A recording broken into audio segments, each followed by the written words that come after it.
Recording started. Welcome to Draft Utopia on TalkShoe and Restream. My name's Chris Ransom. Joining me is Joseph Potter. We will get to William Yannish isn't here yet, but we're not going to worry about that. We're just going to dive straight into college football. We could.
So, all right. I was going to ask something.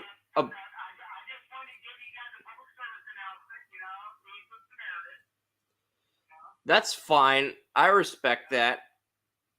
I had a question, though, about something similar to that, but I'm not sure if it's a question I should ask. I'm not sure if... No, is this scenario... I'm not sure if it's appropriate to ask this, but like they're you know what? I'll text it to you off the air. I'll text it to you off the air because I think that's a better way to deal with the situation. All right. So we are going to preview the SEC today. I should wait for William. We could just jump straight into the NFL until he gets here, and that would probably kill some time. But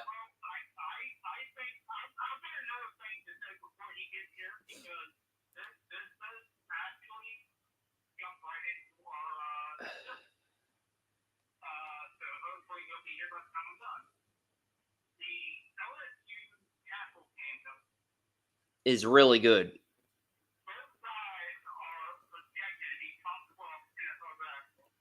Emory Jones, I have him in the second round, but Will Campbell I have to New England at number 2. I have him at number 2 to New England. He can squat 6'15", Will Campbell.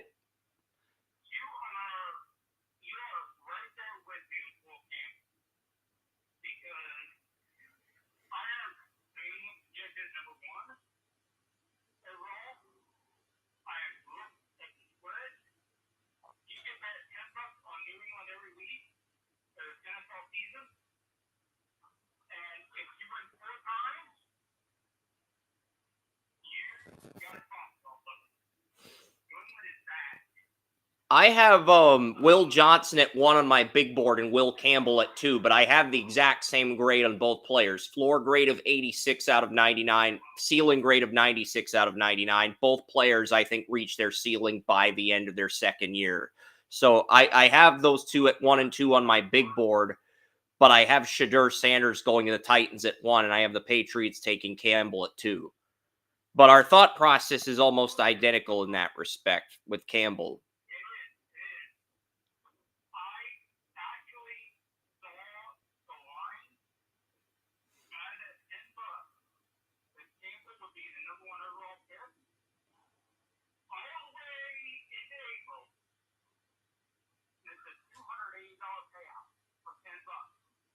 That is a good payout.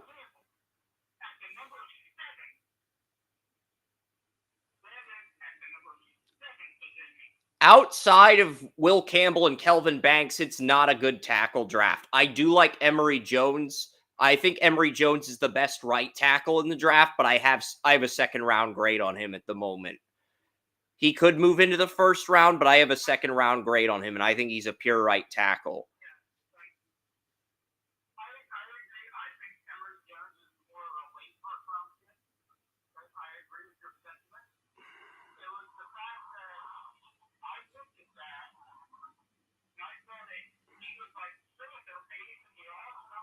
There's literally only 3 tackles that check out in terms of pass blocking footwork this year. Will Campbell of LSU, Kelvin Banks, the Texas left tackle, and Emory Jones, the LSU right tackle. Everybody else is somewhat raw in terms of pass blocking footwork. So if you do not get one of those 3, you do not get a top left tackle in the top 5, or you do not get Emory Jones as your bookend, you are going to have to rely on free agency because it's not a good tackle class right now from what I've seen on tape. There are some guys like the Minnesota left tackle. There's Connolly of Oregon. There's some guys that are okay. West Virginia's left tackle, they're okay, but they don't move the needle for me.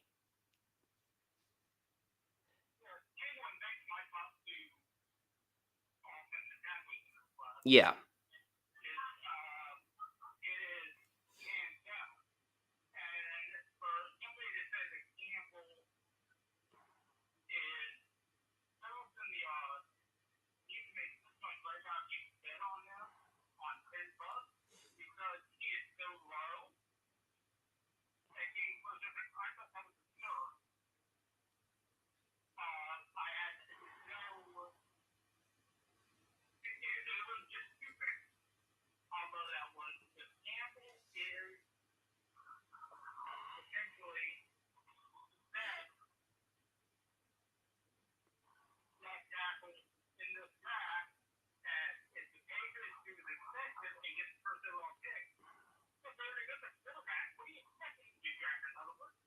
They're probably going to go with a left tackle.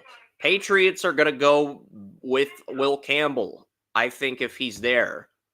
At any point, regardless of where they're picking, they'll take Will Campbell.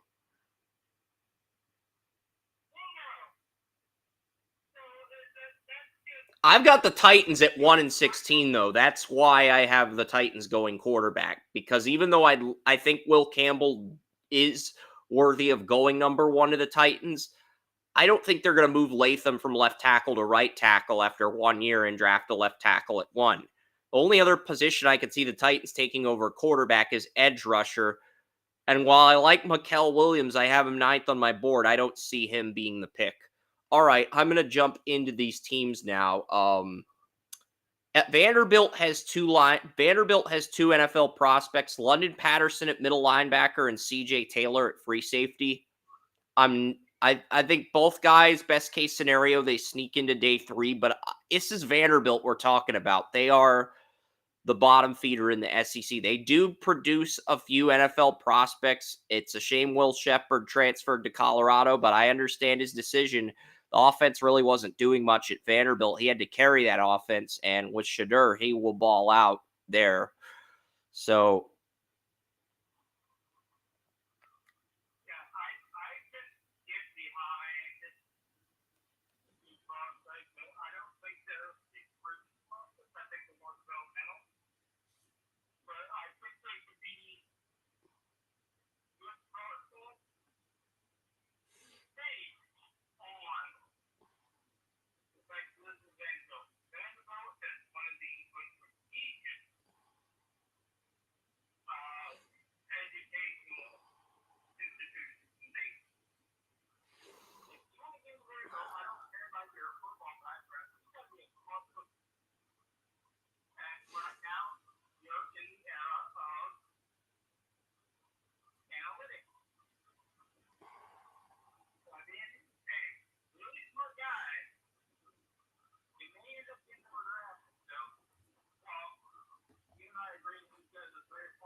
yeah, but a lot of their recent day 2 picks have entered the portal. Tyler Steen, the Eagles, he was at Vanderbilt most of his career, and then he transferred to Alabama in his draft year.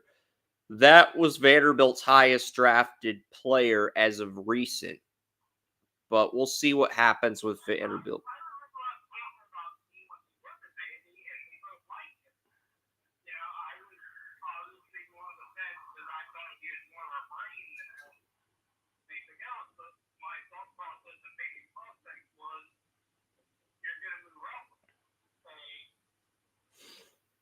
I was kind of on the fence about Steen as well. I think you liked him more than I did, but regardless, the Eagles got a starting right guard with him.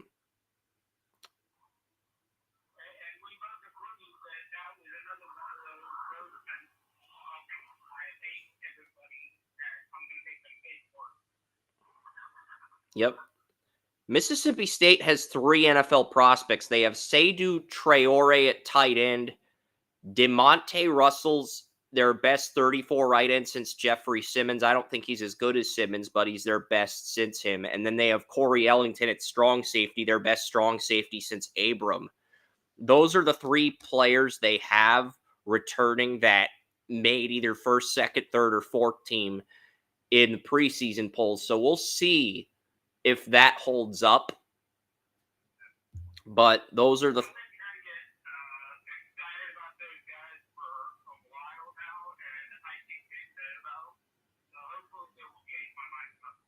Yep. Next up is Arkansas. They have Andrew Armstrong at wide receiver, despite losing their quarterback and running back to the portal. They have Josh Braun at right guard, but their star player, the player I mocked to San Francisco in round 2, is Landon Jackson, the left end. That is their best player. Landon Jackson back at Arkansas. I think I had a 3rd round grade on him last year, but he chose to go back to school.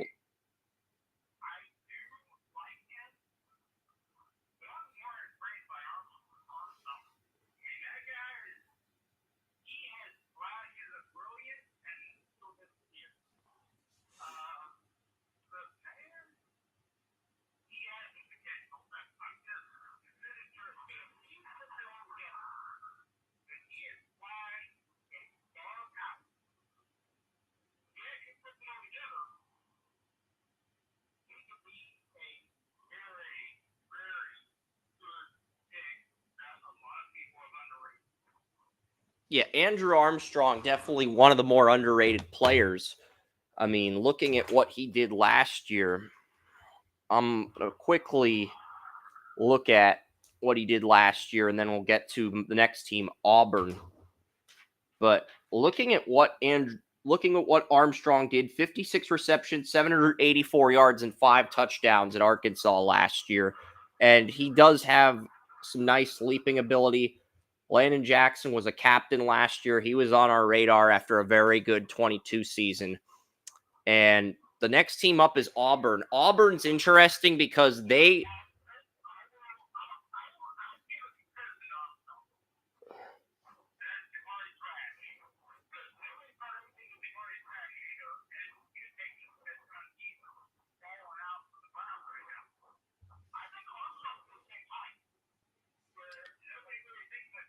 I see more of Puka Nacua than I do Jabari Thrash, but that might be a good thing.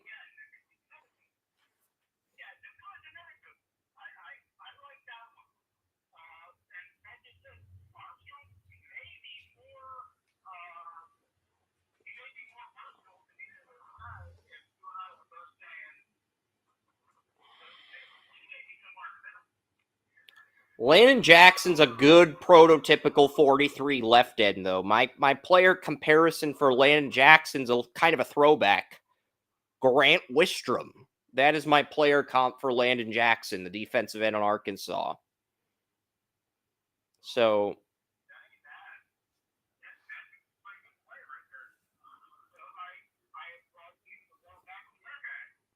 yeah. So, kind of a throwback. Wasn't my intention, but Joey commends me for going old school there. Next up, we have Auburn. Auburn, this might be Auburn's best supporting cast in a few years. They have Jarquez Hunter, who had like 1,200, 1,500 yards at running back. They got Peyton Thorne, the Michigan State quarterback, in the portal. Peyton Thorne had some decent years at Michigan State. He's now Auburn's starting quarterback in the portal. Keandre Lambert-Smith's the wide receiver. Rivaldo Fairweather's the tight end. They have Jalen McLeod at right outside linebacker, Keontae Scott at corner, and Alex McPherson, the younger brother of Evan McPherson, at kicker. So that's Auburn. This is probably Auburn's best supporting cast of players in a few years since they had Seth Williams and Anthony Schwartz. This is probably Auburn's best supporting cast. But I don't remember a year where Auburn had an NFL quarterback, running back, wide receiver, and tight end all in the same draft. They've had different players at those positions in cycles, Joey, but I don't remember a year where they had an NFL prospect at all four positions.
Yeah, I mean, Cam Newton, they had him 1 year and after he transferred from Florida, but they haven't really struck gold at quarterback since Newton was there. They've constantly been able to retool at running back, even dating back to when they had Ronnie Brown and Carnell Cadillac Williams. They've been able to retool at running back pretty easily. They've had some good receivers, but yeah.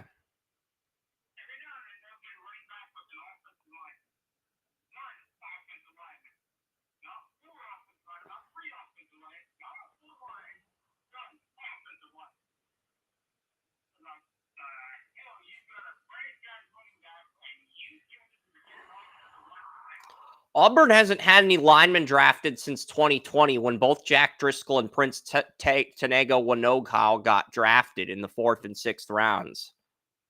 So, but they had a good run for a while. Braden Smith, Greg Robinson went 2nd overall, and I think after Robinson went that high, Auburn had a little bit of a run with offensive linemen, but the run sort of faded, and they haven't really had anybody drafted on the offensive line in 5 years.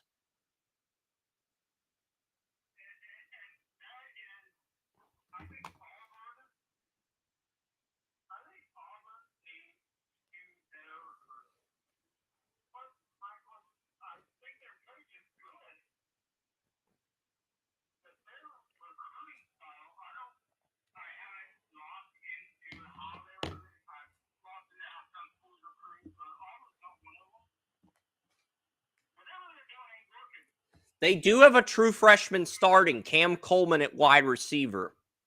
So they do have a true freshman starting this.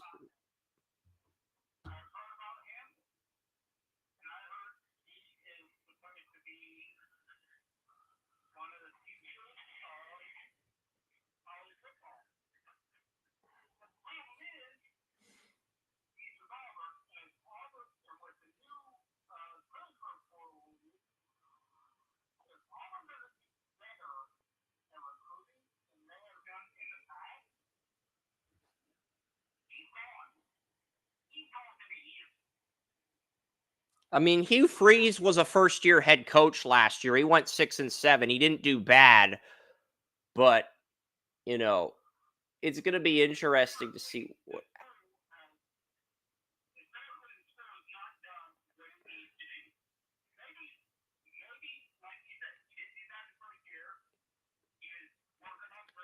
And they nearly beat Alabama. A lot of people forget.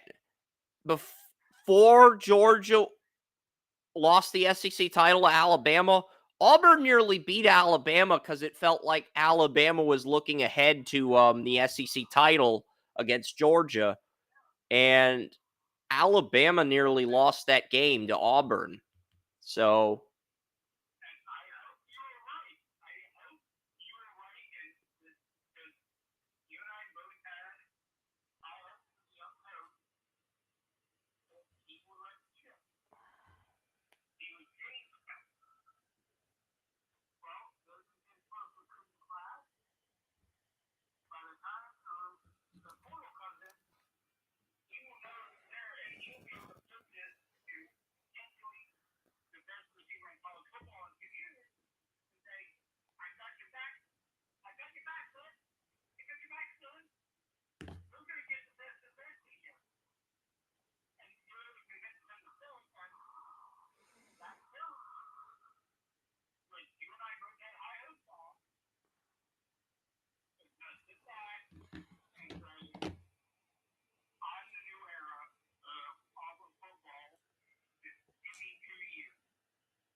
Kentucky went after some key players in the portal too.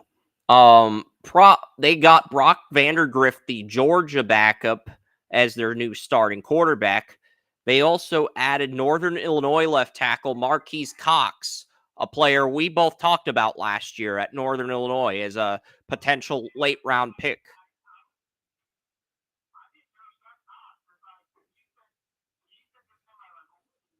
Yeah, Marquez Cox. He was the Northern Illinois left tackle last year. I think I had him in the 7th round of my 24 mock draft, and he went back to college, and Kentucky got him in the portal. So they got him. Their best player on offense, best returning offensive player is Dane Key, 43 receptions, 600 yards, 6 receiving touchdowns. They also have Eli Cox at center and Jagger Burton at right guard. Yeah.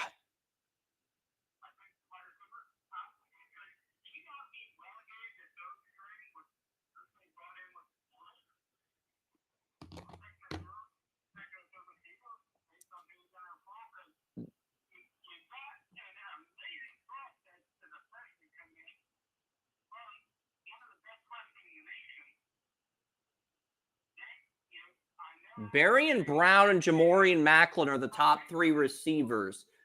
I don't know who this freshman is. It might be this backup, David Washington.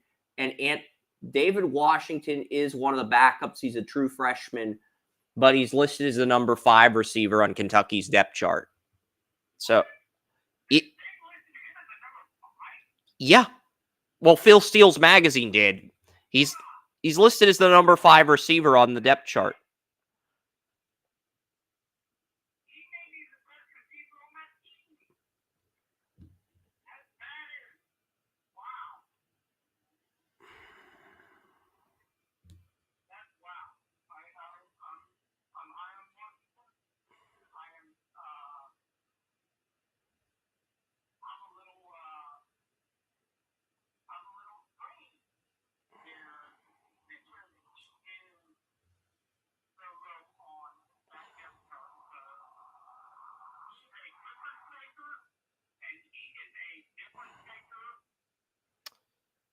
At this time last year, I believe Zachariah Branch was in the same position. Zachariah Branch, the USC wide receiver, I believe he was in the exact same position that Washington's at Kentucky as a freshman.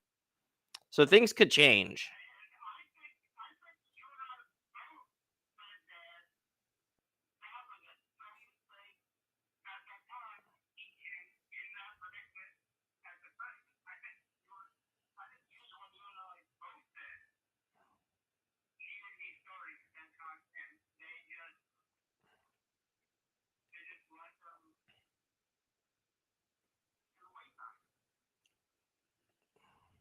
Yeah, because I remember Branch, he had a really good opening game against San Jose State, and I figured he was going to be a regular after that, and he was. He didn't start, but that he would regularly be inserted into 4-receiver, 5-receiver packages, and he play special teams.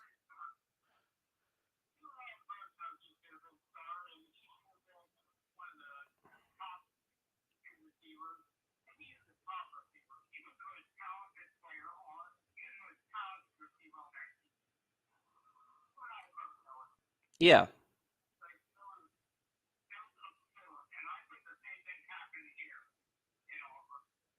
I mean, Kentucky. Yeah. But Kentucky and Auburn both have freshman receivers. Auburn's starting their freshman, Kentucky's easing theirs in.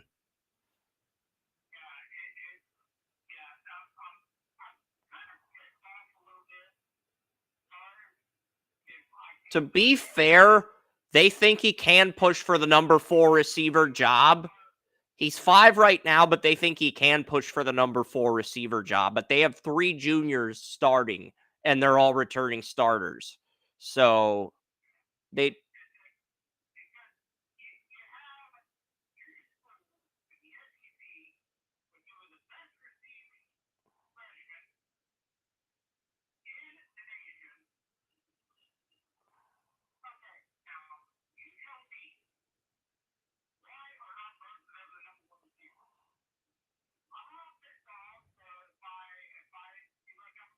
To be fair, the Auburn receiver is the number 2 receiver on the team with Robert Lou with Lambert Smith listed as the number 1. You have Cam Coleman pushing Robert Lewis for the number 2 receiver job as a true freshman. And Lewis is a senior. So to be fair, Auburn's freshman's a number 2 receiver.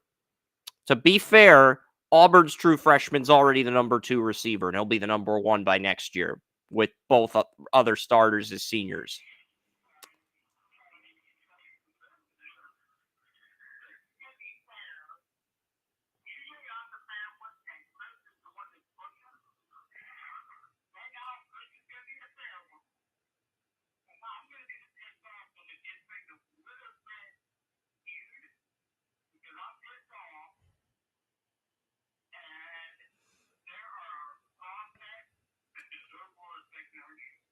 That's true.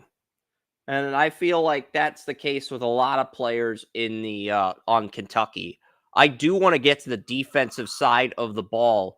They've got Kentucky's got some talented football players. They've got J.J. Weaver at the jack linebacker spot. Deion Walker is the nose guard, but he can play 34 right end. He can play defensive tackle. He can play nose tackle. He can play 43 to tackle, like I said. And they also have Max Hairston as the junior cornerback, who I have Deion Walker going to Miami at 16 in my current mock, and I also have Maxwell Hairston going to Tampa Bay in the second round. So I have 2 players on Kentucky's defense.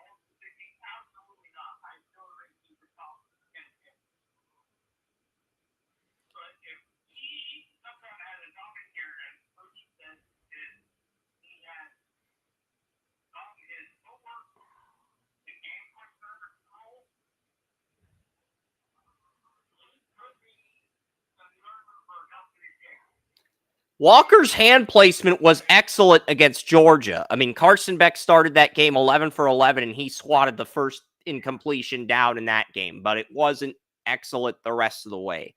It was excellent that one game.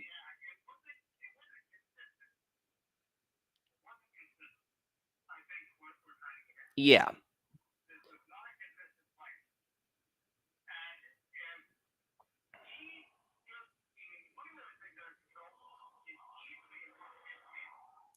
I have him at 16 right now because I just don't think there's a big market for nose tackles.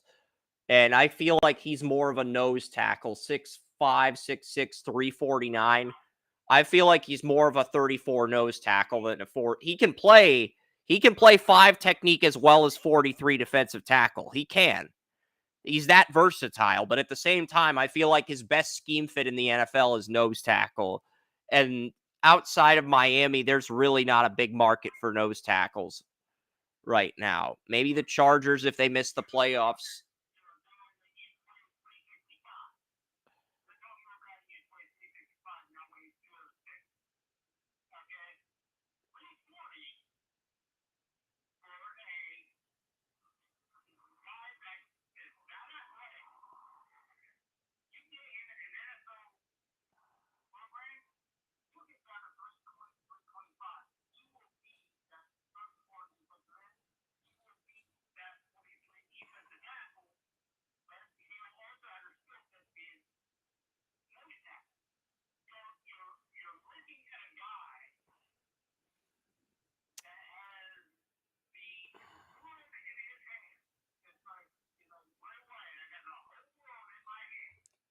And Miami's a good fit for Deion Walker because he can play 5 technique or nose tackle there.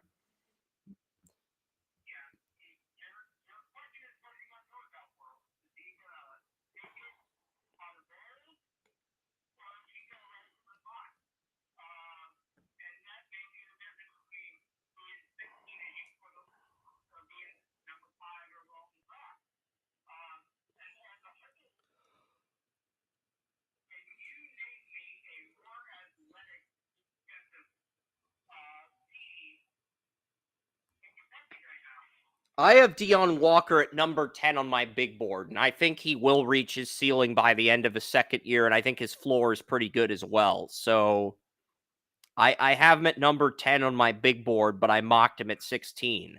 He kind of fell in the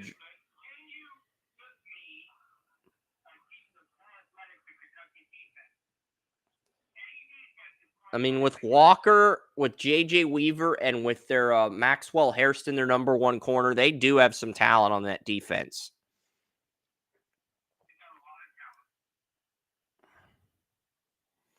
They have a senior strong safety, Zion Childress. I don't know if he gets picked.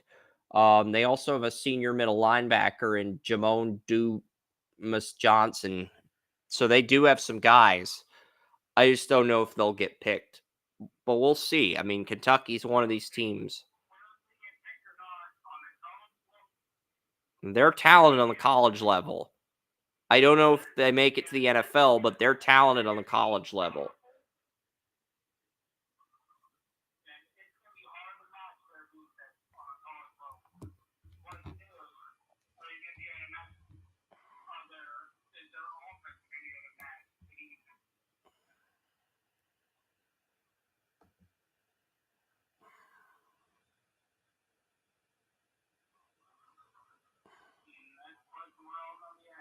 Yep.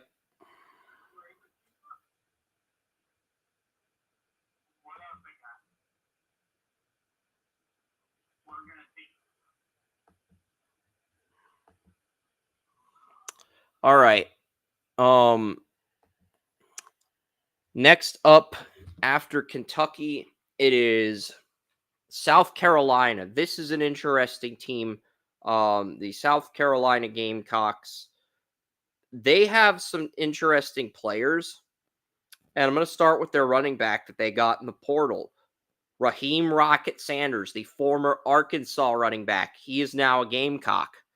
They have Tonka Hemingway at defensive tackle, who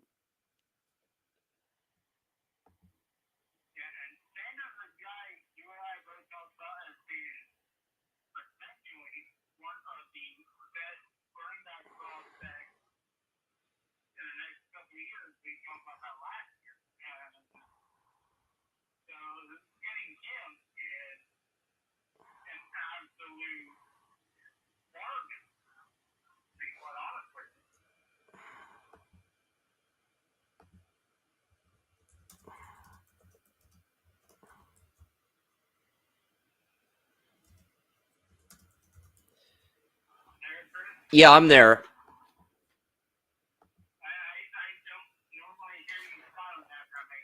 I try to. It's just I've got some. I was expecting a text from William, but I ended up getting a text from Allison instead. So I've had to multitask. So it's just. But yeah, Debo Williams is the right outside linebacker. Kai Kroger is the punter. But yeah, and they got Lenoris Sellers. Lenoris Sellers is a freshman redshirt, but he reminds me a lot of Anthony Richardson when he first arrived at Florida a few years ago. For that reason, South Carolina could be a surprise team because I like what their head coach, Shane Beamer, is doing. Son of the late Frank Beamer. I saw his interview. Yeah, Shane Beamer interviewed with Dan Dockich, the Don't At Me guy on Outkick on Monday. I saw the interview. It was a good interview. And I think South Carolina might be a surprise team this year. If Lenoris Sellers steps up and becomes the player I think he can become,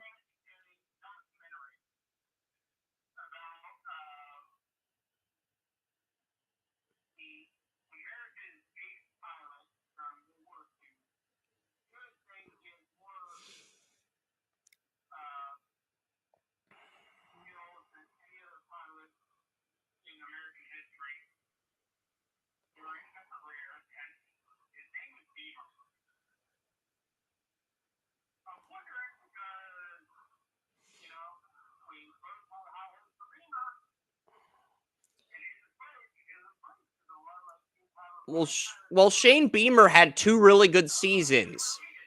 He kept Tennessee from getting in the playoff 2 years ago, and then this past year was his worst year.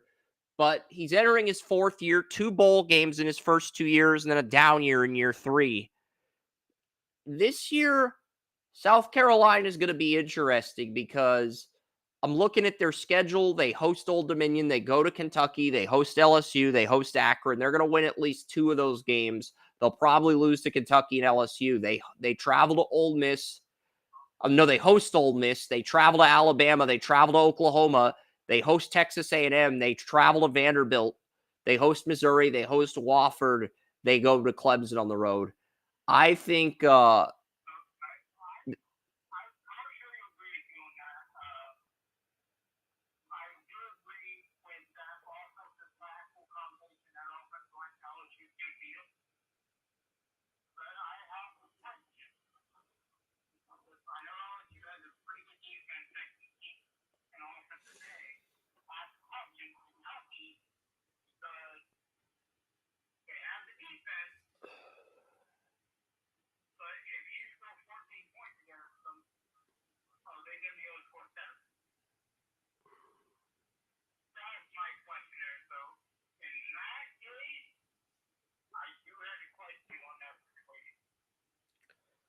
I feel like even if South Carolina puts everything together, they're probably going to go 5-7 again. Their schedule's tough. They got to play Kentucky, LSU. They got to play Ole Miss at home, at Alabama, at Oklahoma. They host Texas A&M, Connor Weigman. They go to Vanderbilt. They host Missouri. They host Wofford. I think their floor is 3 wins and their ceiling is 5. So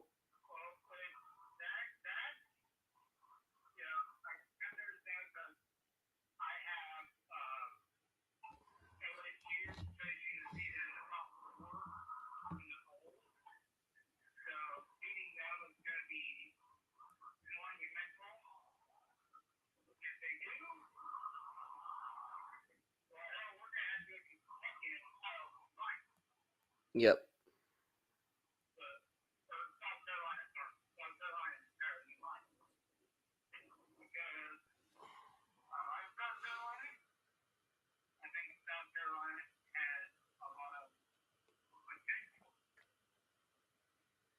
They do.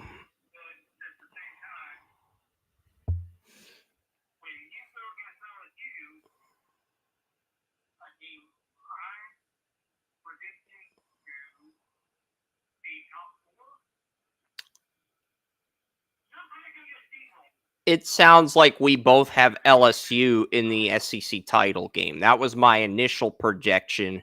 I could still see it happening, but I think whoever wins the LSU Ole Miss game is probably going to be the first team. It's tough. There's a lot of good teams in the SEC this year. Even though Georgia, Texas, Alabama are the top three, Ole Miss might have the most complete depth chart since Washington a year ago. LSU stacked. Um,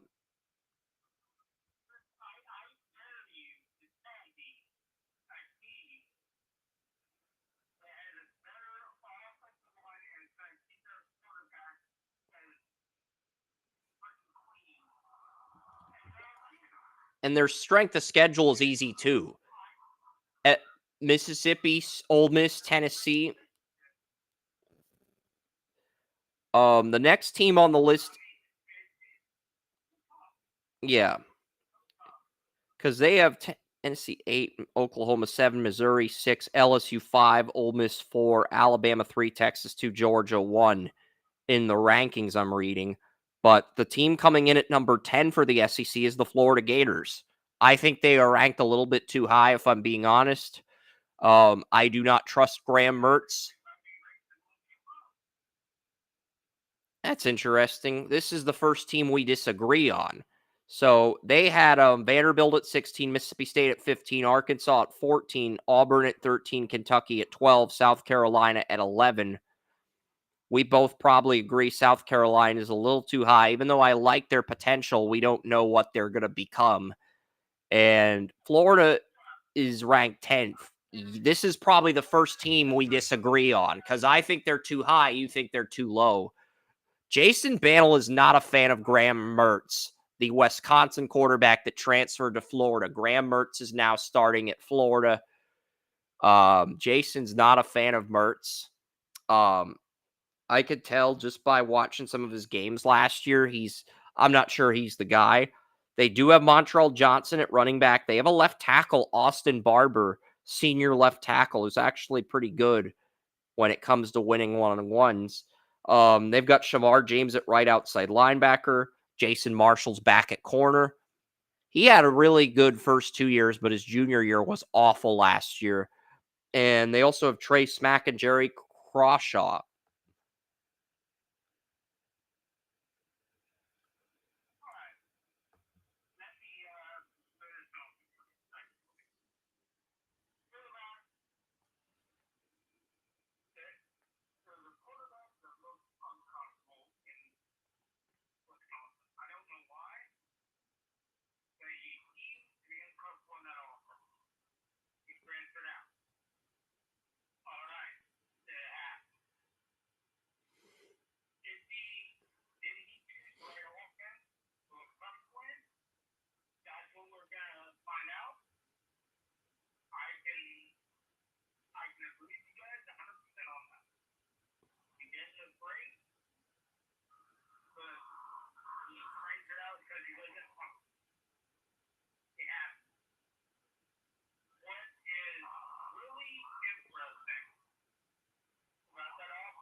I would disagree with you on that. Austin Barber is considered a superstar at the collegiate level. So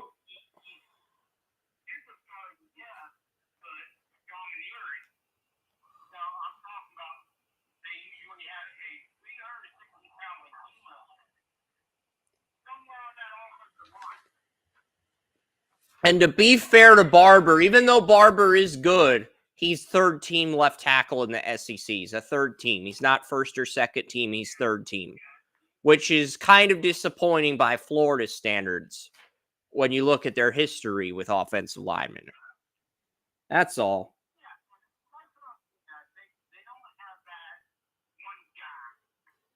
They do have one guy who's they have two linemen above 360 pounds. Damian George at right guard and Cameron Waltz, a first-year starter at right tackle.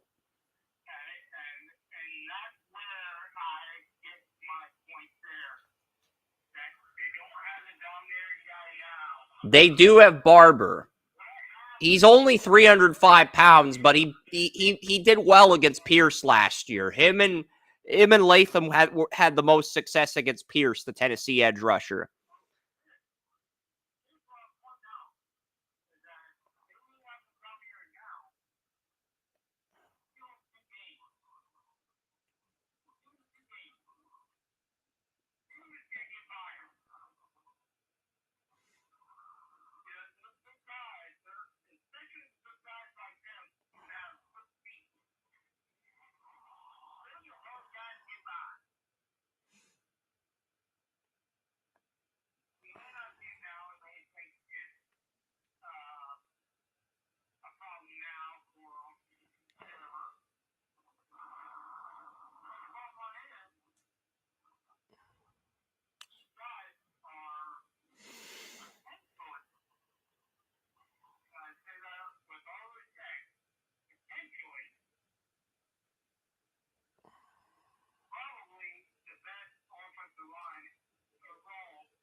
Yep.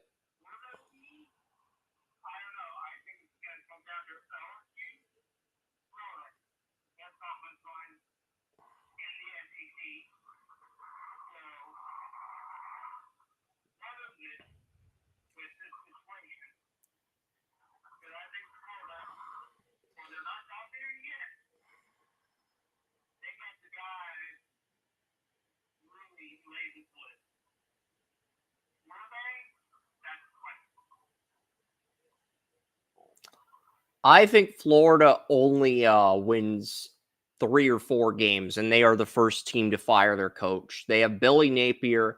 I don't think they've made a bowl game in each of Napier's first 2 years. The over-under for Florida this year is 5.5.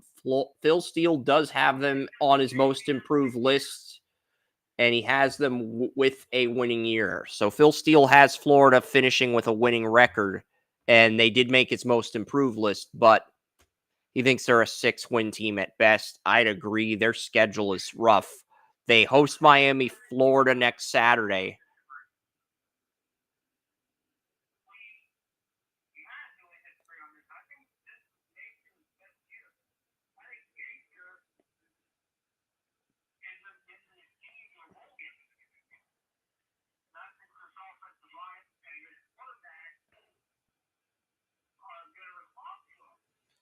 I mean, we got to see what Florida does against the U, because I think the U is going to come into Gainesville and just embarrass the Gators next Saturday. Cam Ward, his first game at Miami.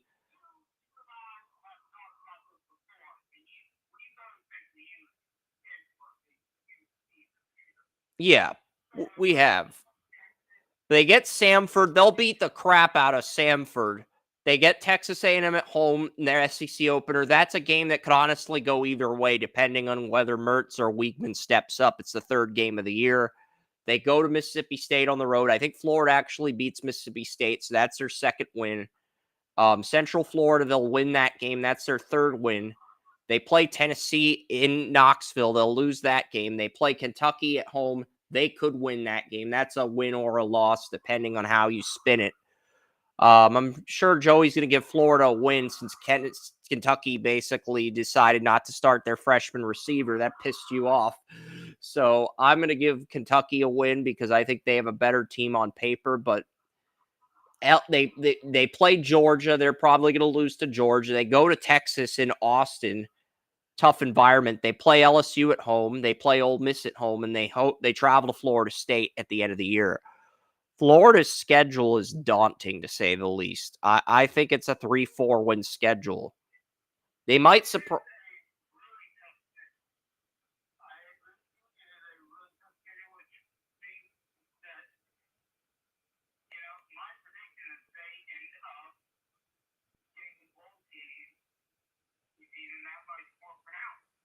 Yeah, if they get a bowl game with this schedule, it's somewhat impressive to the point where you have to let Napier keep building his program.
Yeah. Next up is Texas A&M. They've got a team. They've got Connor Weigman at quarterback. They've also got Moose Muhammad back, Noah Thomas back. I think the player to watch for on Texas A&M's defense is Nick Scorton. I mocked Scorton to the New England Patriots at 34. So they got Will Campbell in round 1, and they got Nick Scorton to replace Matt Judon in round 2. That's about as good of a draft as the Patriots could have. And then they got Shamar Turner at defensive tackle and Tyreek Chappell at corner. So that's Texas A&M's roster. And Texas A&M's got, they've got a good roster. They play Notre Dame next week. Notre Dame, if they can beat Notre Dame, they should be 5-0 heading into their game against Missouri. If they can beat Notre Dame, because they get McNessie, they play Florida in the Swamp versus Bowling Green versus Arkansas on a neutral site in Jerry World, and then versus Missouri. So they could be 5-0 heading into that Missouri game.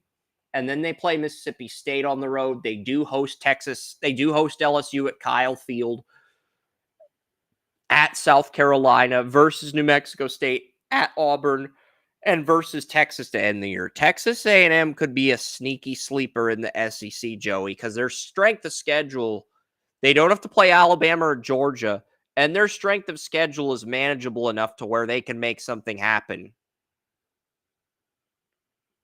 And I remember you talked about Connor Weigman earlier this week. I think he's better than both Aller and Cade Klubnik, the 2 5-star recruits in his high school class.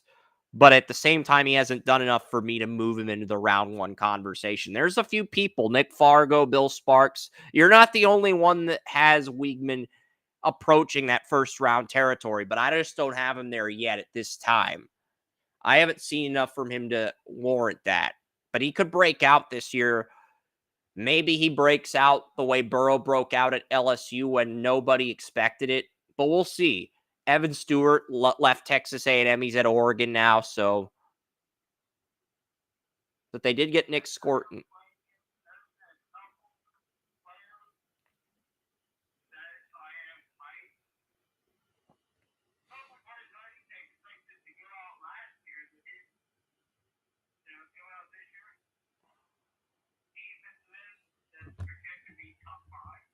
Yeah, Nick Scorton dominated at Purdue last year, and A&M got him in the portal. Scorton dominated at Purdue. We're talking 15 tackles for a loss, 10 sacks. He dominated at Purdue last year. And he dominated as a freshman at Purdue as well. And I have Scorton at 31 on my board, but he fell to the Patriots at 34. So if you could get Will Campbell and Nick Scorton, that's a win for New England. That's a win for Drake May.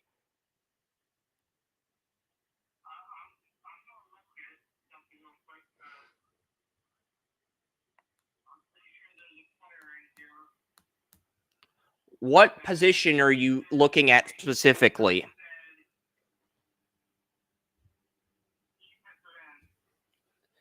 Nick Scorton is the guy I'm talking about, 6'4", 280. He had 12 sacks at Purdue as a sophomore. I think he had 10 or 7.5 as a freshman, but and then he transferred to Texas A&M. Their other returning starter is Shamar Stewart. He's a junior, but the leader, Scorton's going to be the guy getting all the big plays, all the double teams for Texas A&M.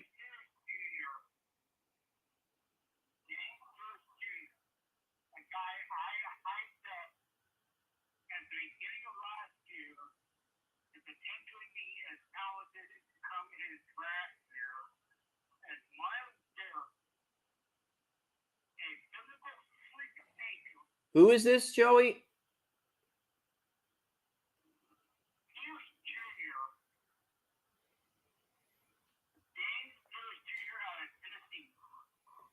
Well, we're talking about Texas A&M, but James Pierce Jr., we will get to him next. But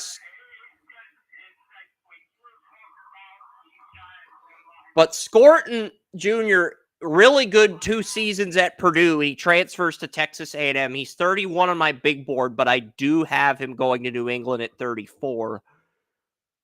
Nick Scorton, he's a big-time edge rusher. I mean, not as big as Myles Garrett. I mean, there was an Athlon Sports magazine from 2016 with Myles Garrett on the cover, and the Athlon Sports magazine refers to Myles Garrett as the Hitman. And you can if you have the Magster app like I do, you can actually download the Magster app and purchase that magazine digitally. So you get the Myles Garrett magazine that says the Hitman, and you can purchase that digitally on Magster, which I found hard to believe, but yeah.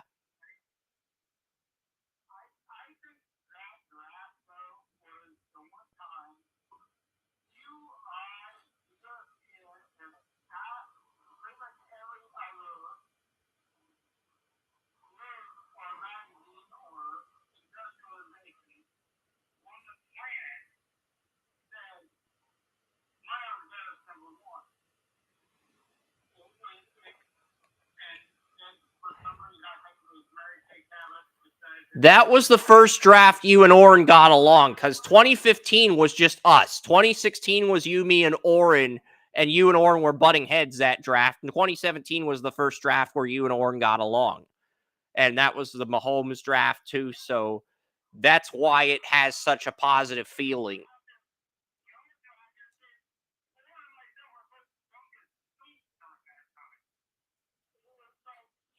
2016, yeah. 2017, no. You guys actually got along in 2017. And that was the start of something incredible with that draft class.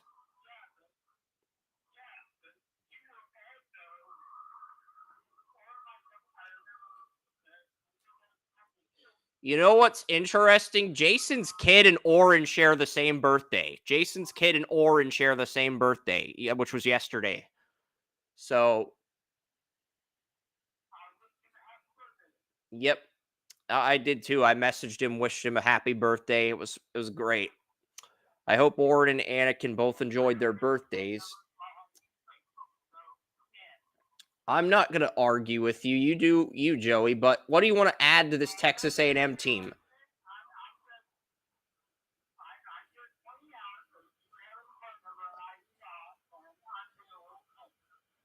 All right. But yeah, Texas A&M. What do you think of Texas A&M? Because they've got Scorton, they've got Moose Muhammad, Connor Wiegman, a player you talked about. They've got some guys, and their schedule's very manageable. We are going to get to Tennessee soon, but I mean, I think they're.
Yep. Yeah, I think their floor could be 6-6. I think their ceiling's 12-0, and 4 of Phil Steele's 9 rankings have Texas A&M finishing 9-3. And they're a team to watch because I could see them.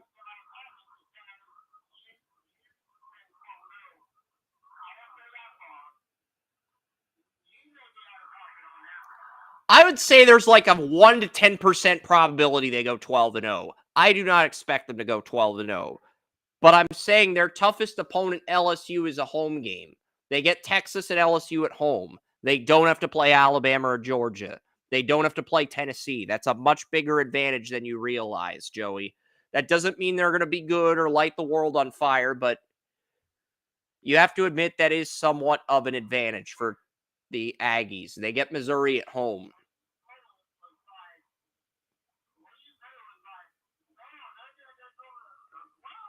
That's the ceiling. That's the ceiling. And I think there's a 1 to 10% probability they reach that ceiling.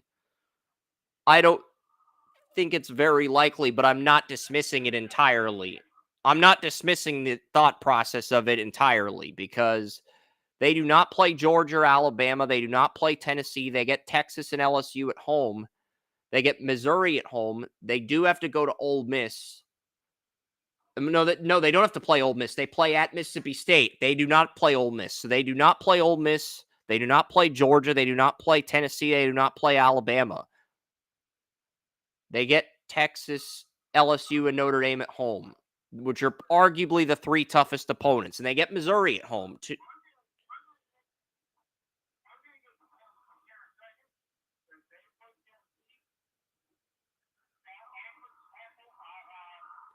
I think Tennessee would beat them. But no, Texas does benefit from an easier strength of schedule. That's all I'm getting at.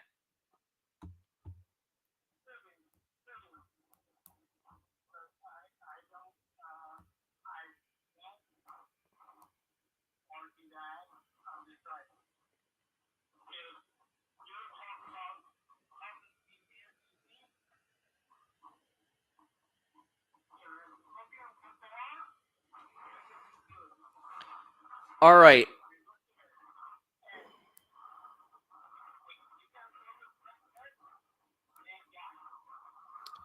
Yeah. William is going to be here soon. We're on to Tennessee. Tennessee, they have Nico Imaleva, the freshman redshirt, who was hyped up, 5-star recruit taking over at quarterback with Milton gone. Brew McCoy and Squirrel White are the number 1, number 2 receivers. Cooper Mays, the younger brother of Cade Mays, is the center. Javonte Spreggins is the right guard. They've got Omar Thomas Lott and Omari Thomas. They're 2 separate players, but they're both really good defensive linemen. They've got Dominic Bailey and James Pierce Jr. at edge rusher and Jackson Ross at punter. Only 11 returning starters, 6 on offense and 5 on defense. But they do have some impact players, and honestly, I think they beat Alabama at home. They play Alabama at home and they play Georgia on the road. Those are the 2 toughest games on the entire schedule. They don't play Texas. They don't play Ole Miss. I think 10-2 is the floor for Tennessee, and I think the ceiling's 11-1. Maybe the floor is 9-3 if they lose to Oklahoma. And Phil Steele does have Oklahoma ahead of Tennessee. I don't necessarily agree with that. I mean, Oklahoma's going to be transitioning from the Big 12 to the SEC. So, whereas Tennessee's one of the more established teams in the SEC. So, I think if they can beat Alabama, they're 11-1. And if they lose, they're 10-2. But I have Tennessee as my 8th seed in my current college football playoff, which I've revealed to William on the Logan Landers show that I'll reveal next 100 yards of football that I'll reveal next week. But I have Tennessee as my number 8 seed for the college football playoff. And I currently have them playing Michigan.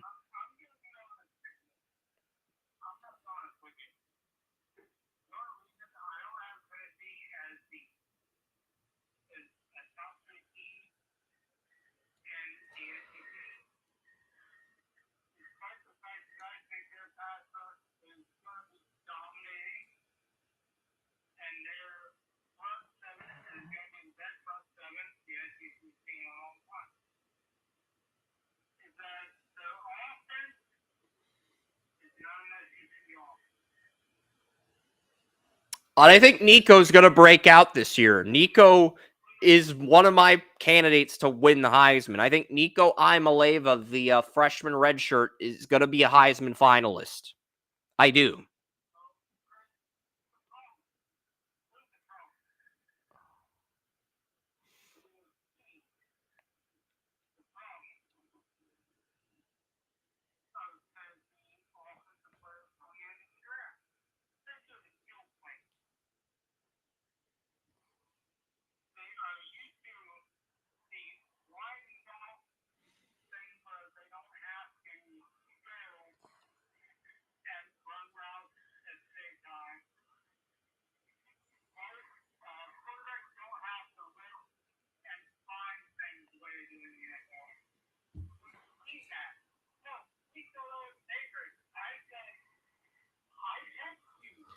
Nico Imaleva is good, though. He's better than Milton, and he's better than Hendon Hooker. Like, he is a legit first-round prospect in 2026. That's why I think Tennessee...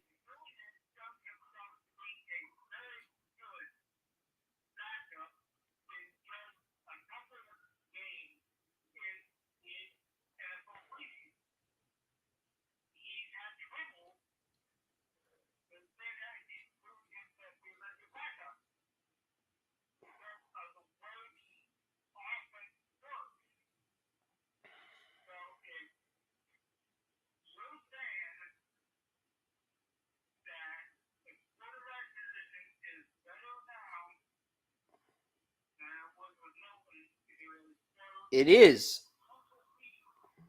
I know that sounds hard to believe, but Nico was a 5-star recruit, and he started the bowl game, and he just went off in the bowl game for Tennessee. So I think Tennessee's actually better at quarterback. It's a rare situation, but I think it's a rare situation. It applies, and I think they're going to be better at quarterback despite the loss of Joe Milton.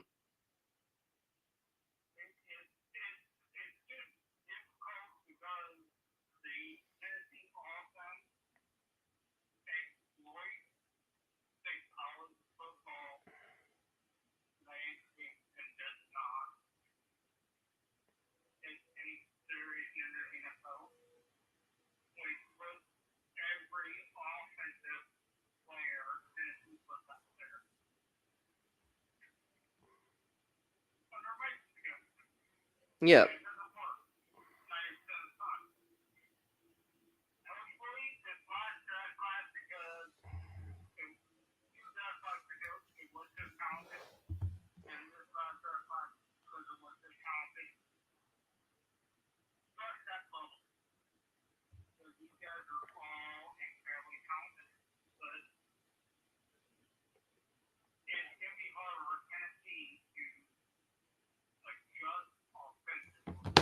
Looking at Tennessee's schedule, they play versus Chattanooga, versus North Carolina State, versus Kent State. Their first road game is an SEC opener against Oklahoma. Now, that's not going to be a cakewalk, and historically speaking, Oklahoma's had Tennessee's number.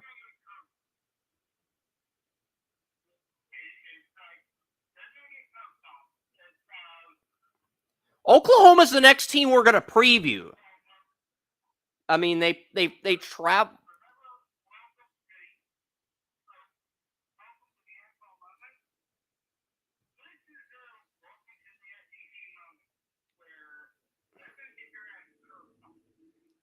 Well, Tennessee's been in the SEC for years. Oklahoma's just joining the SEC. So you're saying Tennessee's going to get their ass handed to them by the newcomers in the SEC, Oklahoma?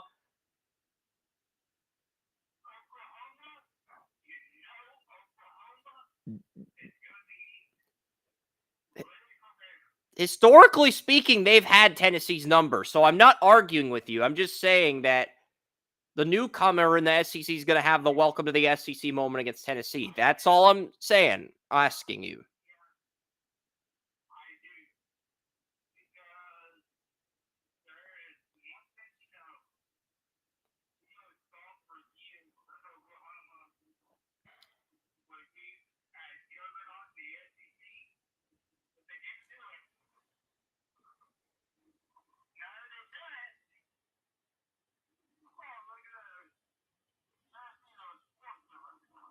I think Tennessee's floor is 9-3 with losses to Oklahoma, Alabama, and Georgia.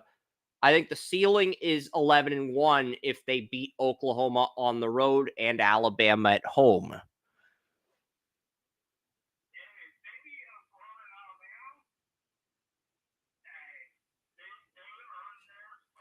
And that's why I have them at number 8 in my playoff right now. That's why I have them at number 8, but it's like that could go either way.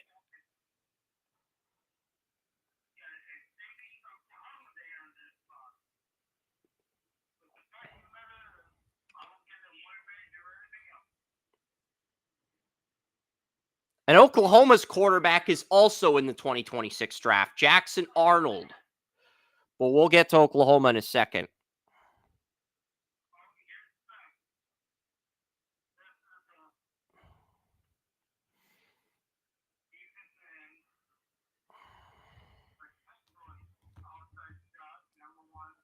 He's an elite pass rusher, but the run stuffing and the coverage needs work for James Pierce. He's got to work on that. His run stuffing and coverage is worse than Dallas Turner's was at this point last year.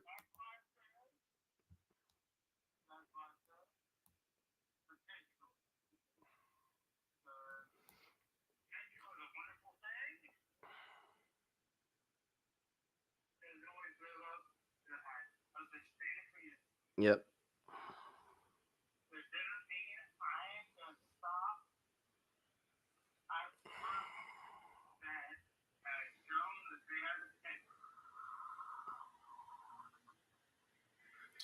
And the next team we're going to talk about is the Oklahoma Sooners. They are going to have Jackson Arnold, a sophomore quarterback who sat behind Dylan Gabriel as a true freshman last year as the starting quarterback. And Oklahoma's, not only do they have Jackson Arnold taking over for Gabriel, they've got some weapons. Nick Anderson is a true junior. Jalil Farouk and Deion Burks are both senior wide receivers on the Sooners. Fabechu Niwawu is a right guard on Oklahoma. Their linebackers, Danny Stutzman and Kendall Dolby, they're versatile enough to play anywhere at linebacker, and their strong safety, Billy Bowman, did crack the second round of my mock draft. Billy Bowman, he cracked the second round of my mock draft that I'm working on.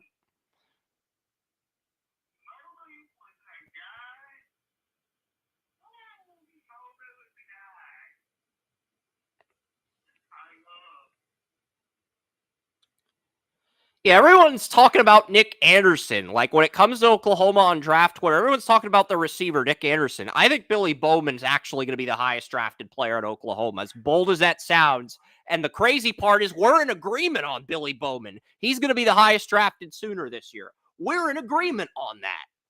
While the consensus is Nick Anderson's going to be the highest drafted Sooner, we're in agreement on Bowman being the highest drafted Sooner. Thank you.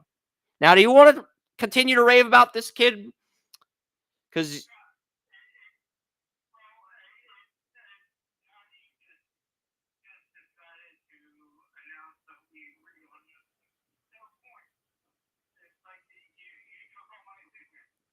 I wasn't trying to take your enthusiasm.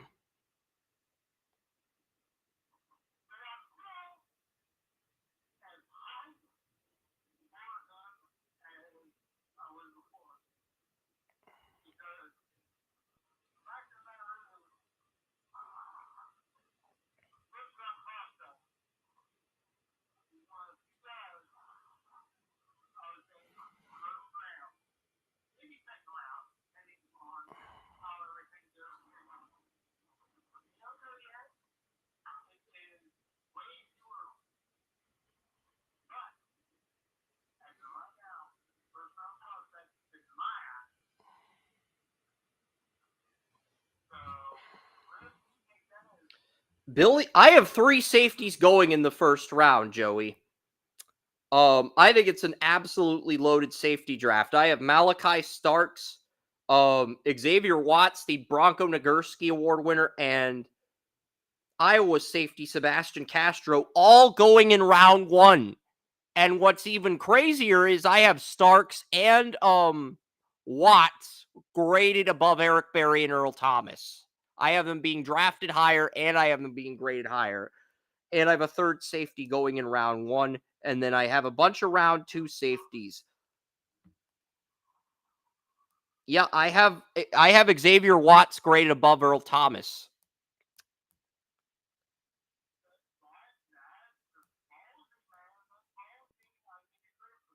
Kevin Winston is my number 4 safety, the Penn State safety. I have my number 5 safety is Hunter Wohler of Wisconsin. And then I also have at number 6, Billy Bowman. I have him going to the Panthers at 56. He's my 6th safety off the board, but Xavier Nwangpa, Rod Moore. I have 9 safeties getting picked in the first 2 rounds of the 2025 NFL draft. It's a really good safety class. And, Oklahoma, if they can beat Tennessee, they'd get Auburn on the road. They'd play Texas in the Red River Shootout. That could go either way. South Carolina at Ole Miss. I think they're going to lose to Ole Miss versus Maine, at Missouri, versus Alabama, at LSU. I think Oklahoma finishes. I think their floor is 7-5, and I think their ceiling is 9. And I think their ceiling's 10-2.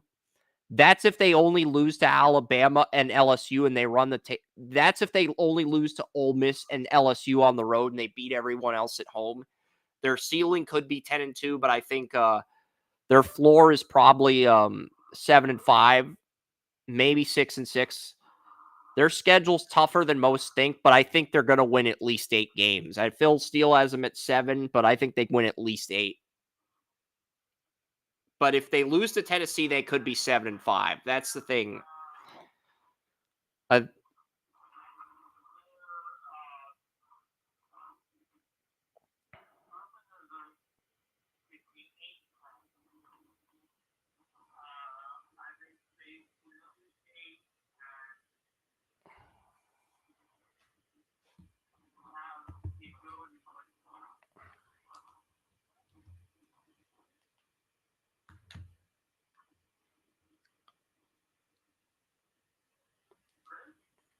Yeah, I'm just looking at the Kirk Herbstreit college football playoff prediction here. He's got Georgia at 1, Ohio State at 2, Clemson at 3, Utah at 4. Okay, ESPN, I know you want to just pause. That's not cool. Oregon at 5 against Boise. He's got ESPN, I'm trying to pause my TV and you guys are being assholes by not letting me pause my TV.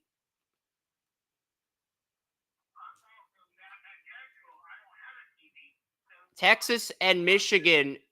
So Herbstreit's got 2 rematches, Boise State, Oregon, and Texas, Michigan in the playoff. He's got Penn State, Notre Dame in the 8-9 game in Happy Valley. And he's also got Alabama playing Notre Dame in Tuscaloosa in the 7-10 matchup.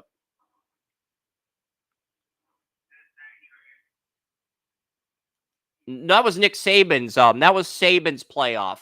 That was Saban's playoff with Alabama, Notre Dame, not Herbstreit's. But they're just going too freaking fast. Herbstreit's got Missouri and Florida State in the playoff. And, yeah.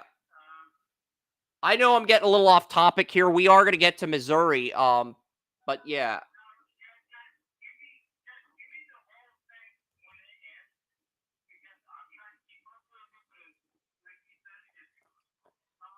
Pat McAfee has West Virginia winning the Big 12. Pat McAfee has West Virginia winning the Big 12.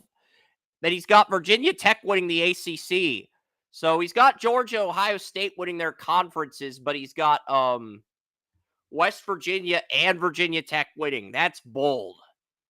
I don't think anyone else is that bold as far as their picks go. But I'm going to get to Missouri now.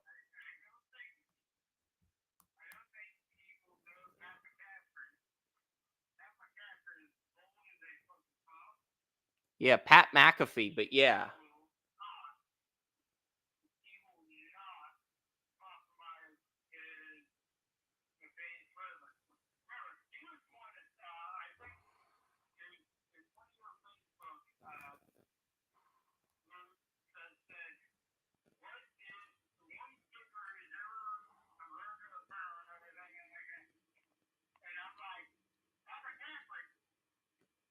Pat McAfee, yeah.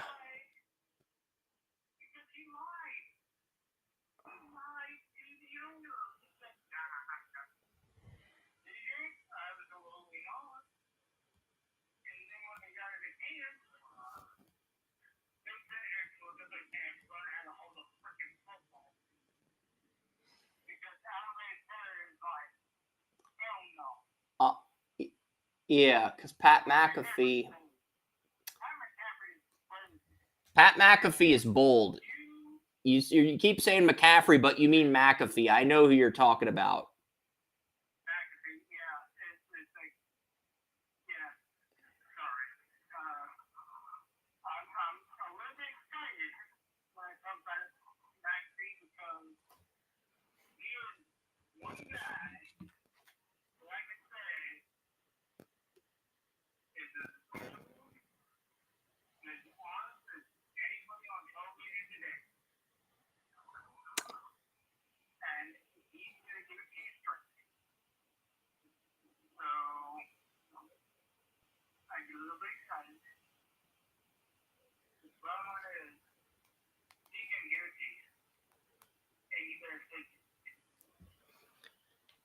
Yep.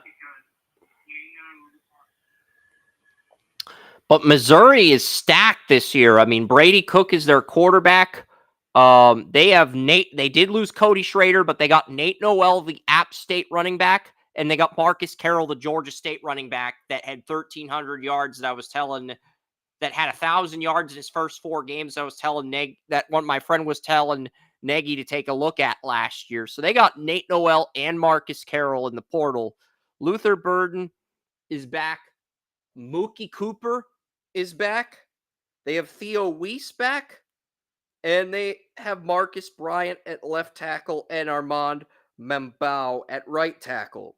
Missouri is stacked offensively in the passing game. They also have Johnny Walker, the guy who played next to Darius, the Missouri edge rusher, Darius, what is his name? He was a defensive end, got drafted by the Cardinals at 27, I think.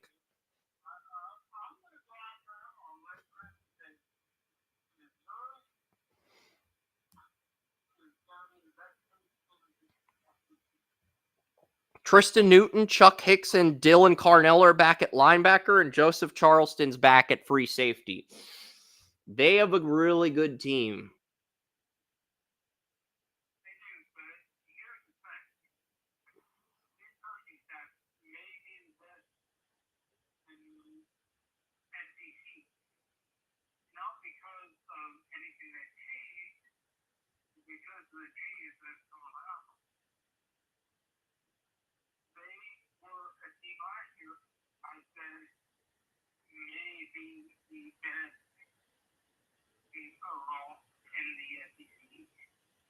So Missouri's going to be favored in 10 of their games. They're going to be underdogs against Alabama, but what other team are they going to be underdogs against? South Carolina, Mississippi State, Texas A&M and Kyle Field, Oklahoma at home.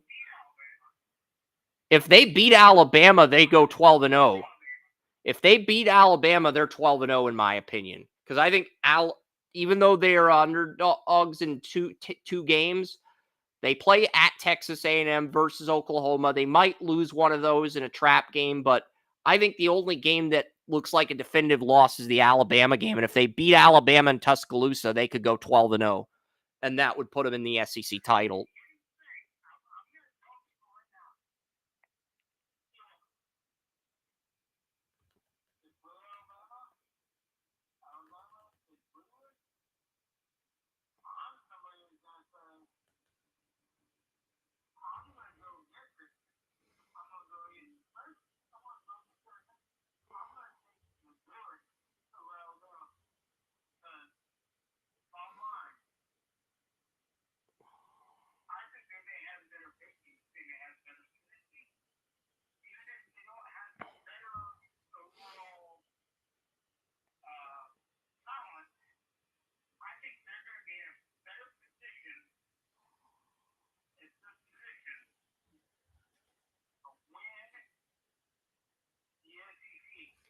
Yeah, they lost Darius Robinson. That's the player I was thinking of, but it may not matter.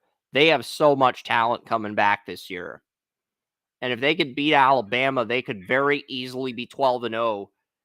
And that's the thing. Missouri, Tennessee, and LSU all benefit from easy strength of schedules.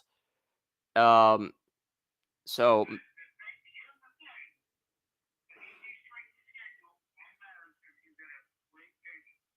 yep.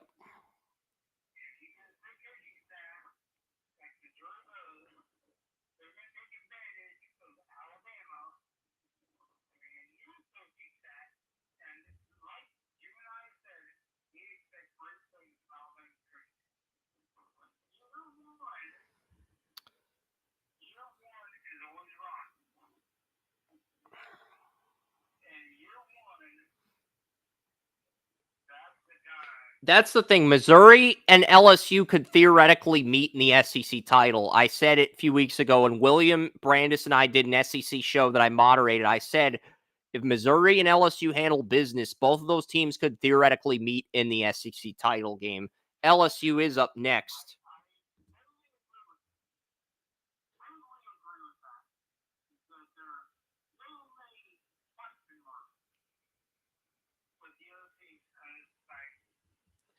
Georgia's got to play at Texas and at Alabama. Texas is going to slip up against somebody. Alabama is going to slip up against, I think, either Tennessee or Missouri. They could slip up against both of those teams, but they're going to slip up against at least one of those teams. So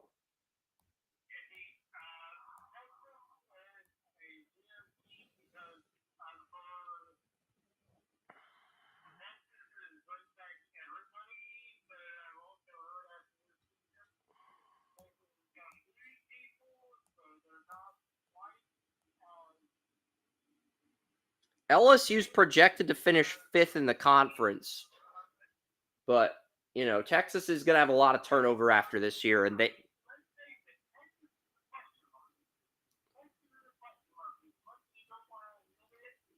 what's crazy is Georgia's the favorite to win the SEC. Texas is number 2 and Alabama's number 3. But all 3 of those SEC teams have harder strength of schedules. So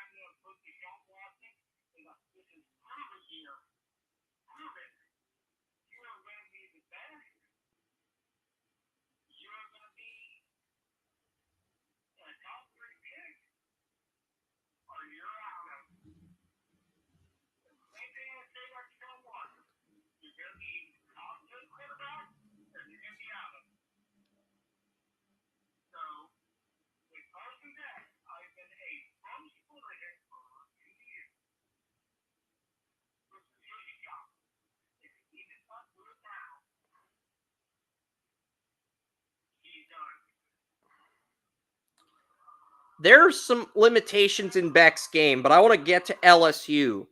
Garrett Nussmeier takes over for Jaden Daniels. They have Kyron Lacey back at receiver, Mason Taylor at tight end. They've got the tackle tandem of Will Campbell and Emory Jones. They also have Garrett Dellinger at left guard and Miles Frazier at right guard, despite losing their starting center, who was a senior. They have Harold Perkins at outside linebacker, Greg Penn at middle linebacker, and a cornerback tandem of Zy Alexander and Major Burns. And LSU, they get Alabama at home. They get Ole Miss at home. They go to Texas A&M. That's probably their toughest road game, but they get USC in the Allegiant Stadium. They get UCLA at South Carolina versus Vanderbilt, at Florida versus Oklahoma. I think I have them going 12-0 and losing the SEC title to Georgia. But if LSU and Missouri both go undefeated, we're going to get an LSU-Missouri SEC title. That's the thing. So, and that would really...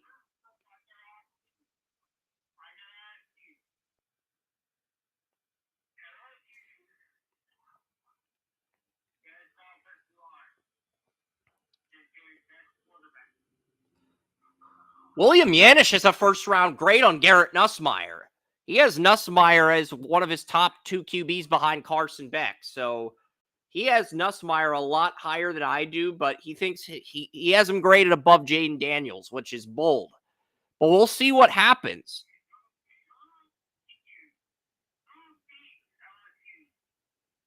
I think that,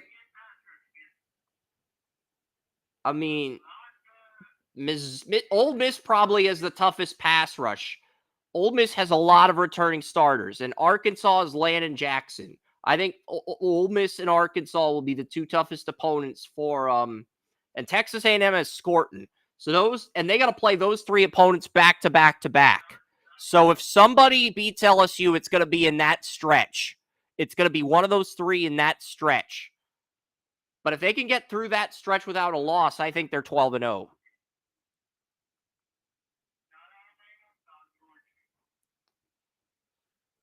LSU's got to play Ole Miss, at Arkansas, at Texas A&M. Those are the 3 SEC teams with NFL pass rushers that can test their offensive line. So if they slip up, it's going to be in one of those 3. They're not going to slip up versus Bama. They're not going to slip up against Florida, Vanderbilt, Oklahoma. They're going to beat South Carolina, Nicholls, UCLA, South Alabama, USC. They're going to beat all those teams, okay? This is a pretty good LSU club.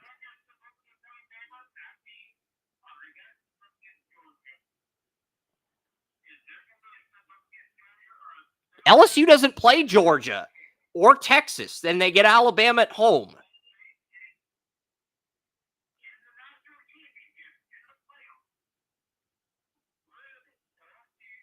I have LSU as my 5 seed right now, or my 6 seed. I have Notre Dame as my 5 seed. I have LSU as my 6 seed, but I do have LSU in my playoff.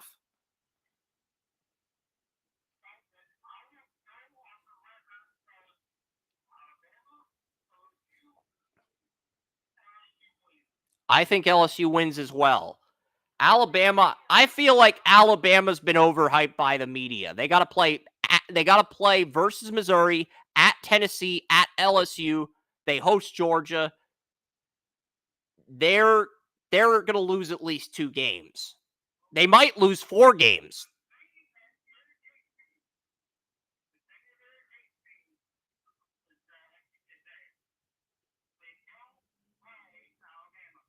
LSU plays Alabama.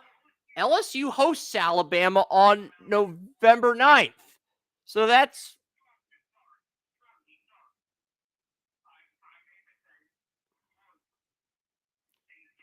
Georgia travels to Alabama. We'll get to Alabama after we get to Ole Miss, but yeah.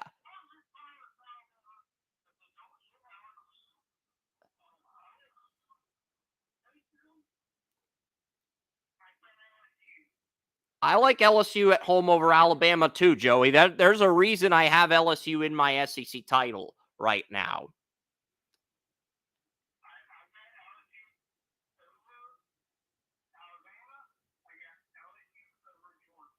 LSU does not play Georgia this year. LSU plays. I'll go through the LSU schedule. Maybe they beat them in the playoff, but LSU, they would play Georgia in the SEC title probably. I think Georgia would win if they meet LSU, but if LSU avoids Georgia and they draw somebody else, they could win that matchup. But I think they beat USC Nichols. They beat South Carolina. They beat UCLA. They beat South Alabama. They beat Ole Miss at home. They beat Arkansas. They beat Texas A&M. They beat Alabama. They beat the Florida Gators in Gainesville. They beat Vanderbilt. They beat Oklahoma. I think they go 12-0. But if they slip up, it's going to be somewhere in October against Ole Miss, Arkansas, or A&M. That's all I'm saying on LSU. If they do slip up, which is a big if, because I don't think they are going to slip up.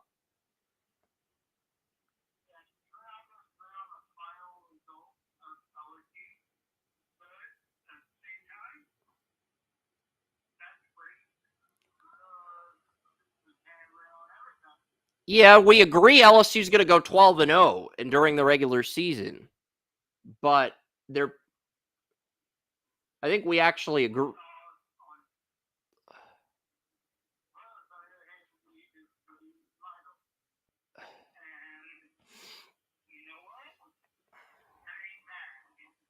So we agree on LSU's regular season. We disagree on what's going to happen in the SEC title. But that makes things more interesting. I'm going to check in on William before we get to Ole Miss, because Ole Miss is the longest roster. Like their depth, their prospect list is about as long as Washington's prospect list a year ago. That's how long Ole Miss's prospect list is. All right. So we start with Jackson Dart at quarterback. Then they have Ulysses Bentley and Rashad Amos taking over for Quinshawn Judkins. Trey Harris is the number 1 receiver. They also have Antoine Wells and Jordan Watkins at wide receiver. Caden Prieskorn's the tight end. They have all 5 returning starters back. Diego Pounds, Nate Calipo, Caleb Warren, Jeremy James, Micah Pettis. All back. Princely Umanmiane, Florida's best edge rusher, is the Missouri Ole Miss edge rusher. JJ Peggs, Walter Nolan from Texas A&M is the defensive tackle. They have Jarrett Ivey, Kari Coleman, Chris Paul Yambanks at linebacker. Trey Amos, Isaiah Hamilton at corner. Trey Washington, Josh Saunders at strong safety and free safety. Then Caden Davis and Frazier Masson at kicker and punter. Most complete roster from top to bottom. I do think they lose to LSU, though. I think they could upset Georgia. They play Georgia at home. I think they could upset Georgia this year. Ole Miss just has so much returning talent. I think the floor for Ole Miss is ceiling. The floor for Ole Miss is probably 10-2 with losses to Georgia and LSU. I think the ceiling is 12-0. I don't think they go 12-0, but I give them better odds of 12-0 than Texas A&M. I'll give them a 20% probability of going 12-0, which is generous because I don't think they'll go 12-0 in real life.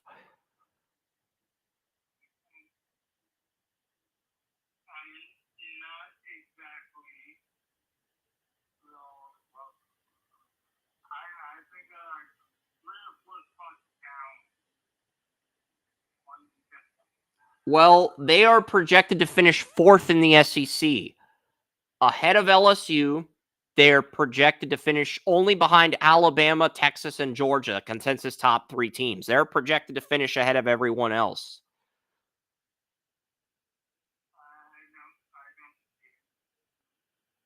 I think they could be a surprise team. I think their floor is 10-2, their ceiling is 12-0. But I don't think they make the playoff unless they go 11-1 because they got to play at LSU. They got to play Georgia.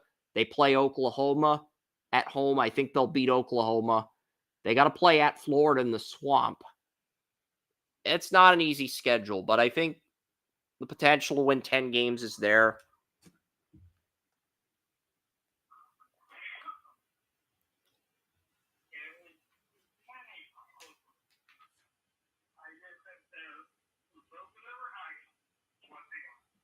Well, Ole Miss has never been to an SEC title under Lane Kiffin. As good as he's been, he's never gotten to the SEC title. So part of that was being in Nick Saban's shadow. I think with not having to play.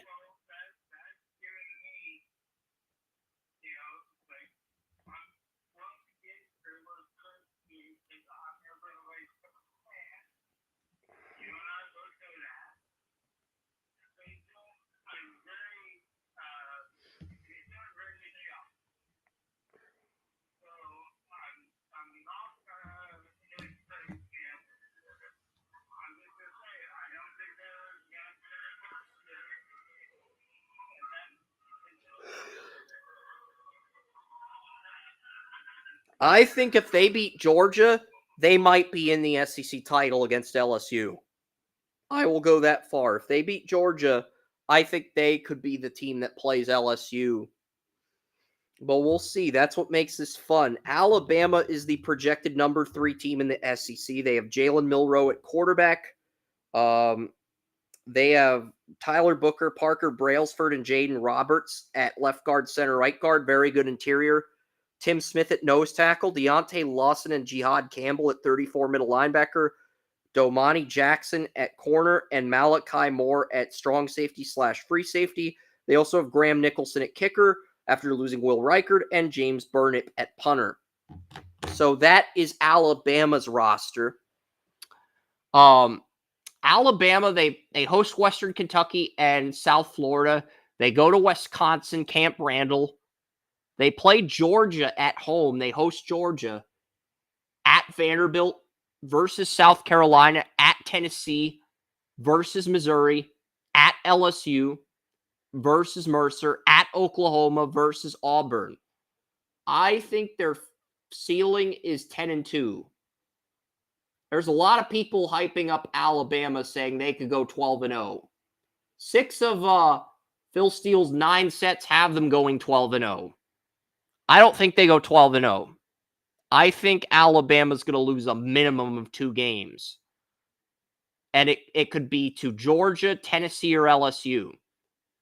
They also could lose to Oklahoma, and you mentioned Missouri. So looking at Alabama, for me, they may have a ceiling of 12-0 if they're as good as Phil Steele predicts. But I think their floor is 7-5 because you take at Tennessee, at LSU versus Georgia, they could lose those 3. They could lose to Oklahoma on the road, and they could lose to Missouri at home, Joey. So that's a floor of 7-5 for Alabama. And this is a big reason why I have Alabama missing the 12-team playoff, even though they are projected to finish third in the conference. I think their schedule is going to be really tough, and I think that keeps them out of the playoff.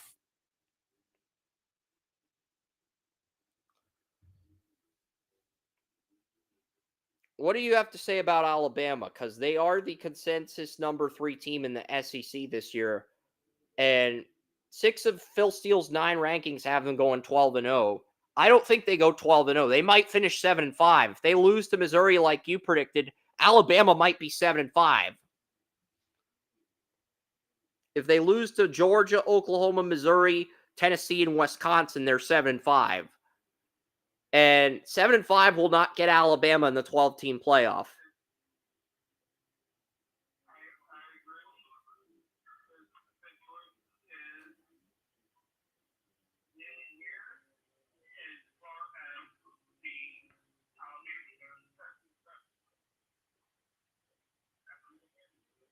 Yeah. I think Tennessee misses the play. I mean, Alabama misses the playoff due to a tough schedule. Texas, they have Quinn Ewers. They did lose their running back to a season-ending injury, but they still have Isaiah Bond and Silas Bolden. Kelvin Banks, DJ Campbell, Jake Mayers, and Hayden Connor are back at left tackle, left guard, center, right guard. They did lose their right tackle. Ethan Burke, sneaky good player for Texas as a sophomore. Barron Sorrell at left end. Vernon Broughton at defensive tackle.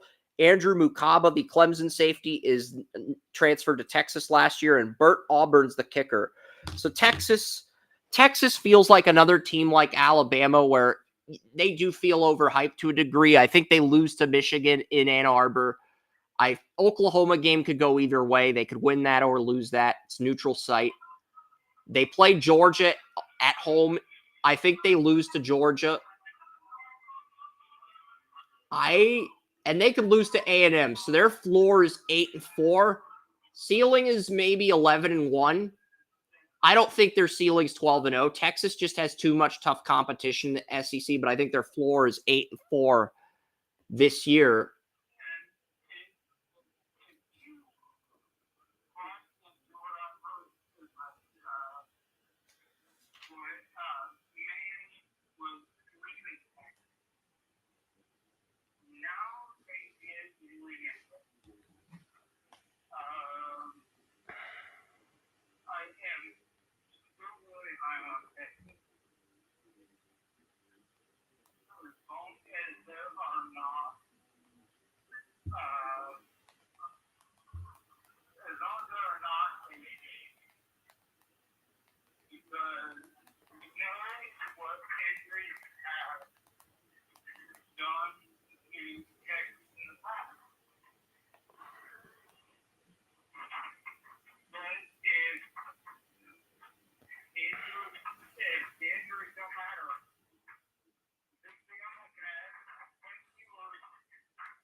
Yeah, I don't think Georgia's going to go 12-0 like a lot of the media does because they got to play Alabama and Texas on the road. They're going to lose one of those games. They might lose both of them.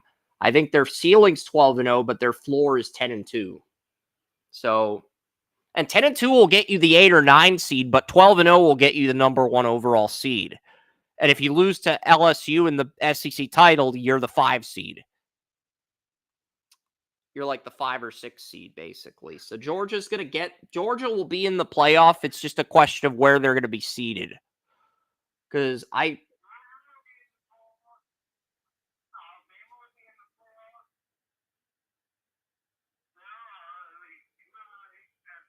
I don't know if Alabama will be in the playoff. If they're 8-4, 7-5, they may be out of the playoff.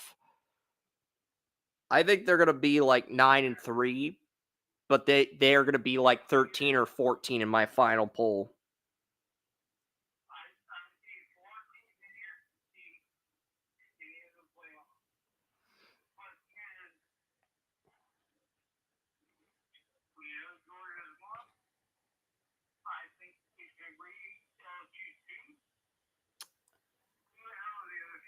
I've got Tennessee as my 8 seed, and I think I have Texas as my 10 seed or 11 seed. I'm looking at the playoff that I have here listed. I have Ohio State 1, Georgia 2, Miami, Florida 3, Utah 4. Those are my conference champions. Notre Dame 5, LSU 6, Oregon 7, Tennessee 8, Michigan 9, Texas at 10, Penn State 11, and Liberty at 12. So I have 4 from the SEC.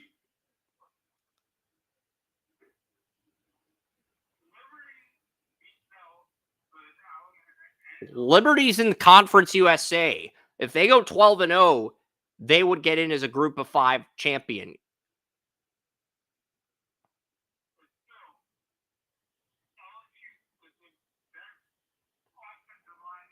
LSU would play Penn State, a 1-loss Penn State team, or a 2-loss Penn State team.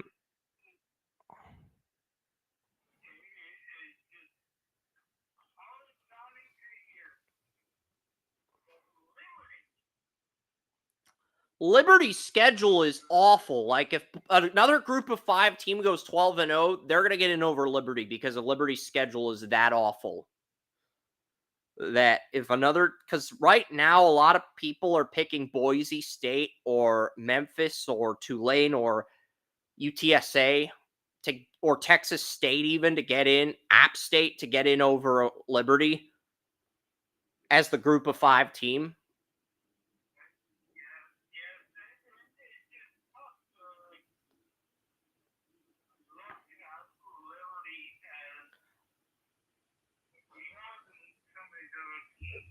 I think Liberty would get blown out in the playoff, but they do have a lot of starters returning. Star quarterback, star running back. I think they would surprise some people by making the playoff, but they would get slaughtered by 20 points if they got in as well. That's the thing.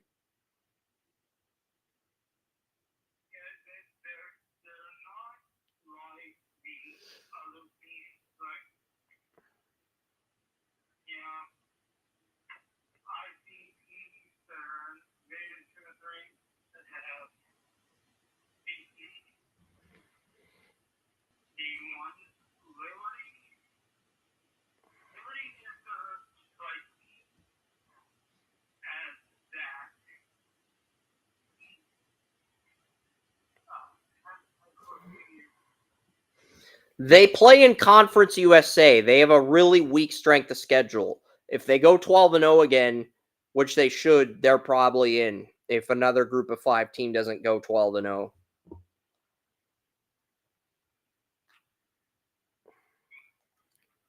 I don't even think they're the best group of 5 team on paper. I think Boise State's the best group of 5 team on paper. Ashton Jeanty at running back, good offensive line, good front 7. I think they're the best group of 5 team on paper.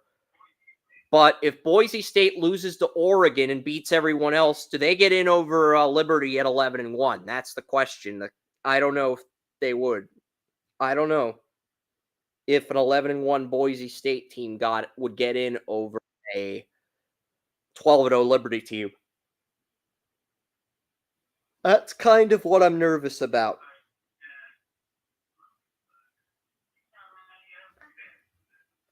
Okay, William Yannish is here.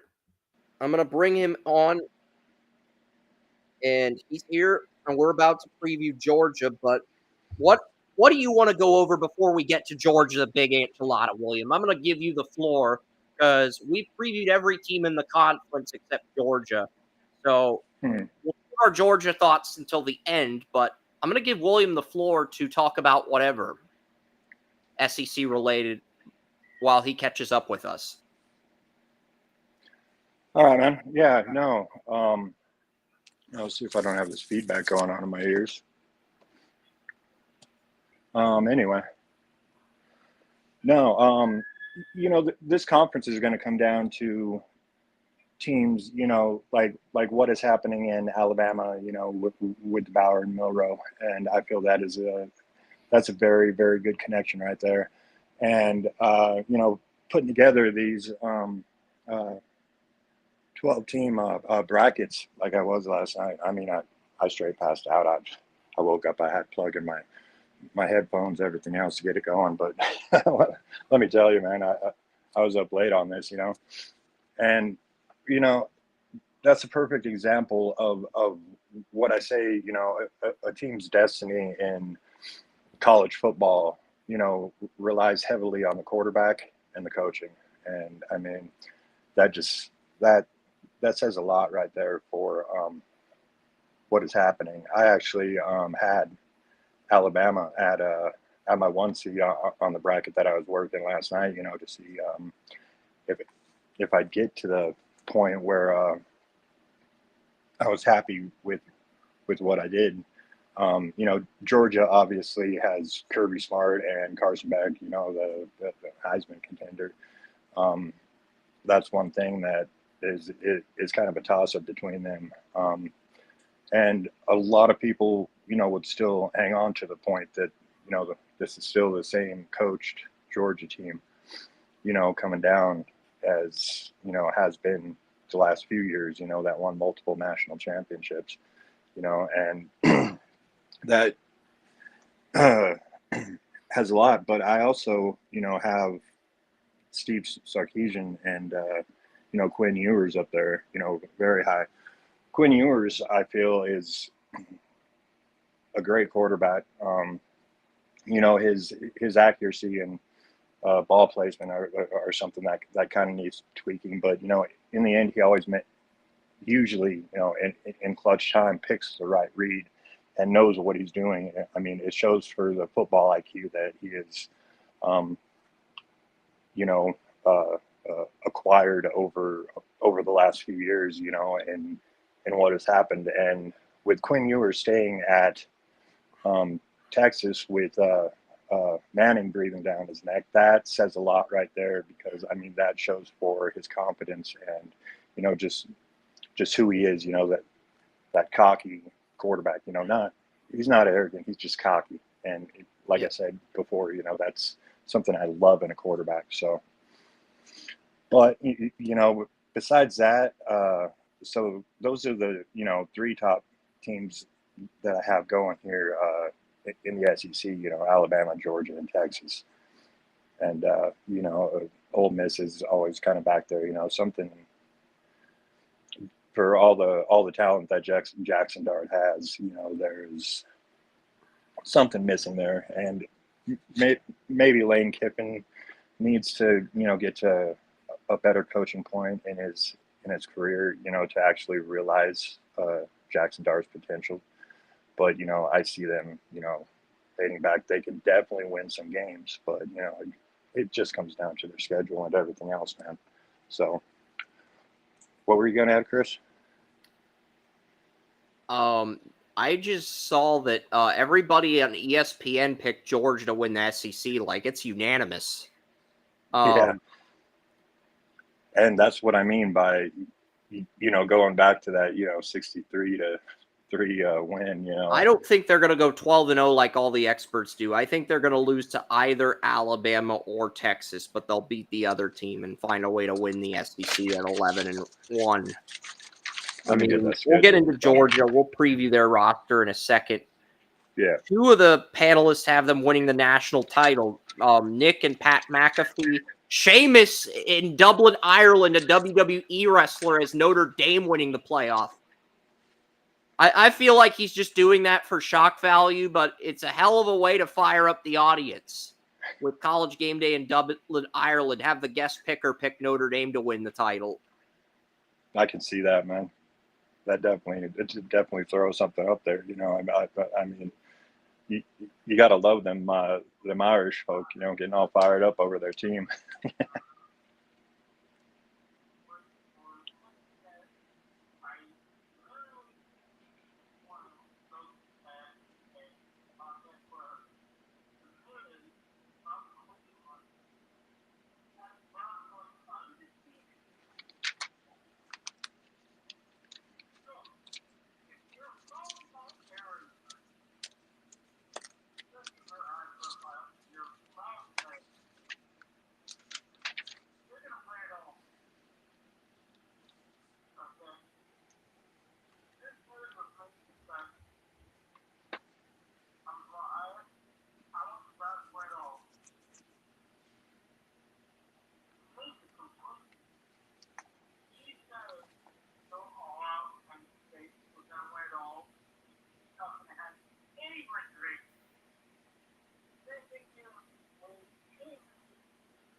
Yep. Georgia's stacked, though. Carson Beck at quarterback, Trevor Etienne from Florida at running back in the portal, Dominic Lovett, Ra Thomas, Colby Young, Dylan Bell at receiver, Benjamin Urosek, the Stanford tight end we liked last year, is now on Georgia with Oscar Delp. So they've got a 2 tight end set despite losing Bowers. Ernest Green's a sophomore redshirt left tackle. Dylan Fairchild at left guard and Tate Ratledge at right tackle are 2 of the best guards in the country. And those 2 guards are going to be the difference makers. Xavier Truss is the right tackle. So Georgia's offense is stacked. Mikael Williams, Nazir Stackhouse, Warren Brinson on the defensive line, Chaz Chambliss at linebacker, Smell Munden at middle linebacker, Darkin Everett at corner, and Malachi Starks at free safety. The Bulldogs are just absolutely loaded this year. And I'm going to say they end up going 12-1 with a loss to Alabama. And I think they also end the year beating LSU in the SEC title. They look really stacked on paper this year. If they lose to both Alabama and Texas, they could be 10-2, and I think that would be enough to keep them out. Because you look at Tennessee's strength of schedule, you look at Missouri's strength of schedule, you look at LSU's strength of schedule. All those teams could be one-loss teams because they don't have to play. Well, Tennessee has to play Georgia. LSU and Missouri don't, which is a much bigger advantage than you'd think during the regular season. Yeah, and then there's Texas, right there in the middle of the season versus Georgia. It's the landscape is going to be seen, pretty early in the season, to kind of tell who's going to be more dominant. Yep. But like I said, I do like Alabama. It's kind of funny in Lindy's book here, they've got Alabama at 4.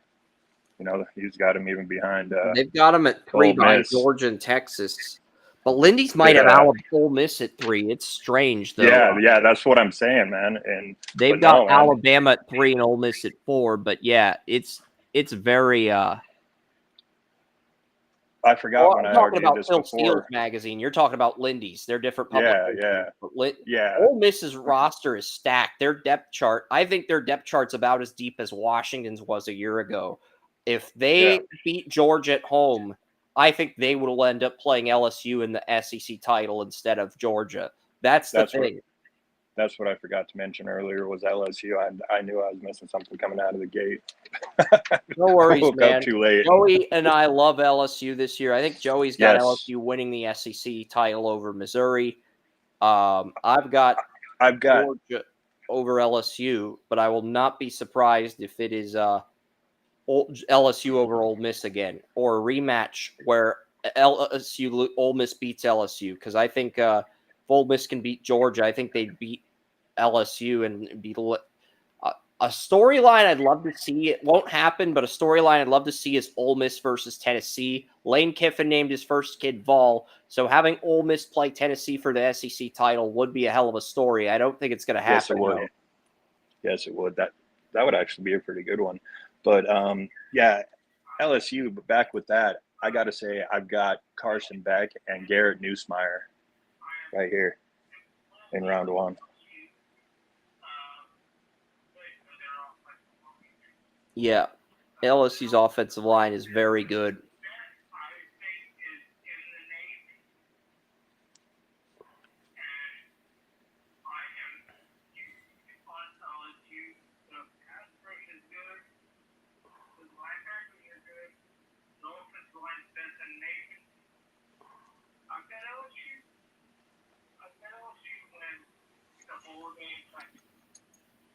Yep. So, sounds like you're going to pick Alabama to win the SEC title, William, but who do you got them playing? That is one thing between, having 4 teams like that right at the top. I mentioned it in the 3 thing,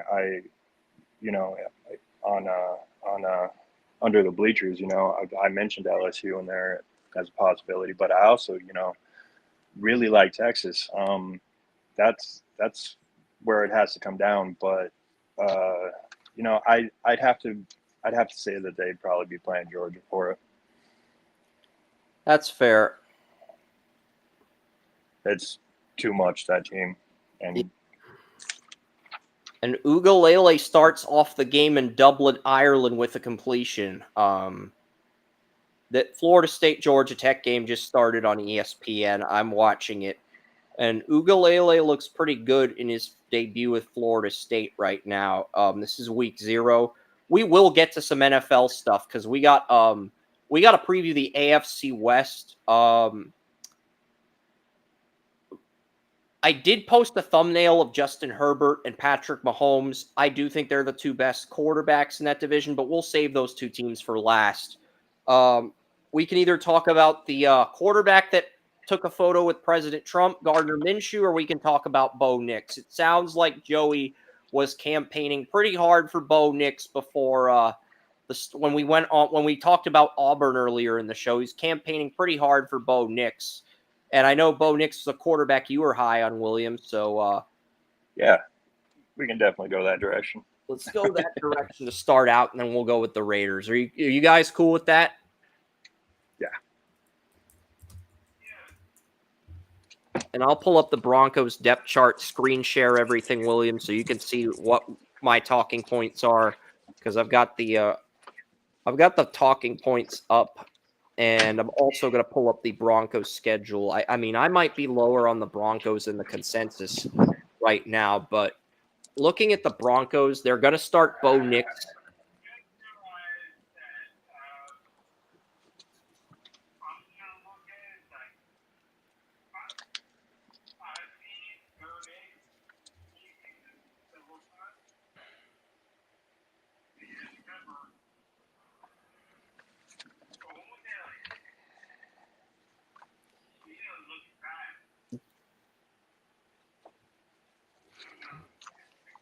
Yeah, Javonte Williams is going to be the starting running back. As long as he's healthy, I think Denver's offense will be more formidable than most anticipate.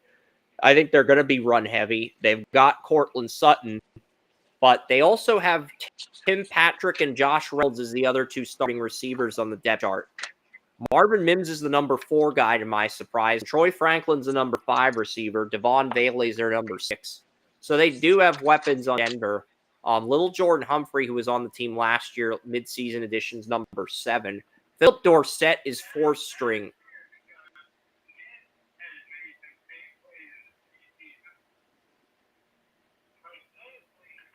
I would keep Mims as a slot receiver, but that was Tim Patrick's job before his injury last year, and Denver brought Patrick back on a team-friendly deal rather than keeping Judy. And Sutton, they were like,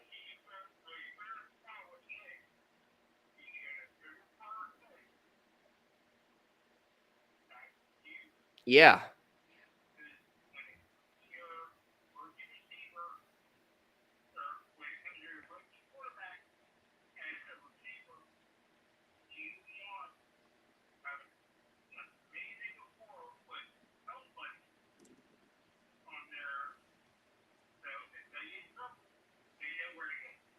Yep.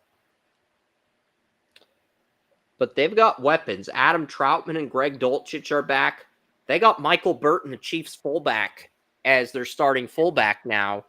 And Garrett Bowles and Ben Powers are the left tackle, left guard. Miners and McGlinchey are the right guard, right tackle. Miners did get extended. And Luke Wattenberg, Virginia Tech 5th round pick, is the starting center. And Alex Forsyth, Bo Nix's center at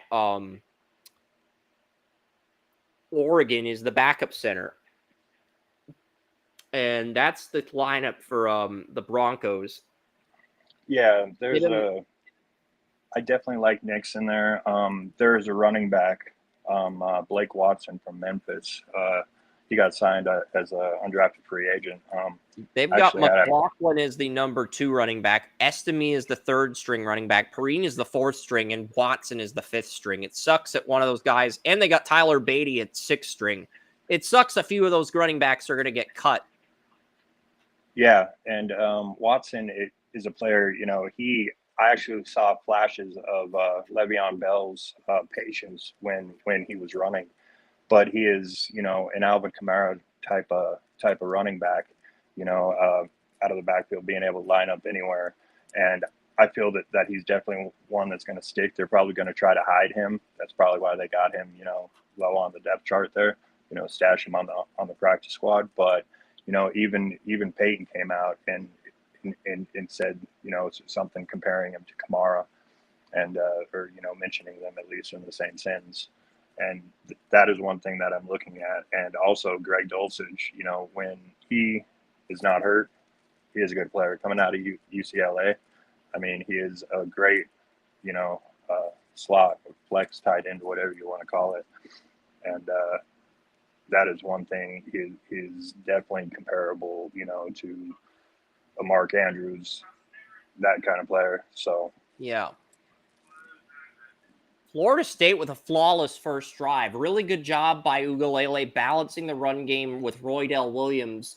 But the backup running back got the touchdown. Lawrence Toalai, he's the backup to Roydell Williams. He got the touchdown. And Florida State's third-string conversion. Florida State's two-point conversion was to the third-string tight end. So backup running back and third-string tight end get the first points for Florida State. Who had that on their bingo card? I don't think any of us did. Ugalele, I feel that he's a good player that translates, as a backup in the NFL, but he does have that NFL kind of potential. But I don't feel that he's ever going to be, that dominant, but he can come in and win some games,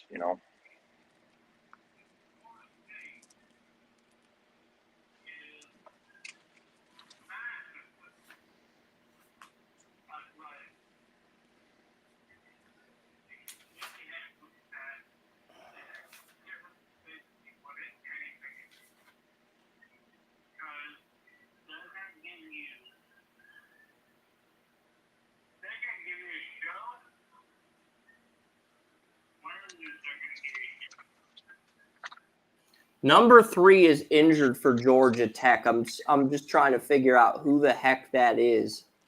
Because he's not listed as a starter. Number 3 on Georgia Tech. Is that a defensive back or is it a special teams player? It doesn't say. You know what? I'll Google it after we look at the defense. But looking at Denver's defense, they've got DJ Jones at nose tackle in a contract year. Zach Allen's their 34 left end. They added John Franklin Myers from the Jets as their 34 right end. Baron Browning and Jonathan Cooper, the edge rushers in the second half, who were huge, are back as starters. Jonah Ellis, they add him for depth. They have Nick Bonino. I do like their depth at edge. They have Cody Barton and Alex Singleton as the starting inside linebackers, but the season-ending injury to Drew Sanders, that really does cripple Denver's inside linebacker depth. Wait, what happened? Drew Sanders, I think he tore his Achilles back in May, right after the draft. Oh, dude. Yeah, no, that is like that was my top linebacker. And, I mean, he's a 3-down linebacker, but, first 2 downs at middle linebacker, and then you can line him up at edge anywhere for 3rd down. And dude actually he's got some talent, man. He might be a little bit light in the ass, but I mean, he has some talent, and dude can play, man. But that sucks, man. I hadn't heard that yet. Maybe I did and forgot it. I don't know. But yeah, but the thing with Denver is they've got Surtain and apparently Riley Moss, who missed most of his rookie year, is listed as the number 2 corner on the depth chart. So Riley Moss, because Denver brought in Levi Wallace from the Steelers. This says Riley Moss is ahead of him on the depth chart. I don't know if that's true. I have not watched enough of the Broncos. But they have Jaquan McMillan as the nickel, and then Levi Wallace would be the number 4. Dime corner. Mathis would be the quarter corner, and Abrams Drain would be the number 6 corner. I would not start McMillan. I think the other corners are better than him. And I think Moss is a floor player, so I'm surprised he's starting. But yeah, I do think Surtain's going to be the number 1, but who's going to be 2 through 6 on this depth chart? That's the big question with the Broncos cornerback room, but they are a pretty deep room. Brandon Jones is the free safety safety. PJ Locke's listed as a starting strong safety, but Albert said that JL Skinner's a guy Joey and I liked out of Boise's making a lot of progress. So I don't think we will see PJ Locke start. I think it'll be Skinner's team, JL Skinner. I think he will be the starting Skinner strong safety at Boise State. I saw him at Boise State, and I really, liked what I saw at Skinner. They always have Boise State having those, tough players, and that's one of them, I feel. Yeah. Amari Harvey, the number 2 corner on Georgia Tech, got injured. Amari Harvey, he's a junior redshirt. He's the corner who got injured on the play. So hopefully he's all right. But yeah, Riley Dixon and Will Lutz are back. And Marvin Mims is the return specialist for Denver. I like Marvin Mims. I've got him on my fantasy team. I expect him to really start doing something. He's a good player. I mean, he's a good ball player. But Denver's the one team that could surprise a lot of people. And I'm going to go back to my live stream here and pull up the Broncos schedule. I might be way off on Denver. I projected them at 4-13, but I think they're a team that could end up surprising a lot of people because it just depends. What does Bo Nix do? Because Bo Nix, this is a very manageable schedule for the Denver Broncos. They go to Seattle in week 1. They could, honestly, Denver could beat Seattle. I do have Seattle winning, but Denver could go into Seattle and beat them the way Geno beat Russell Wilson a few years ago. That could happen. And if it does, that's big news. But Malik Rutherford, the wide receiver, ran a counter like Deebo Samuel, and that put Georgia Tech in Georgia Tech threw a screen pass to Rutherford, and Rutherford just made a big play. Rutherford is a junior. He is draft eligible, but I think he's going to probably go back to Georgia Tech after this year and probably be a 2026 Senior Bowl candidate. But yeah, that was a big 22-yard reception by Rutherford. That definitely got some scouts' attention on the screen pass. But Denver also hosts the Steelers in week 2. And if the Steelers quarterbacks continue to play sloppy like they did, that's another game. I do have Pittsburgh winning that game because it's an FU game for Russell Wilson, but that's a game Denver could steal. Denver could steal the games against Seattle on the road and Pittsburgh at home. They could certainly steal both of those games. But I do have Denver losing both of those games, but they could steal both of those depending on how good Bo Nix is right out of the gate. They could steal both of those games. I feel like Joey's going to pick Denver to beat one of those teams for shock value. Not sure which team yet, but at Seattle versus Pittsburgh, I feel like Joey is going to pick Denver to beat one of those teams. I have Bo Nix's first win coming against Tampa Bay and Baker Mayfield, as surprising as that sounds. That does sound surprising. I definitely think the world of Baker Mayfield. He's one of those quarterbacks I was talking about, like Quinn Ewers. He's got that cockiness to him, And he's a dangerous quarterback, man. And, I don't see him winning that. I can see them definitely beating the Jets next week, though. Week 4, I've got the Jets winning that game, but I also have the Raiders beating the Broncos in Denver. But it's crazy. I'll take the Raiders over the Broncos.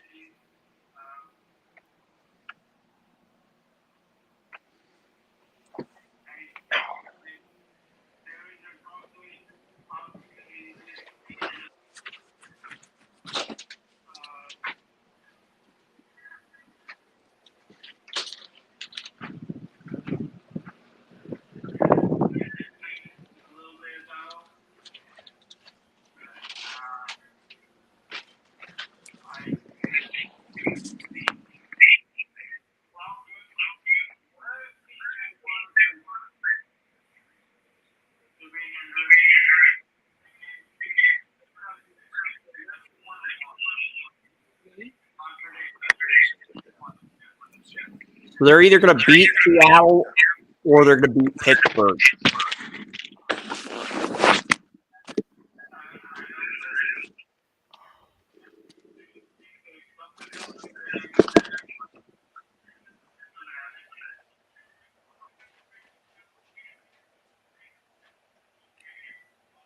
I have Denver being 1-4, but I have them winning 2 in a row against the Chargers and the Saints, because the Saints, it's a Sean Payton FU game, Thursday night game. I think the Broncos go into New Orleans and beat the Saints.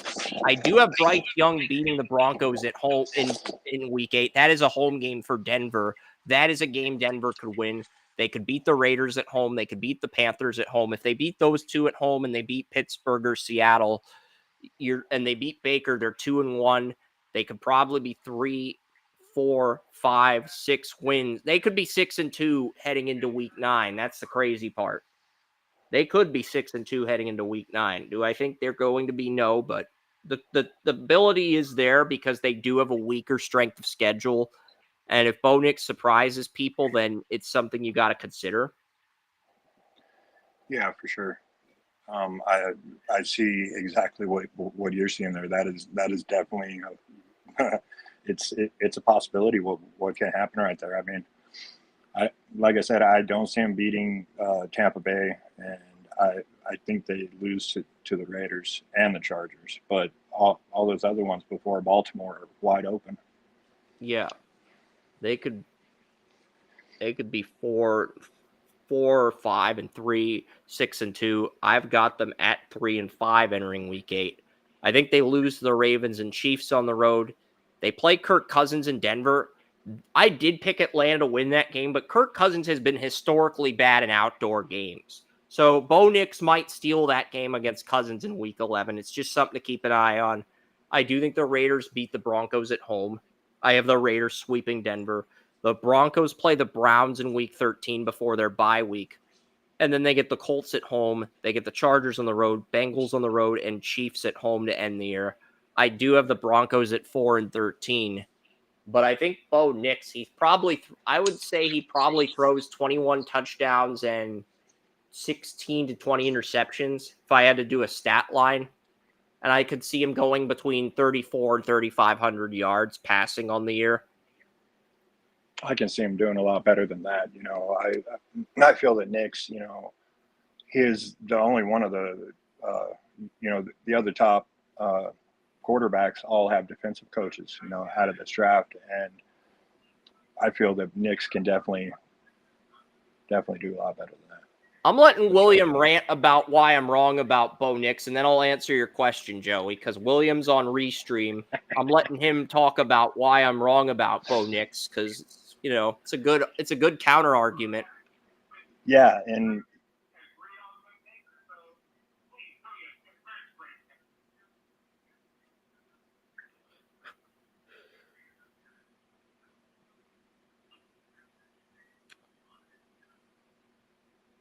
but yeah, as far as Bo Nix's projections go, where do you project him, William?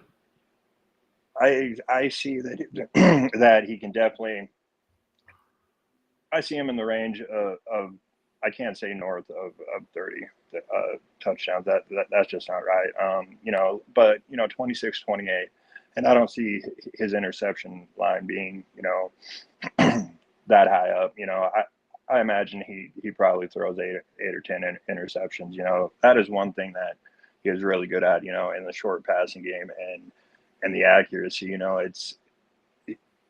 It's not even it's like a long handoff. And that's how accurate he is. And having Sean Payton for a coach, like I said, he's going to be having visions of Drew Brees in his head, and that's why he drafted Bo Nix. And that's why I said that. I knew it was going to happen because I saw a little bit of that there. Just the way they play. I'm even trying to figure out who the Broncos had ahead of Nix. They had 2 QBs ahead of Nix. Caleb Williams was one because Peyton hyped up Caleb Williams, and I'm guessing the other guy was Drake May, but I'm not certain. Yeah, that's what I'm guessing. I think Bo Nix was probably ahead of Jaden Daniels on the Broncos board. He was probably ahead of McCarthy and Penix. That would be my guess. Yeah, and like I said, there were whispers of teams having a first-round starting grade on. That's how it was worded on Spencer Rattler. Even though he fell to the 5th, that doesn't mean that a coach like.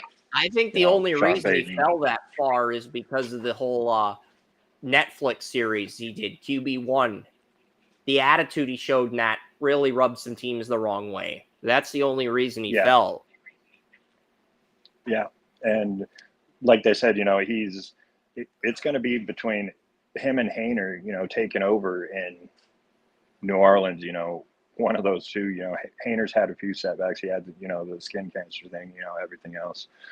But, like I said, those are two quarterbacks that I absolutely love the last couple of years. So, I mean, more the better, I mean, Ugalele's I just making hope one quicker doesn't get reads. buried. He's not going through as many progressions, not staring down as many receivers, but he's going through quicker reads. He's getting rid of the ball quicker based on what I've seen from Florida State today. He's making quicker reads, and I guess that's good for his development. But he sort of underthrew that one to Benson, number 10 on Florida State. But yeah. What else do you want to talk about before we get to the Raiders?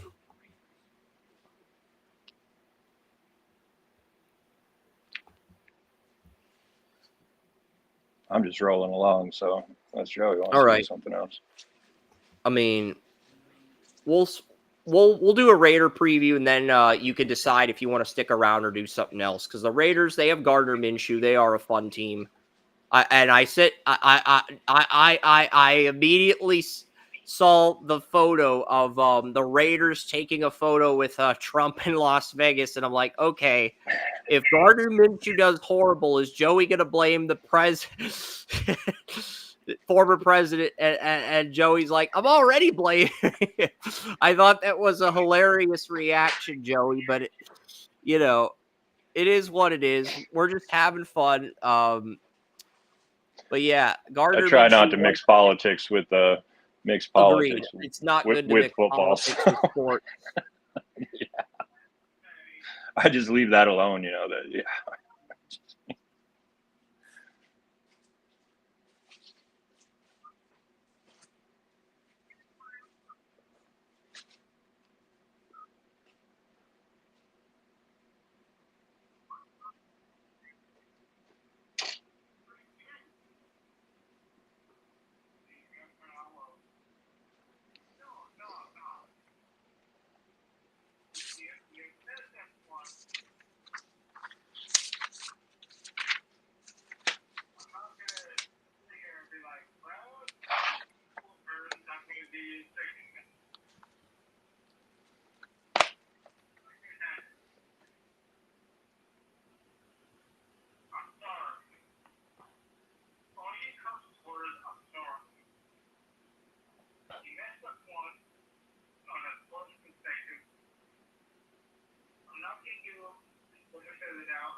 So I'm looking at the Raiders depth chart here. Minshew is the starter. Aiden O'Connell is the backup. I'm disgusted by the fact that Nate Peterman's the third stringer. I would play Right. Carter Bradley over Peterman if I'm being completely honest, because Peterman's just screwed up on so many occasions.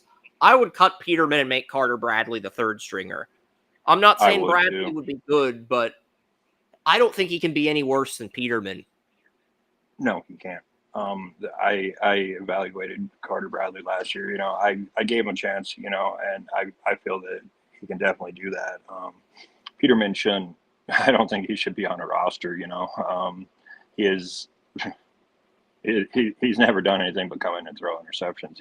Yep. Maybe he's a pretty smart guy, or maybe a rah kind of guy on the sidelines. I don't know, but yeah, that's kind of one thing. Like Gardner Minshew, he is that rah kind of guy. That not too talented, everything else. And then having Aiden O'Connell.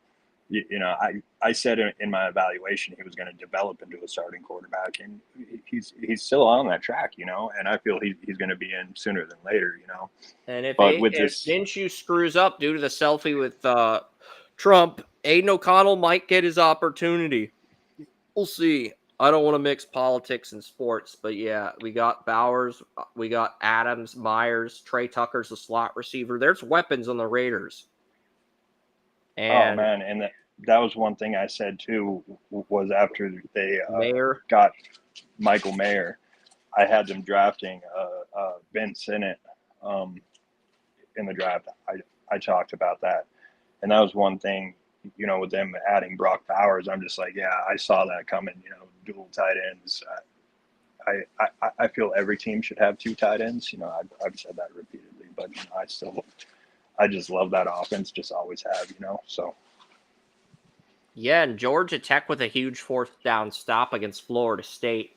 Offensive line is going to feature Colton Miller at left tackle, Cody Whitehair at left guard, Andre James at center, Dylan Parham at right guard, and Thayer Munford Jr. Jackson Powers Johnson is on second team. Andres Pete is on second team as a backup left tackle. Jackson Powers Johnson, backup left guard, and DJ Glaze, backup right tackle.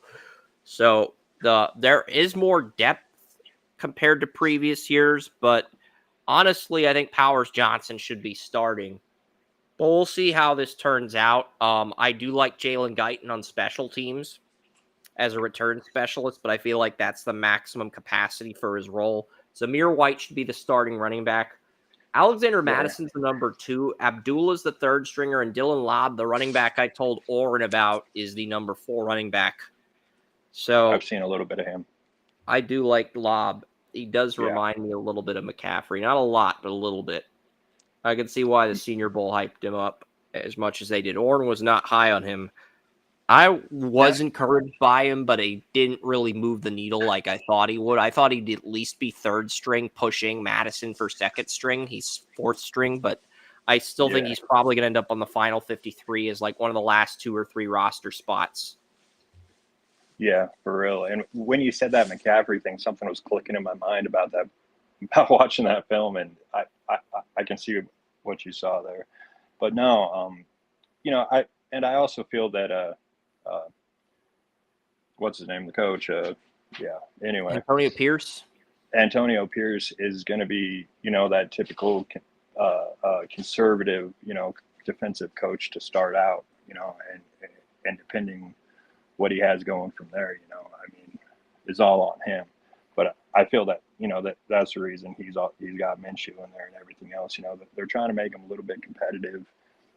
Give him that a little bit of something to show anything that they're growing. After having that rift through the organization, and this right here being the outcome of it. Yep. I feel they can compete. They have the talent. If the quarterback play steps up, they can definitely compete. Malcolm Kuntz and Max Crosby are the starters. Wilkins and John Jenkins are the defensive tackles. Tyree Wilson's the situational edge rusher. Byron Young, Alabama defensive tackles now on second team. Divine Diablo and Robert Spillane are the starting linebackers. Eichenberg is the backup middle linebacker out of Ohio State. Nate Hobbs and Jack Jones, good 1-2 punch at corner. Jacorian Bennett's the nickel.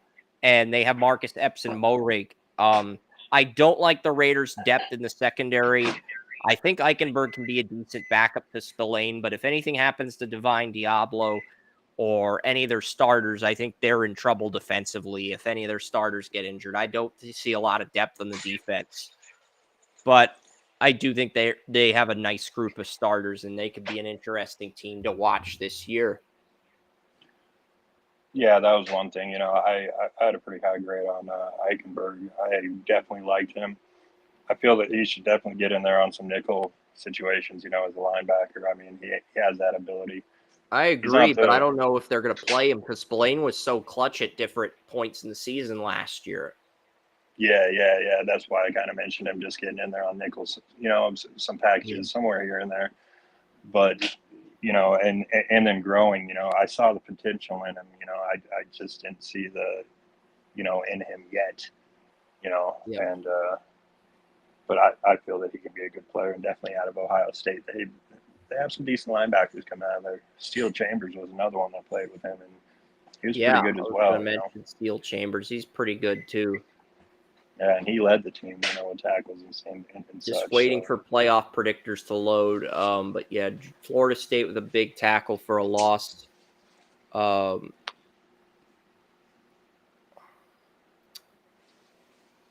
waiting for Florida's. Okay, here we go. Dang it, the Raiders thing showed up and then it disappeared. Okay. All right. I'm going to load this up here, stop screen sharing, and then I'm going to load the Raiders. And then we'll get to the Chargers and Chiefs after this.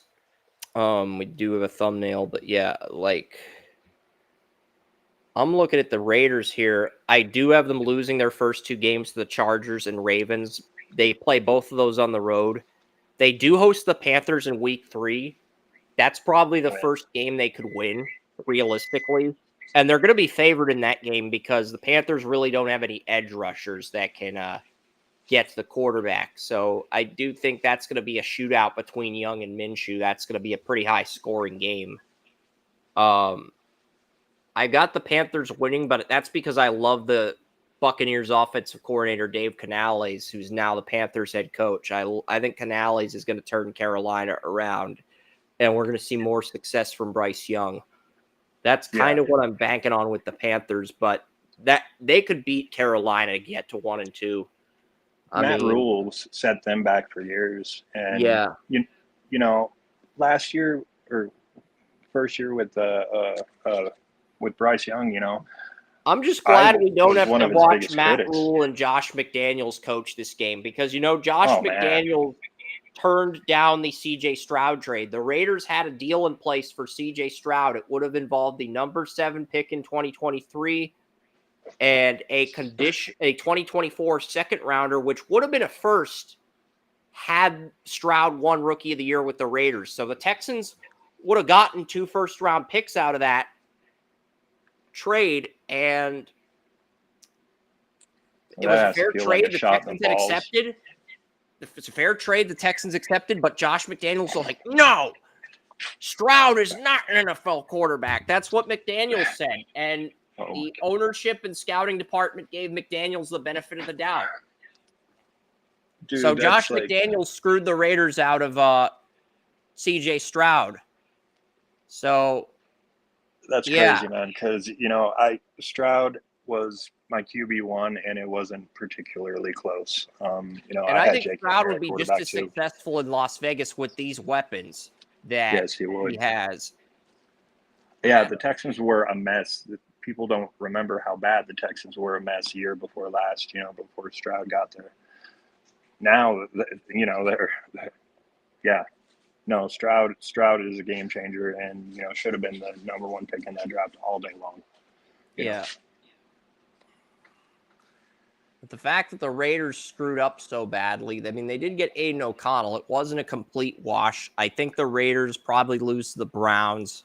So I do have the Raiders starting 0-4, but I think they beat the Broncos in week 5. They beat the Steelers at home, and they beat the Rams. They're 3-4 after an 0-4 start. And if they can steal one of these games, like the Panther game, they could be 4-3 heading into the game against the Chiefs.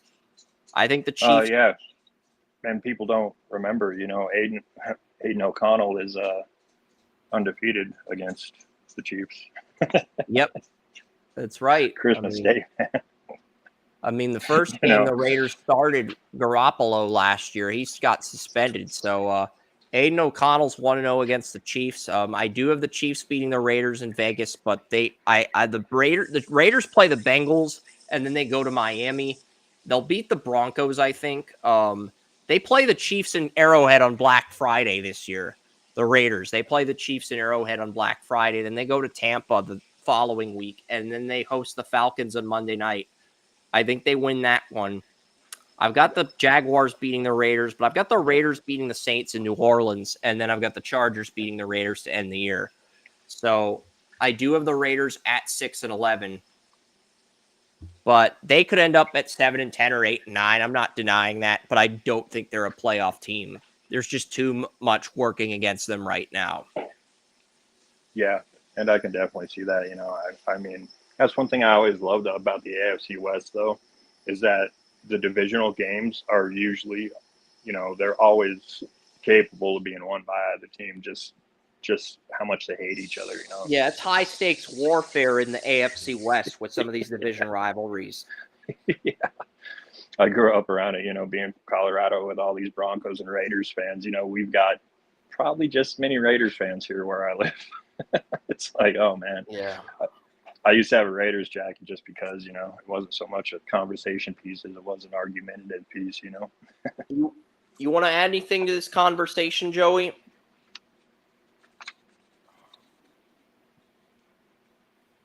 As far as the Raiders go?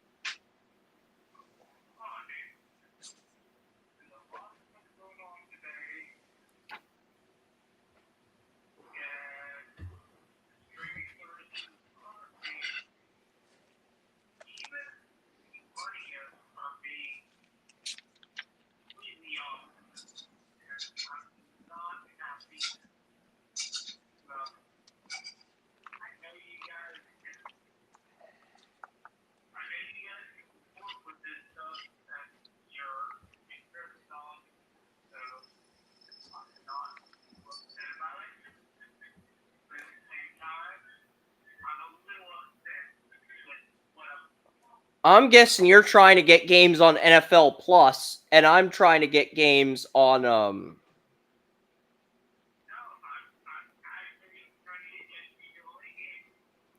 Yeah, they're only available on ESPN, unfortunately. The Florida State Georgia Tech game's on ESPN.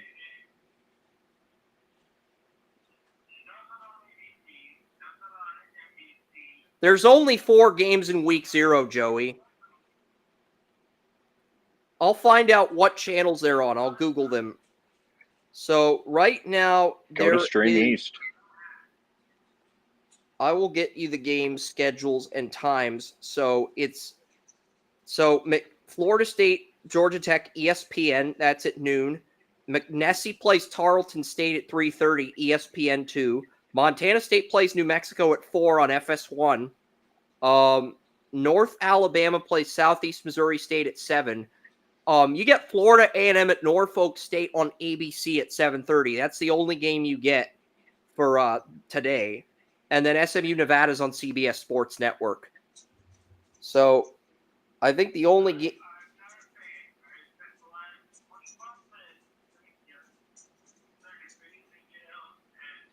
You do get college football on Thursday, Joey, when North Carolina plays Minnesota on Fox. You do get that game. You get that game on Thursday night on Fox. So you do get football. North Carolina, Minnesota.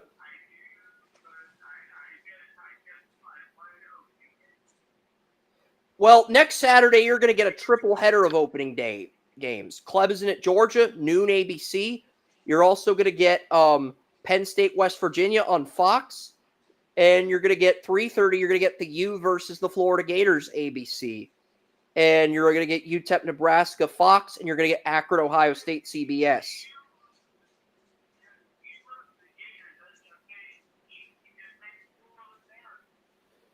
That's going to be on ABC next Saturday at 3:30. So you will get that game.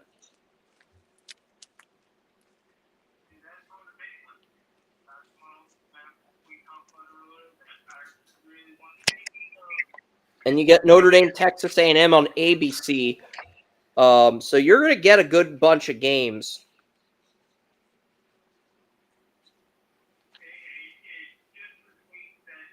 It's week 0. Instead of airing like 8 to 10 games like they usually do, they're only airing like 4 or 5. They usually air 8 games. Delaware State, Hawaii is only available on Spectrum Sports pay-per-view. So you have to order pay-per-view if you want to watch Hawaii. If you do not live in the Hawaii region and you want to watch Hawaii, you have to order the game on pay-per-view. That's how bad Delaware State versus Hawaii is.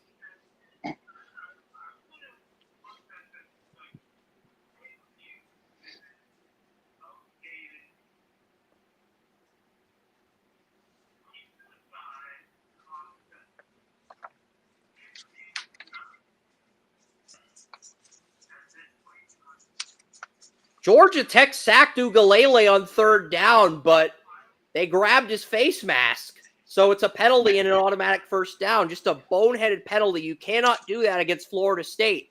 You cannot commit a face mask on their quarterback on third down after you sack him.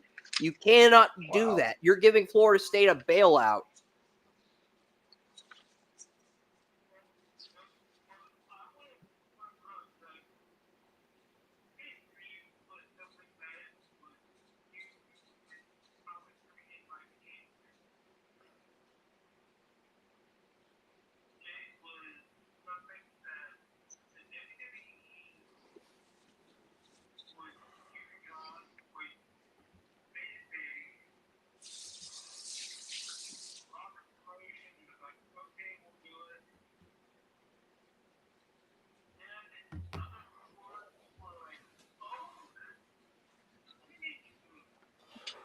What do you think the most exciting week 0 game is going to be, William? Probably the one you're watching. Yeah. Florida State. But yeah, the Hawaii game on pay-per-view is nuts. It's like, I don't remember a college football game being on pay-per-view. Bet it's on Stream East. Did I just say that? Hawaii. Yeah.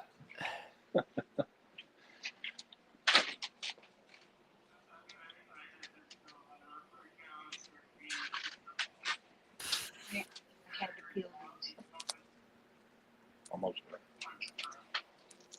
Yeah, Hawaii's only available on pay-per-view, which kind of sucks if you're a Hawaii fan. But what if they just put all the playoff games and made them only available on pay-per-view? That would suck. But they're not going to do that. And it's going to be Friday, December 20th is when the playoffs going to start.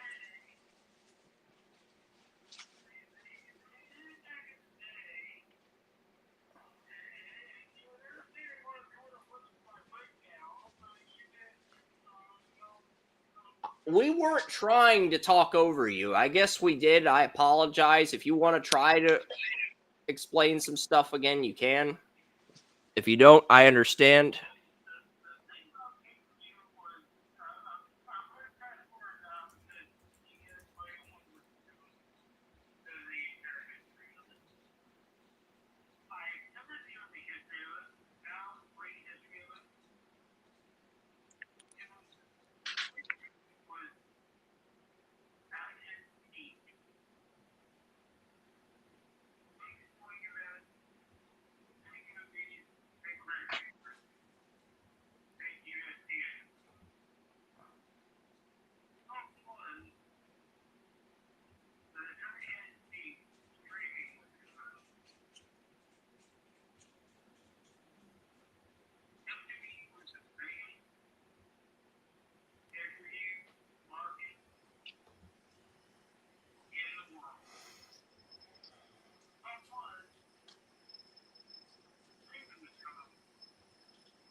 Okay, I do have some news. This is kind of big news. It's not football related, but I was Googling 2025 MLS draft for some of our soccer fans that enjoy listening to this podcast. San Diego will be the location of the 2025 MLS draft, and the NWSL, Pro Women's Soccer League, they agreed on a new CBA, and the 2020 the National Women's Soccer League draft is officially dissolving. There have been talks about the MLS dissolving the draft for a few years now, but that hasn't happened.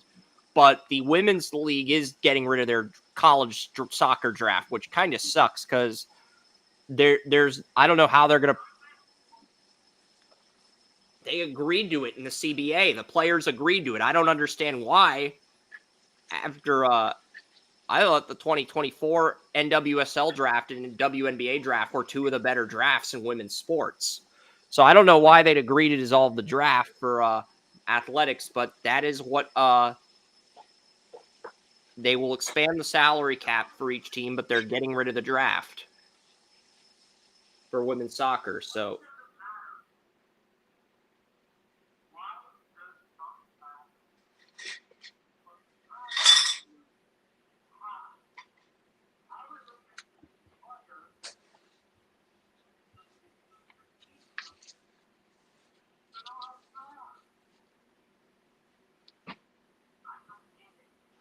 I mean, CBS and ESPN both reported this, so it's true. I don't understand why, but I don't either.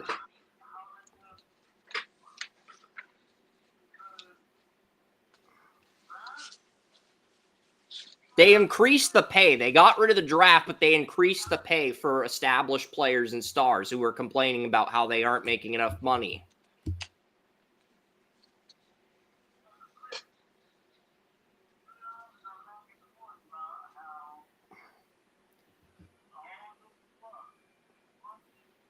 The minimum in women's soccer was $48,500. That is going up to $82,500.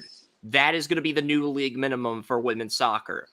So it's jumping. Like there's going to be in a few years the women's soccer league, the number one pick. Well, the women's soccer league will have a player making more money than Caitlin Clark on a rookie deal. That's nuts, but that's.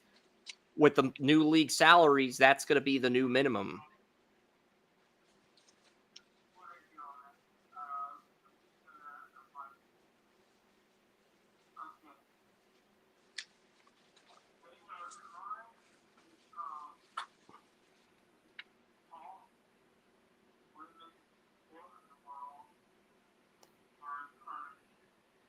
Yeah. But they have to get rid of the draft in order to do that. But there is going to be another opportunity for rookies to join the league, but I'm guessing it's going to be through an academy or something. Or they're going to have another format for amateur athletes.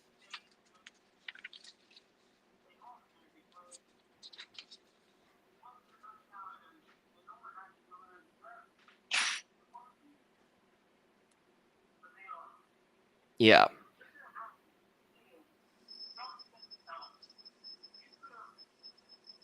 I hate to go off topic, Joey, but this is like breaking news, and it could affect the MLS in the future, so that's why I brought it up.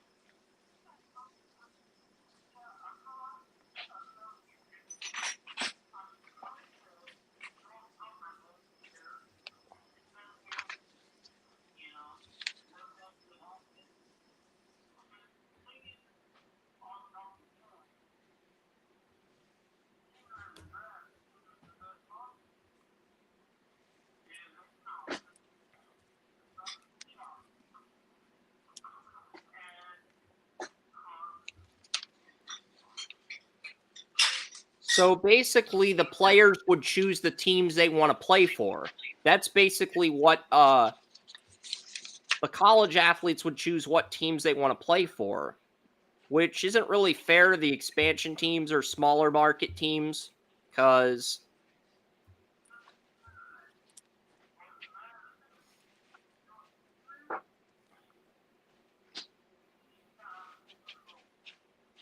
yeah, the players now have full control with all contracts.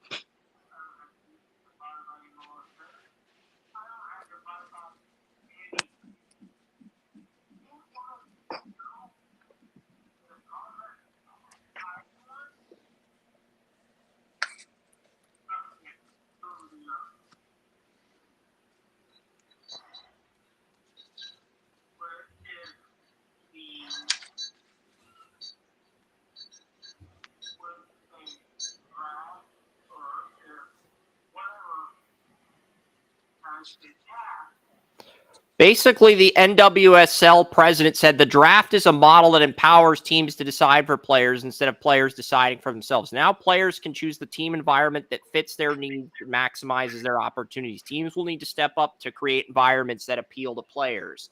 That's what the president of the NWSL said. But, you know, she's probably just saying that to cater to the players because the teams ultimately influence things at the end of the day, regardless of whether it's women's soccer or the NFL. Teams ultimately influence what happens with players, professional sports teams. I don't care what sport it is.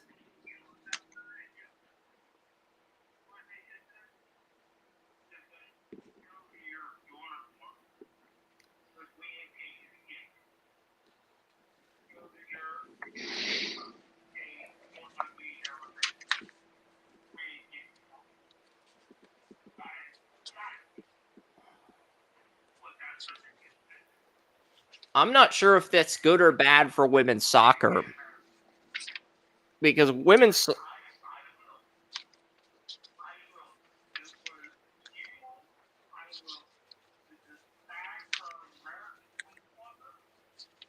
Yeah, because women's soccer's been a powerhouse in the USA for years, Joey. And now this is probably what probably leads to the decline in their product. Because it is.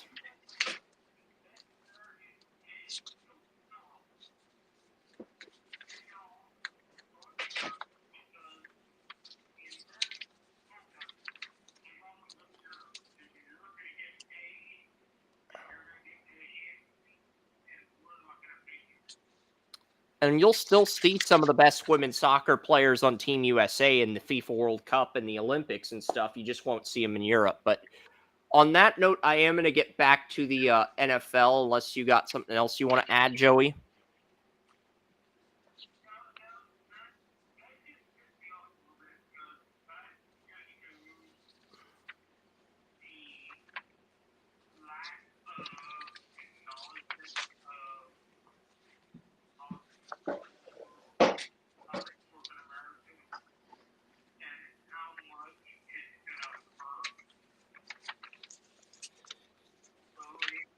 Yeah, because we're going to get.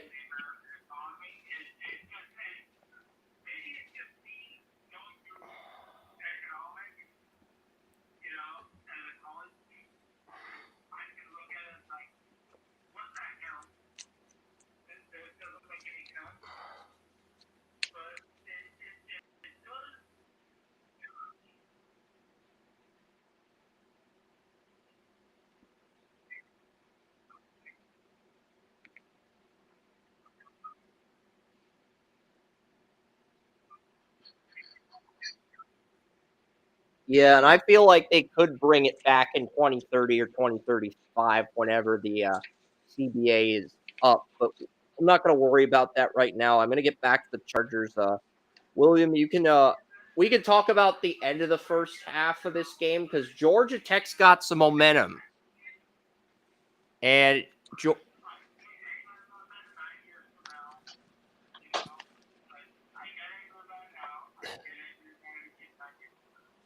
I agree. I think it's bad for the sport too. I'm with you. But at the same time, this is what the league's choosing to do, and it's what the players agreed on. So this is what the players want to do. Fine. More power to them.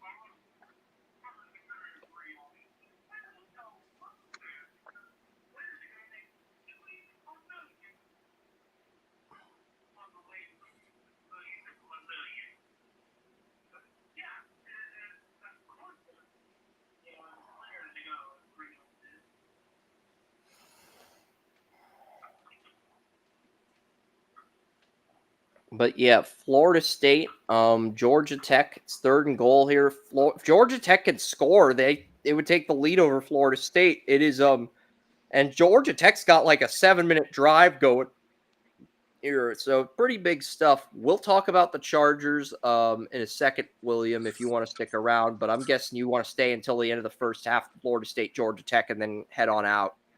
Appreciate you coming on, though. Yeah, thanks, man. I'm gonna go get some breakfast here in a minute. So go get your breakfast, man. It's 11:08 your time, and Georgia Tech with a touchdown, 14-play, 75-yard drive, 7 minutes 53 seconds, nearly an 8-minute drive by the Rambling Wreck.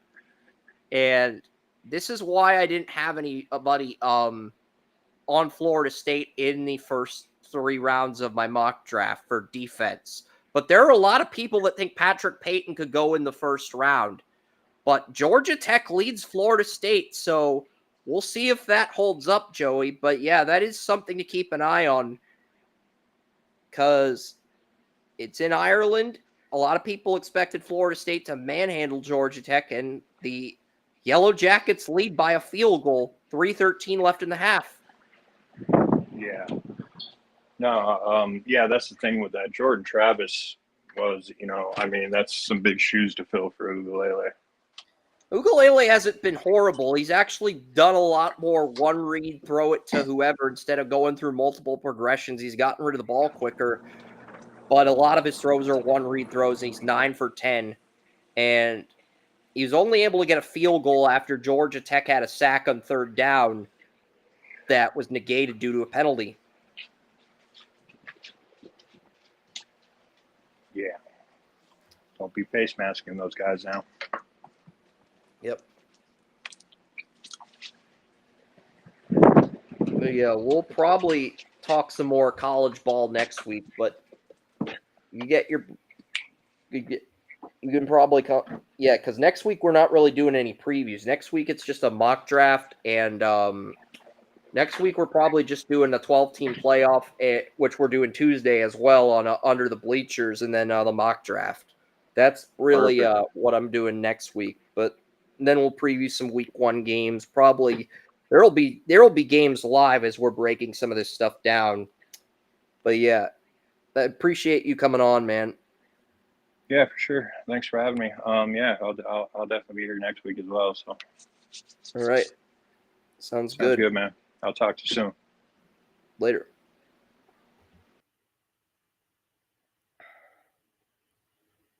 That was William Yannish, my co-host over at Under the Bleachers. He does fantastic work.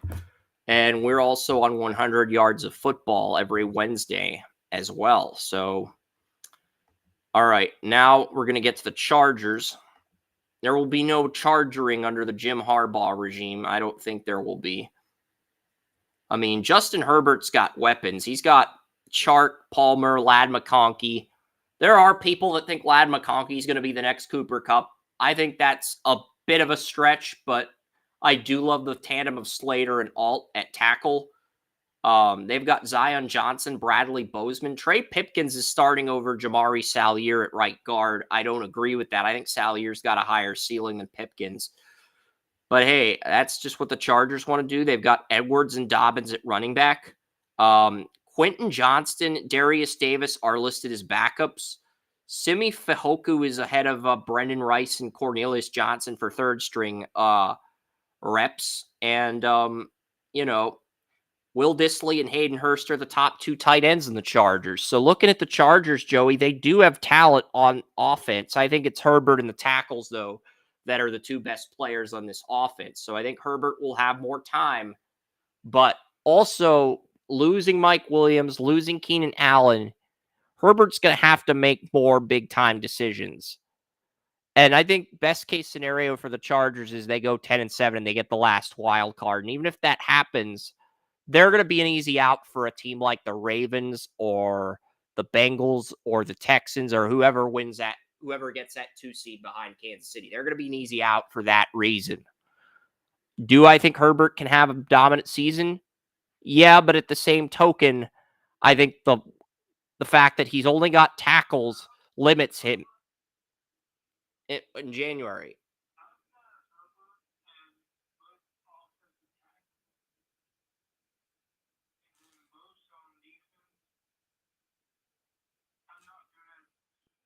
I did like Zion Johnson coming out of Boston College. Good rookie year, not as good in year 2, but not horrible either.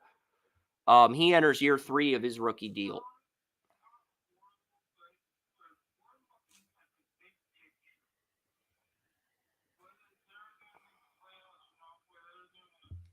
They've got Bosa and Khalil Mack, 2 stars at edge rusher. They've got 2 good edge rushers, 2 good tackles, Herbert, but they're banking a lot on that.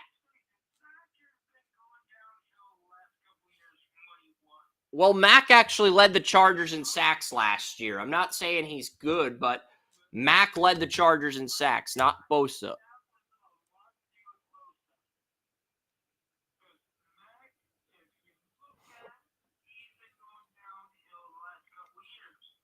When both are healthy, I think both are assets, but the problem is neither guy's healthy consistently. But when both are healthy, they're both major assets at edge rusher.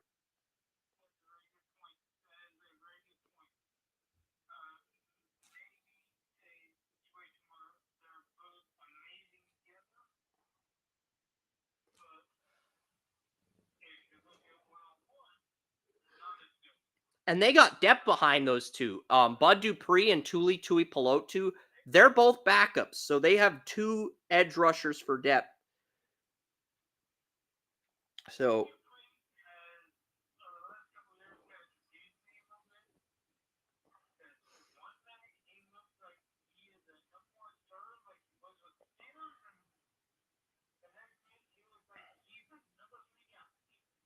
yep.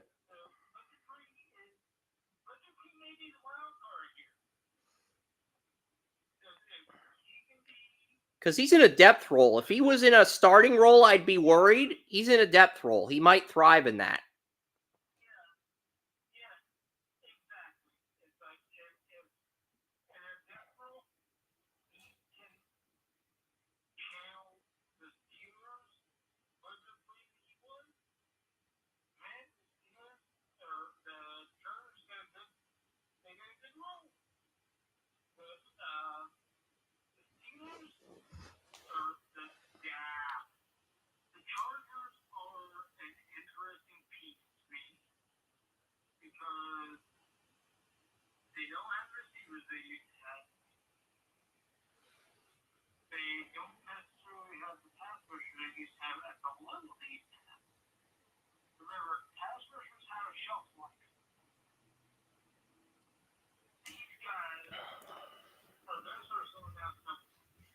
Yep. And Sante Samuel's their number 1 corner. Christian Fulton of the Titans is the number 2 corner. Jasir Taylor's the nickel. I think Cam Hart and Tarheeb still the 2 corners they drafted in the 5th round are better than Fulton and Taylor, but Hart's the number 4 corner. Still's the number 5. So, and Asante Samuel, I think he'd be better in a nickel role if I'm being honest, but because the Chargers traded J.C. Jackson last year, they sort of forced him into that number 1 corner role, and he's done well in that role despite his height. But, I think he's better off in a nickel role because he's 5'10". If you got a 6'1" receiver, 6'2" receiver, they will have the height advantage over Samuel because he's 5'10". But that's the thing.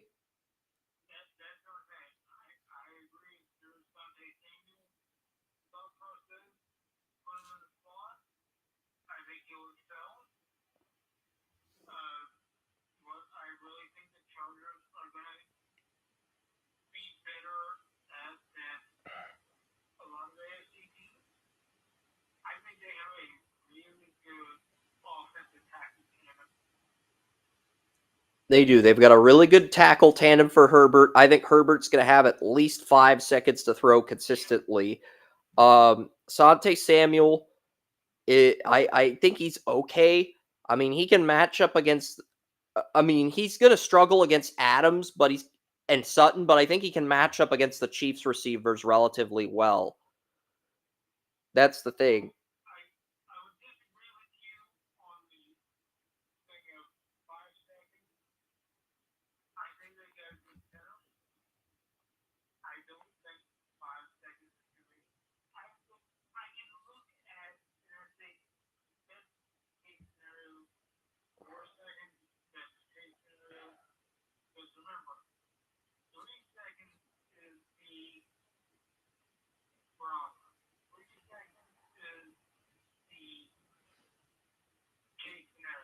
Yep.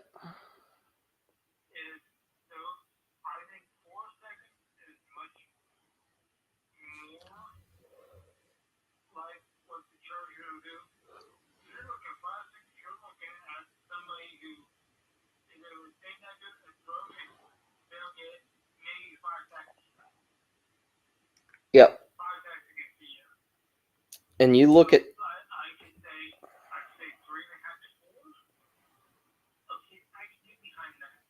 They do have Denzel Perriman and Henley at linebacker. They do have Denzel Perriman and Henley at linebacker as the starters. Junior Colson's the backup, but they do have some more linebacker depth. It's not great, but it's okay.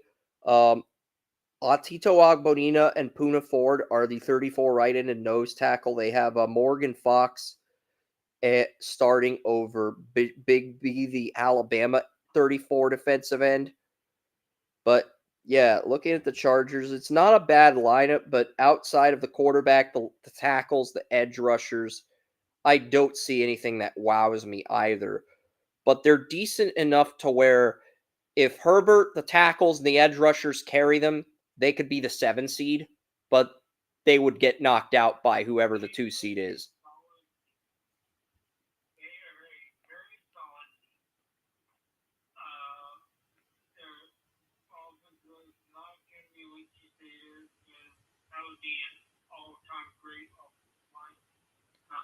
I think their tackles are going to be all-time greats, but the interior is what I'm worried about. Pipkins at right guard, Bozeman at center, taking over for Corey Linsley, and Zion Johnson at left guard. The interior is what I'm worried about. I think the tackle play is going to be elite. I think the Chargers are going to have one of the top 10 tackle tandems in the league. I do.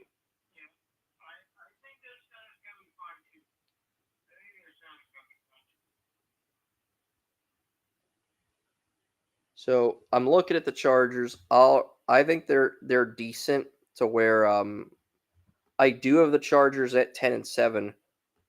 I think part of it is the strength of schedule. And every year there's a team in the top 5 that makes the playoffs. Drafting the top 5 that makes the playoffs the next year, I think it's going to be the Chargers this year with Harbaugh, with Greg Roman. I think they're the team in the top 5 that's going to make the playoffs. The Chargers get the Raiders at home and the Panthers on the road. I think they win both of those. They go to Pittsburgh in week 3. They'll probably lose. I've got the Chiefs beating the Chargers in LA. So I've got the Chargers going from 2-0 to 2-2. They play the Broncos in week 6 in Denver. I think the Broncos win that. And I think the Chargers, they get to 2-4, but they have a crux moment where they turn everything around. They beat the Saints at home in week 8. They get the Browns in Cleveland. I actually have the Chargers beating the Browns in Cleveland. I've got them beating the Titans at home, the Bengals at home, and the Ravens at home. So they go from 2-4 to 5 they go from 2-4 to 7-4. Then they lose to Atlanta. They lose to Kansas City. They're 7-7. And then they beat the Buccaneers and Broncos. They lose to Drake May and the Patriots. And then they beat the Raiders in Las Vegas to end the year to finish at 10-7 and edge out the 9-8 teams for wild cards. And I've got the Browns at 9-8, Jaguars, Colts, and Dolphins all at 9-8. And the Chargers barely edging out those teams. And I've got the Ravens beating the Chargers in the wild card round. But I do think the Chargers can get back to the playoffs. But If they get back to the playoffs this year and next year, I think they're a team that's probably going to lose in the wild card round.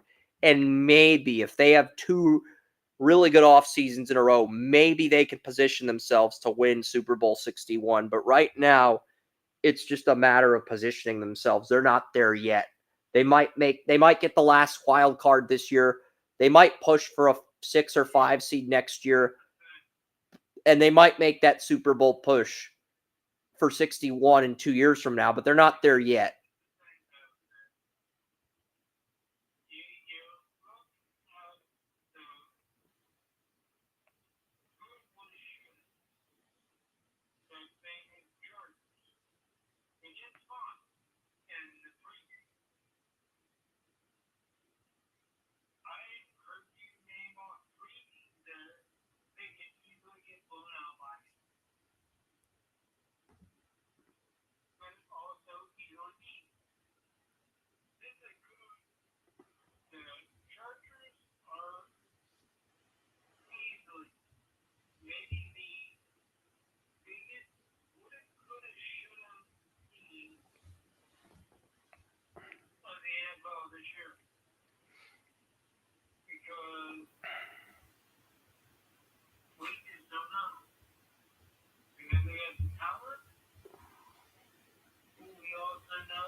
Yeah. And the Chargers are one of these teams that I could see in the wild card.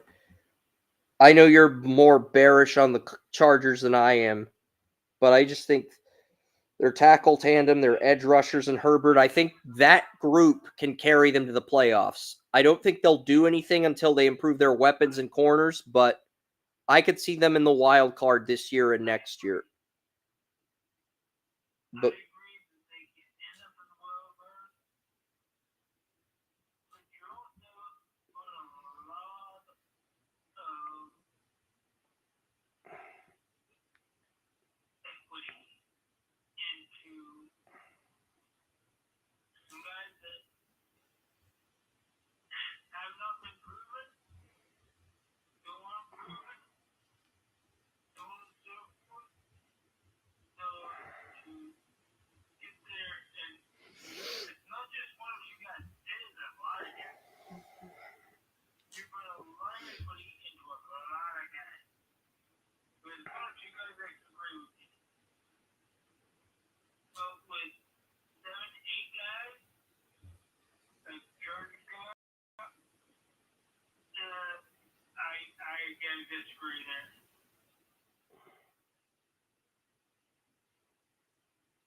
I'm saying the Chargers can get to the playoffs. They need to load up on at corner and receiver in the next 2 drafts if they want to make a Super Bowl 61 push.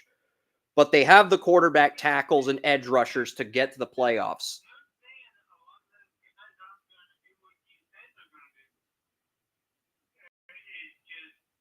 I like McConkey, but I'm not ready to anoint him the next Cooper Kupp like a lot of NFL fans on Twitter. I like him, but I'm not ready to anoint him that. I don't think he's done enough to earn that, Joey, and you're in agreement with me on that. That even though McConkey...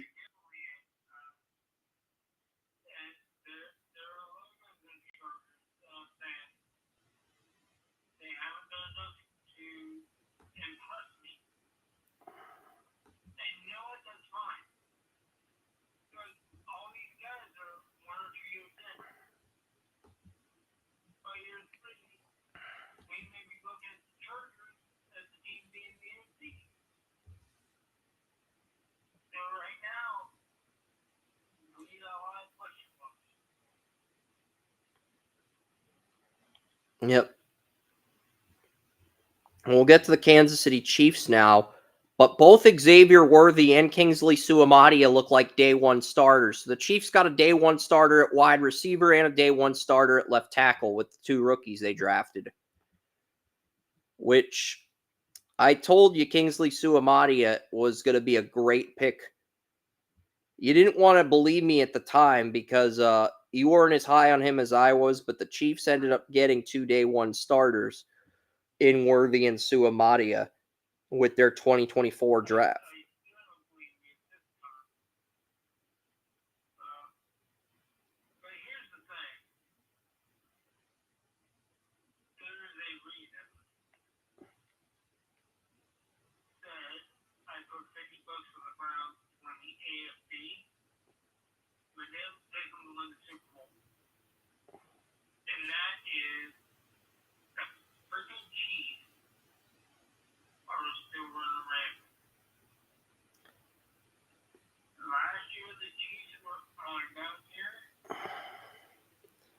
They're going to have more depth this time around. Worthy, Brown, and Rashee Rice are going to be starting.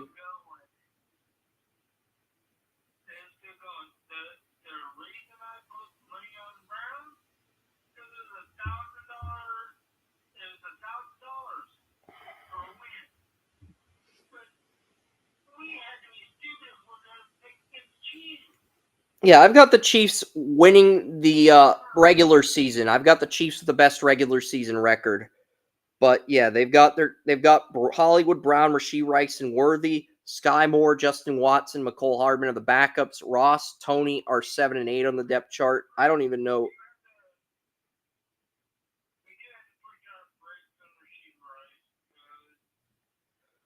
I think Rashee Rice gets suspended next year. He should get suspended this year, but his trial's not till December, so I don't think his suspension will be until next season.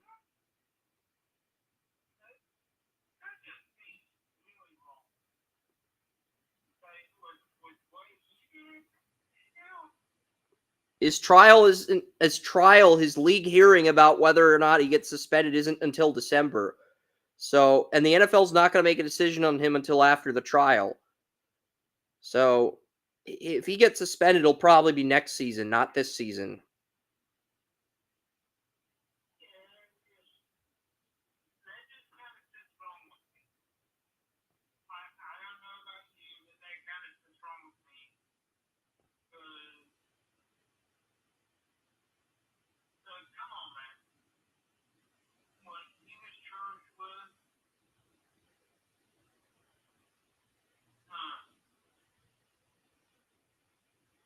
And Florida State's kicker made a 59-yard field goal, so this game is going to be tied at 14 heading into halftime.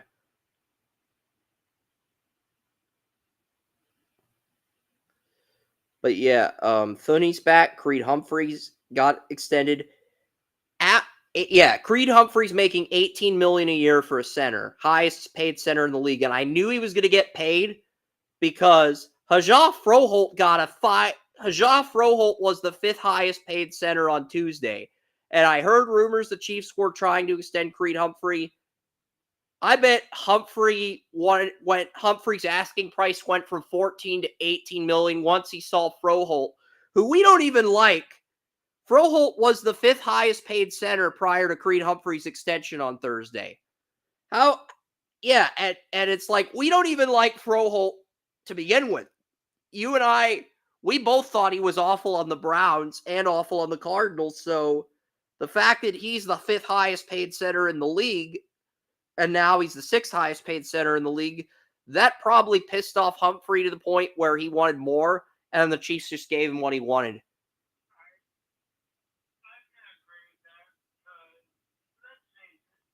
Froholt is making $12 million a year for 3 years.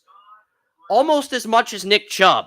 Froholt's making almost as much a year as Nick Chubb now, which is not right, in my opinion.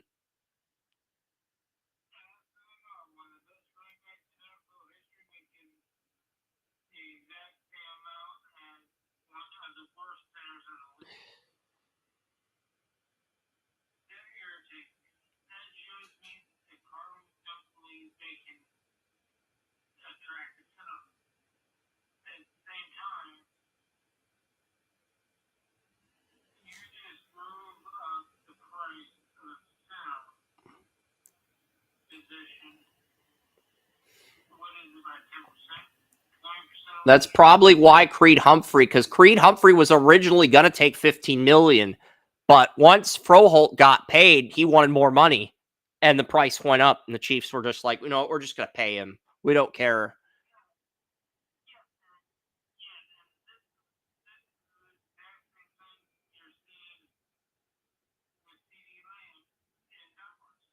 Yeah.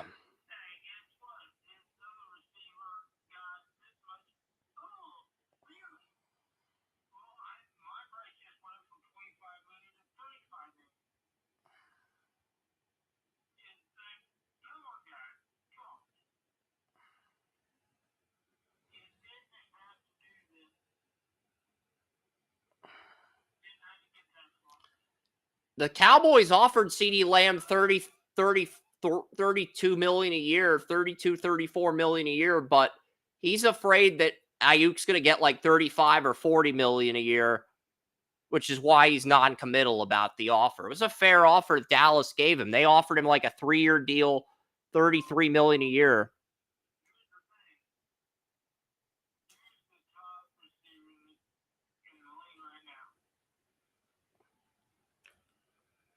I think, yeah, wide receiver salaries. I'll look that up now. I believe it's Tyreek Hill, but I'm double checking. I'm double checking the salary rankings. It might be Jefferson. It might be Justin Jefferson. Justin Jefferson's getting 110 million.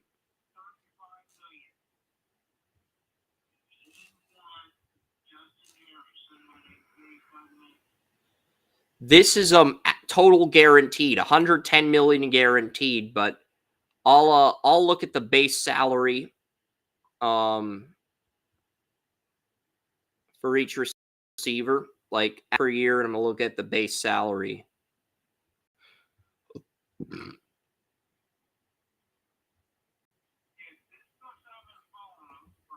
So T. Higgins has the highest base salary for a receiver this year at 21.8 million. That's on the franchise tag, but let's look at contract average. That's probably what I want to contract average. Justin Jefferson, 35 million. AJ Brown, 32 million. Amon-Ra, 30 million. Tyreek, 30 million, 2,500. Tyreek Hill, 30 million. So they offered 33 million, not 35. Lamb probably wants 35, 36 to sign now. And I think that's part of the reason why he didn't sign for 33 million, because either wants to be the highest paid receiver, or you got to figure out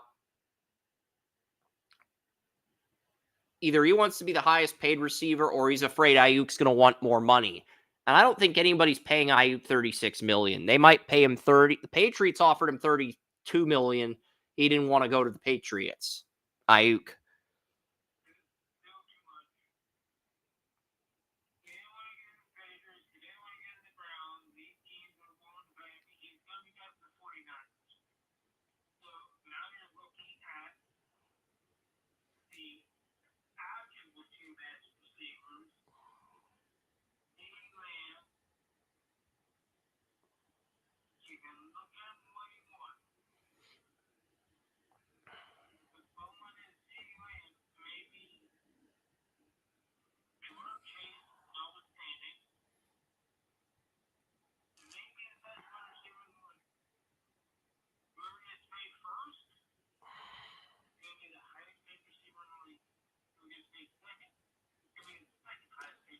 Bengals offered Chase 35 million, but I'm hearing he wants like around 40 million.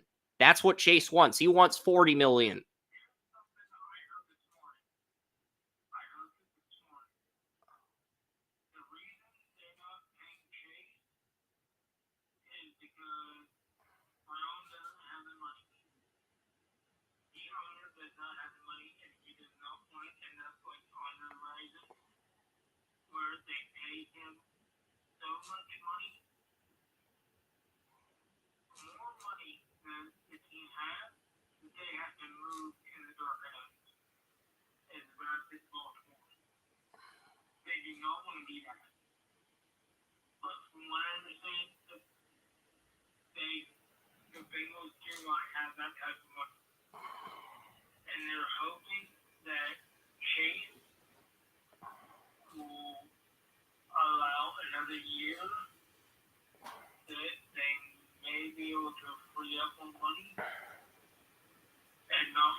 just don't have the type of money to pay the players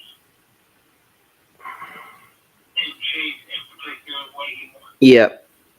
And the Chiefs, they've got a lot of guys back. Trey Smith, Jawan Taylor. Trey Smith in the final year of his rookie deal. Kelsey, I think Kelsey's a 2026 free agent, so he'll get a new contract after this year, probably a 2 or 3 year deal that'll allow him to finish his career in Kansas City. And then Noah Gray's the backup tight end in the final year of his rookie deal, and Jared Wiley's the third string tight end. So I think the Chiefs, they have a lot of depth at running back, tight end, receiver, you name it, they have it.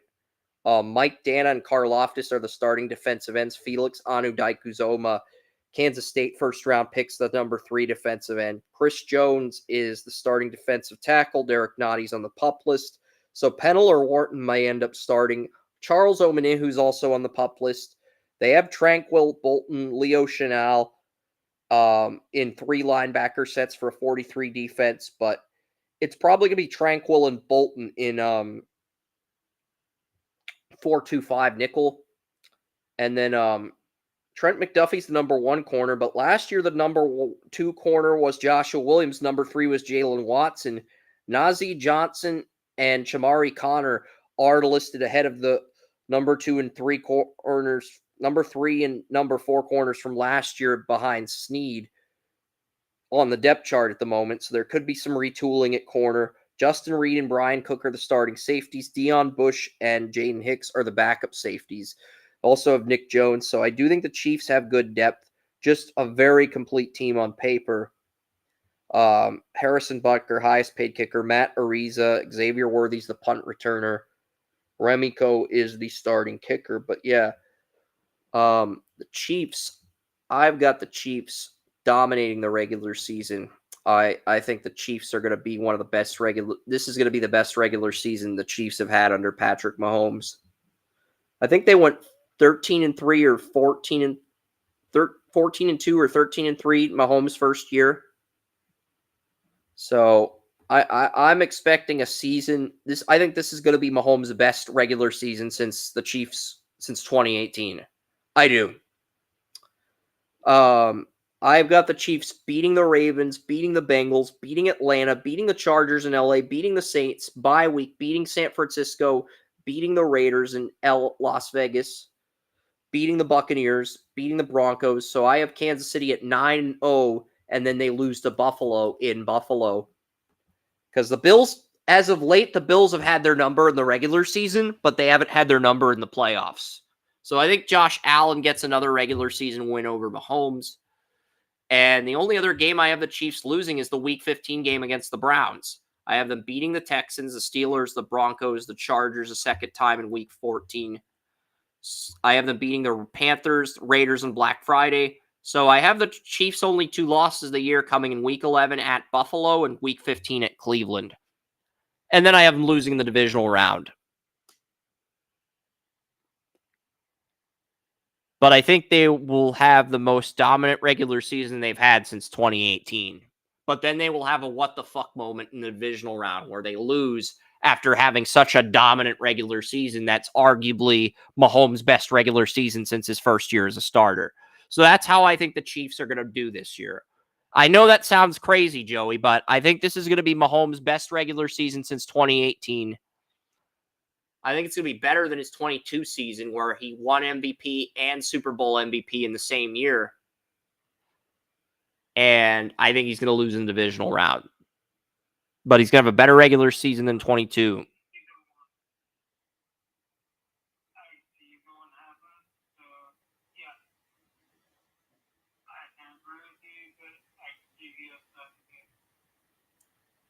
But you don't want me to be right about the Chiefs being 15-2 because if they're that good, it's going to be hard for you to pick against them. Even if the Browns get to the AFC title, it's going to be hard for you as a critic to pick against the Chiefs in that scenario.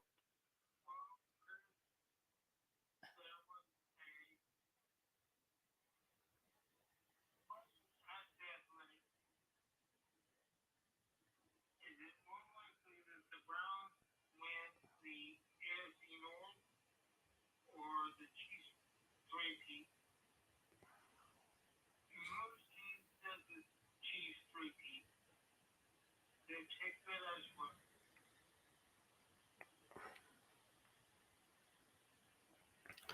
I just think the Chiefs are so dominant this year with the weapons, the variety. I think they're going to have a really strong regular season. But yeah, that's the AFC. But yeah, I'll review the AFC records. I've got Chiefs 15-2, Chargers 10-7, Raiders 6-11, Broncos 4-13. Then the AFC North, I have the Ravens and Bengals both 12-5. Ravens better division record. They win the tiebreaker. Browns 9-8, Steelers 7-10, Texans 11-6, Jaguars and Colts 9-8, Titans 1-16, Bills and Jets both 11-6. Bills win the tiebreaker for the division. I think the Jets are the better team on paper, but the Bills win the tiebreaker. Dolphins 9-8, Patriots 3-14. So that's my AFC. I do got to use the restroom really quickly before we preview the NFC West, but I will let Joey react and rant about whatever he wants while I take care of business briefly.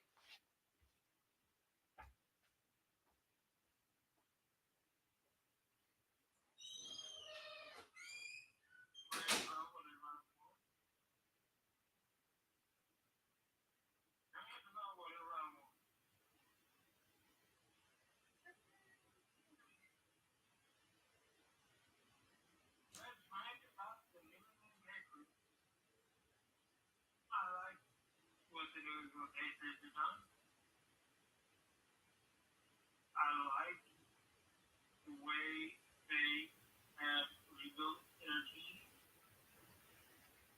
but especially I like the way Drake May has come across. But let's face it, Drake May was not supposed to accelerate as fast as he had. Yet he had exceeded all expectations. And after week one, where he didn't do as well, week two, he absolutely balled out. So, what's going on in New England? Oh, the Browns also traded a very nice prospect to New England. He's just awesome. I'm not going to overstep that. 6'5", 200-some pounds. Good hands. Very good prospect. Will he stick with the team? I don't know. He may end up making practice squad. Wide receivers, Drake may need them. As we were discussing earlier. I love Polk and Baker. I think Joey's talking about the Patriots receiver they got to trade with the Browns. And that's a left tackle. Left tackle at this point is New England's best bet. So, and New England's probably going to end up with a memorial pick because, let's face it, no matter how much these young guys work, Greg May is only going to be able to do so much. The defense, I think they did a very good job with, especially linebackers. Only you need to take it so far. I think they end up with the number one pick. I think the left tackle. Which left tackle? That's what you have to deal with. Because if with Greg May and a franchise left tackle, New England may be right back on the right track. Cause I've got a 75 floor grade on Drake May and 98 ceiling grade, and I've got a 86 floor grade on Will Campbell, 96 ceiling grade. So by the time Will Campbell hits 96, Drake May is going to be approaching his 90. So basically, they're both going to be peaking around the same time. They're both going to reach their ceilings around the same time frame. It may not be till 2026 or 2027, but they're both going to reach their ceiling around the same time frame, if you get what I'm saying, Joey. I said Drake May was going to be the best player, the best quarterback in the draft a long time ago. And I just put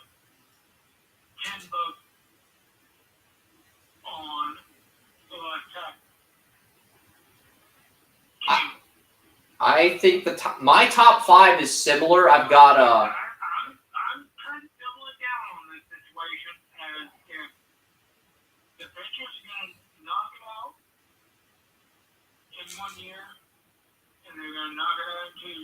I'm kind of doubling down on it. The Patriots fans used to admire me. Yeah, I've got Will Campbell at number 2 in my mock draft, but he's my number 1 candidate for the Patriots. I've got the Titans picking at 1. So. Here's the thing, Chris. I'm doubling down on the Patriots. Not something I've said before. I'm doubling down on the Patriots in 2 straight years. That should have you encouraged by itself. You know what I'm saying? This is going to be the best offensive tackle, and they took what I thought was the best quarterback. I think the Patriots can get 7 to 11 wins if they get Will Campbell next year. But right now, actually, I think 7 to 10 is a realistic benchmark for next season if they get Will Campbell. And then I could see them getting 11 wins the year after that. But they're in the right direction. That's what I'm getting at. They're heading in the right direction. If they get those 2, they're a 7 to 11 win team. We can agree on that. I'm just upset that you're not willing to admit that I'm doubling down on the Patriots. I'm glad you're doubling down on the Patriots, but I think the Titans are going to be the worst team in the league. Will Levis is their quarterback. I think they're probably going to take a quarterback at 1. I think Campbell will go 2nd. I've got Will Johnson, who's number 1 on my big board, going 3rd to the Vikings.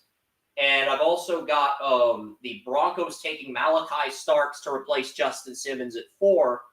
And then I've got Kelvin Banks going to the Commanders at 5 for Jane Daniels. So Jane Daniels gets a bookend left tackle, and Coleman moves inside to left guard or right guard.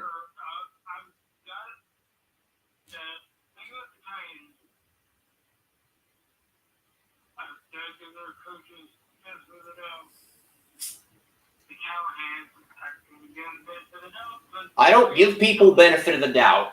I don't.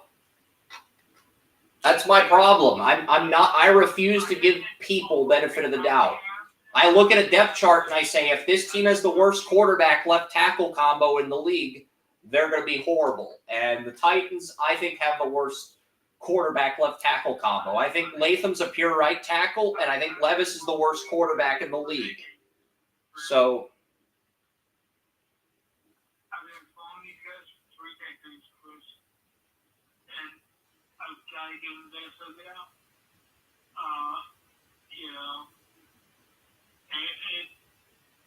I'm not saying they're not going to end up with the first overall pick.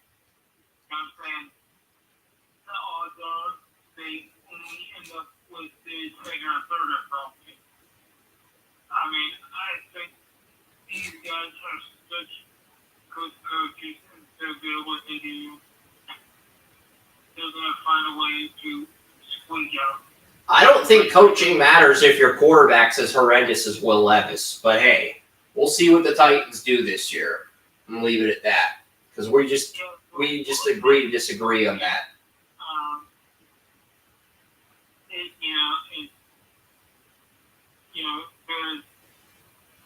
people say that. The same people that say that are the same people that say that Ken Dorsey was the reason for all the interceptions with Josh Allen. Yeah. So, I mean, we'll see. We'll see how everything goes out. And Georgia Tech opens up the second half against Florida State with a 40-yard run. Yeah, so Georgia Tech, they open up the second half with a 40-yard run against Florida State.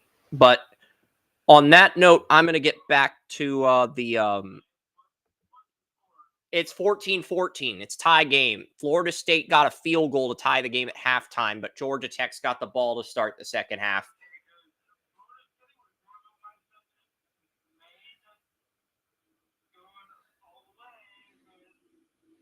This game reminds me so much of Clemson versus Duke last year when Duke beat Clemson in Monday. This is what that game reminds me of.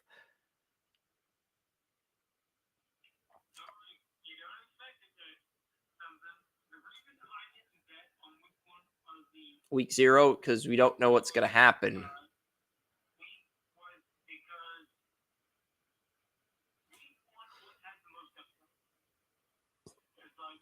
Week 0.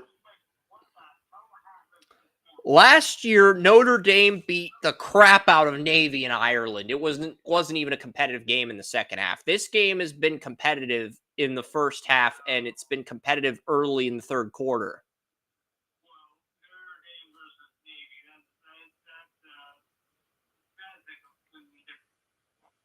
Yeah, it is.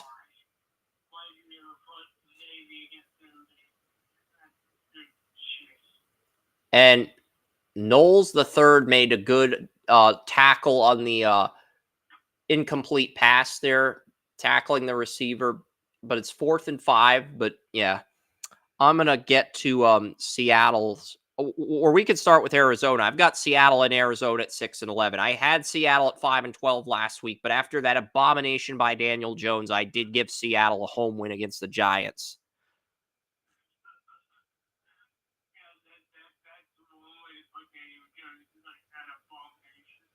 Look, I think Jones has a higher ceiling than Geno Smith, but he's not going to reach it. Like, he's just not. The way he played since.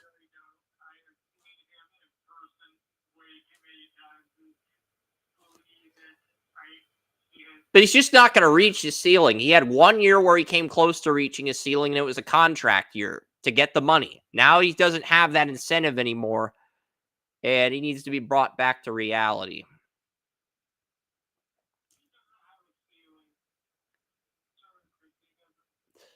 He looked like he had one coming out of Duke, but it's just it just hasn't worked out. I mean, Saquon, the only reason he looked like he had a ceiling is because of Saquon. Saquon's gone now, though.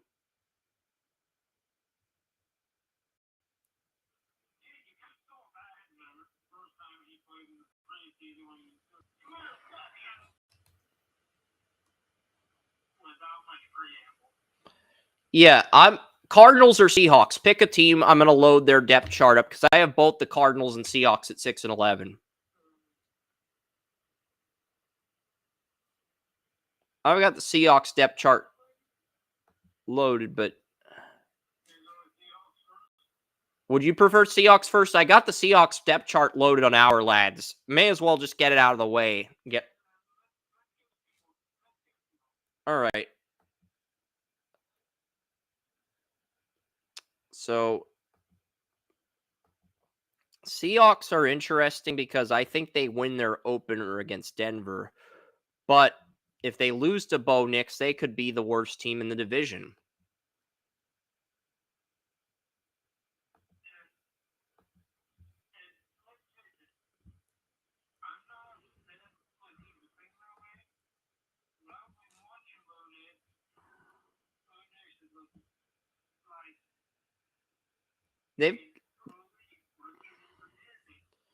Geno Smith's back. I mean, Kenneth Walker and Charbonnet are back at running back. Metcalf, Lockett, Smith-Njigba. Seattle did add Laken Tomlinson, the Jets left guard in free agency. They added Connor Williams from the Dolphins to be their new starting center, and Bradford's going to start at right guard. But Abraham Lucas is still on the PUP list. Abraham Lucas couldn't stay healthy last year at right tackle. He was great as a rookie. Couldn't stay healthy last year at right tackle. He's still on the PUP list entering year 3. George Fant would be the right tackle if Lucas can't come back in time for week 1. But if Abraham Lucas is out, Denver could steal that game, especially if they can get pressure on the quarterback, because I think their pass rush will have an easier time getting pressure on the quarterback if Lucas is out. Like, that's an injury that could change the outcome of that game. I have Seattle winning it, but it sounds like Fant might be starting week 1. I did like Christian Hayes, the Connecticut right guard they drafted, but I don't think he's going to play week 1. Leonard Williams, Hankins, and Jerron Reed are the starting 34 defensive linemen. Byron Murphy's a second string defensive lineman. Draymond Jones is listed as an edge rusher at 34 outside linebacker. I don't agree with that. I think he'll probably play 5 technique in some limited capacity. Boy Mafe, I see him as a starting edge rusher. Jerome Baker and Tyrell Dodson are the inside linebackers. Uchenna Nwosu's the Sam linebacker. They did trade Michael Jackson to Carolina. So Trey Brown, Tariq Woolen, Witherspoon are the starting corners. I think Woolen and really Xfinity. You're gonna redirect me to Xfinity when I'm breaking down the Seahawks.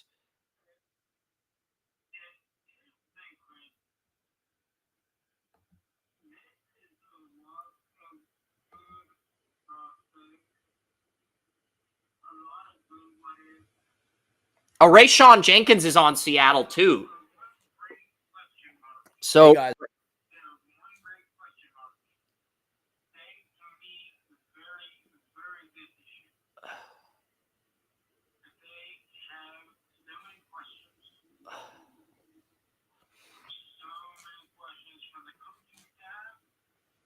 I don't trust Mike McDaniel as a head coach. I think he's a great defensive coordinator at Michigan and with the Ravens.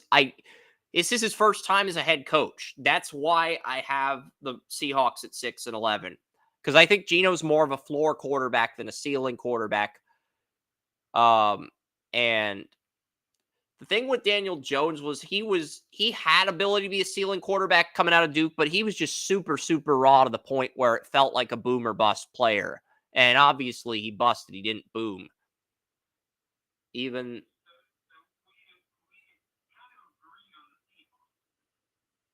Yeah, we kind of do. I have them, as far as their projected record goes, I have them at 6-11.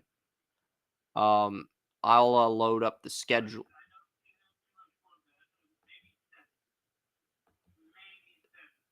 I'll go through the schedule here. Because they do. The first 2 weeks are big. They get Denver at home and they get New England on the road.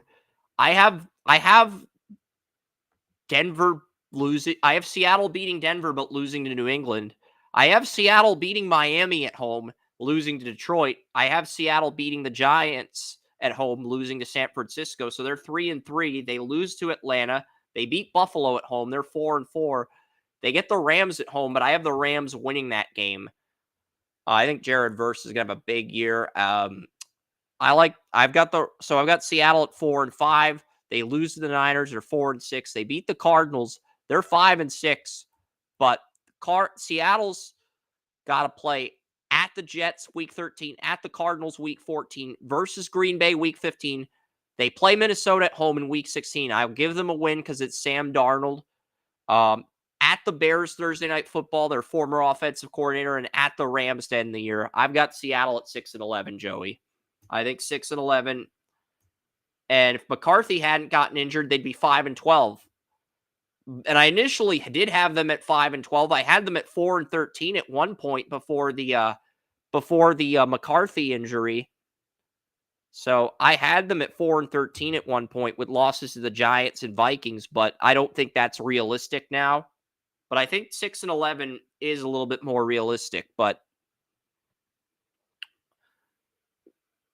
that's kind of where I have Seattle. I think they're a team that they might start the first half competitive, but I think they're going to fizzle in the second half.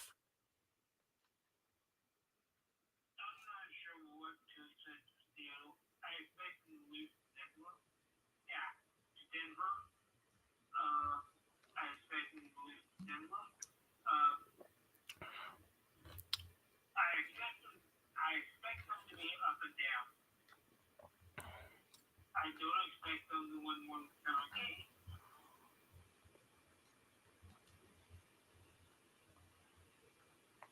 I think they're weird transition. And I don't think that's gonna really be well because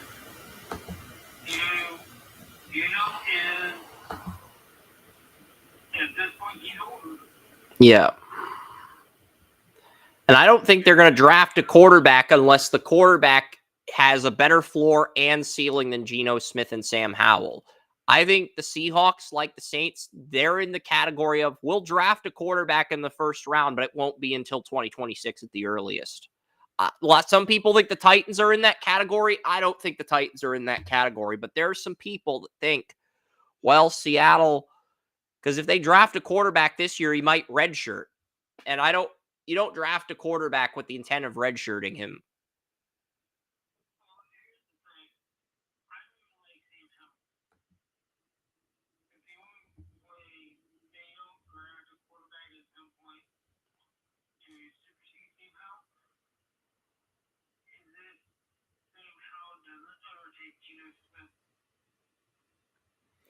But the thing is, Sam Howell and Geno Smith both have 2 years left in their contract, so they can keep both quarterbacks for another year if they don't like what's on the board.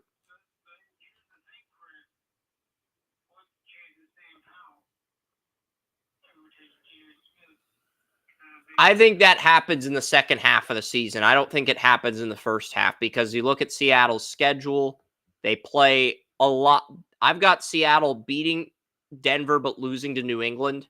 I have them beating Miami. I have them winning in week 5 against the Giants. I have them winning against the Bills in week 8 at home. I think they'll be 4-4 after week 8 with Geno. So,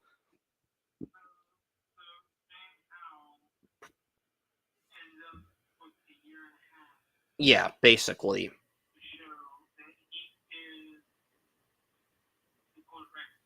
Yeah, pretty much.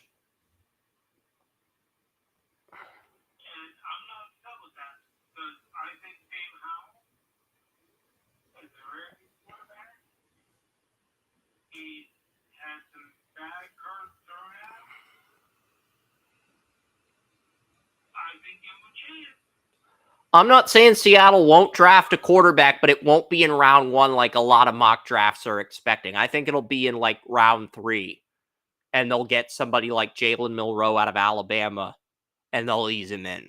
I don't think they will get a quarterback in round 1 because I think there are far greater needs in Seattle.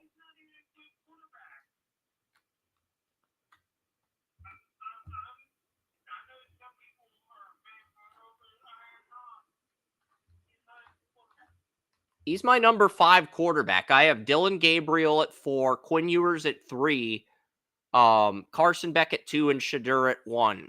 So that's what I have right now. Seattle did not get a quarterback in my mock draft that I made, 2-round mock. I didn't give them a quarterback, but I do think they'll look at a guy in round 3 if they buy out Geno Smith. If they don't buy out Geno and they keep both Geno and Howell, then I think we're going to be looking at Seattle waiting until 2026 to draft a quarterback if that happens. Because I don't think there's a quarterback with a better floor or ceiling than Geno or Howell in the 25 draft. So that's why I think Seattle's better off waiting till 2026 to draft their quarterback. Just let those contracts play out and just go with it. But yeah,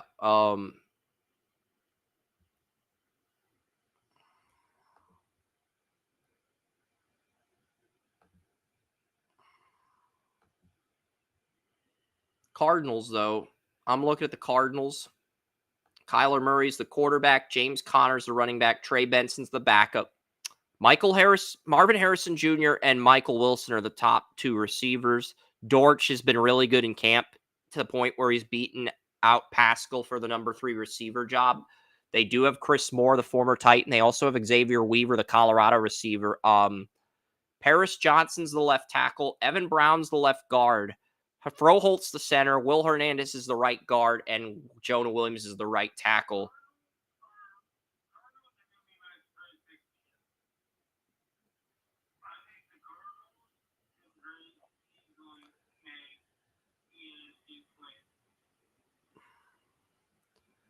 I think the Cardinals are a year away.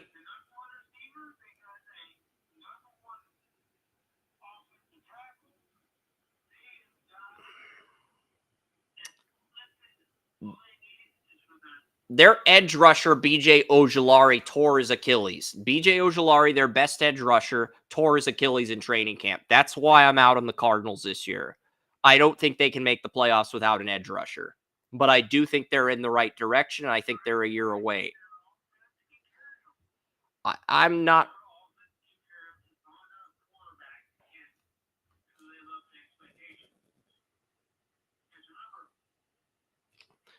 Kyler was making 4, 5 progressions out of 6 last year down the stretch. He really matured in terms of his decision making. I think Kyler Murray can. And he's got a number 1 tight end in McBride too. So I actually, right now the Bills are favored by 7 over the Cardinals in week 1. I've been telling you for a few weeks, Joey, pick the Cardinals to cover the spread because I think the Cardinals are going to cover that 7-point spread against the Bills.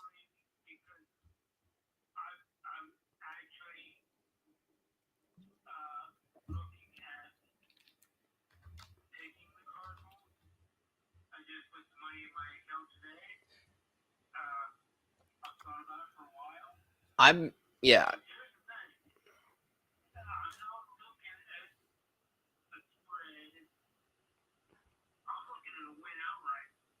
That's what Bill Dozier said. The Spark Scouting, he has the Cardinals beating the Bills outright, too. He has but I think it's going to be like a 31-28 type game where the Bills win on the last-second field goal. And if Kyler wins the turnover battle against Allen, the Cardinals can steal that game. That's what I'm getting at.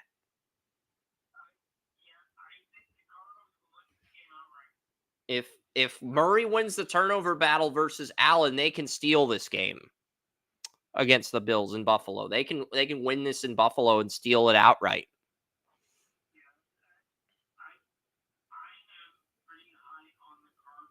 And Max Melton's the number 1 corner. They have Bunning Murphy, but he's the number 2 corner. So, Melton's the number 1 corner. I did mock Benjamin Morrison to the Cardinals. So if they get him and replace Bunning Murphy with Benjamin Morrison, then the Cardinals will have a healthy Ojulari. They'll have a really good cornerback room with Garrett Williams at nickel.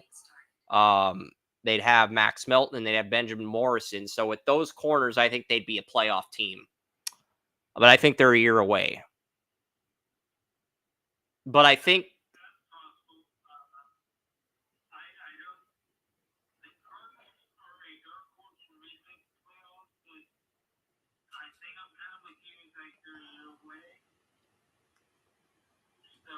if BJ Ojulari didn't tear his ACL, I'd be more open to picking them in upsets, but he did. So they're not going to have anybody that can get pressure on the quarterback. And that's the big thing for me.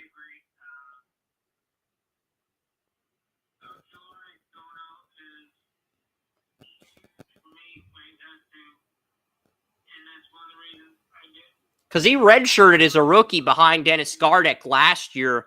He was ready to take that job from Gardeck, but he tore his ACL. So the Cardinals, they're not going to have that pass rush. And the Cardinals are really only going to have 1 full year of Ojulari as a starter before they have to decide whether to pay him or not.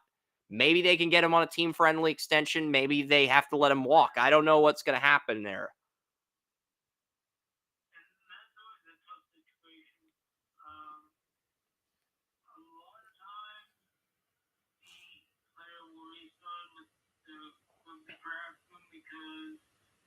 They're not going to get a better deal. Yep. In that situation, because that team does it better than anybody else. But that doesn't always say that it's going to end up with a positive result. Yep. They do have Kazir White and Mac Wilson as their inside linebackers. They have Zaven Collins as an outside linebacker on the edge. I think Zaven's going to play. I think Zaven's actually going to lead the Cardinals in sacks. I think because Zaven's got to have like a career year in order to get that payday. I'm not saying he'll get a payday in Arizona, but he's got to have a career year for Arizona for him to get a payday. He was a 2021 first round pick. He hasn't broke out yet. So I'm not saying he's a bust yet, but he's got to break out in a contract year.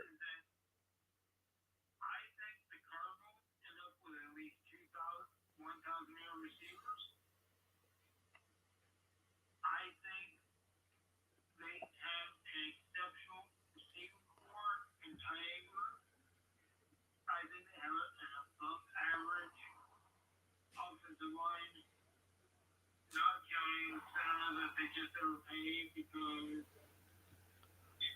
I really don't understand the decision here because John Gaines was looking good in training camp. When Froholt was injured at center, John Gaines, the 2023 fourth-round pick, not only did he recover from his injury, he was looking good when taking snaps at center. And I think Evan Brown, the center you got on a one-year deal from Seattle, is better than Froholt. So I really don't understand why Brown isn't playing center. That's what irritates me with the Cardinals.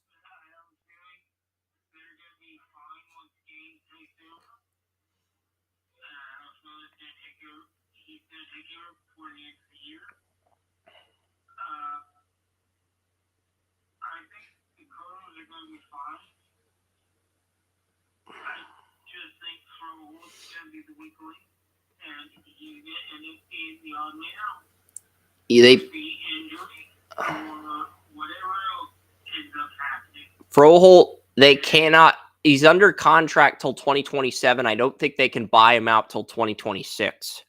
So they're stuck with that contract for a minimum of 2 years.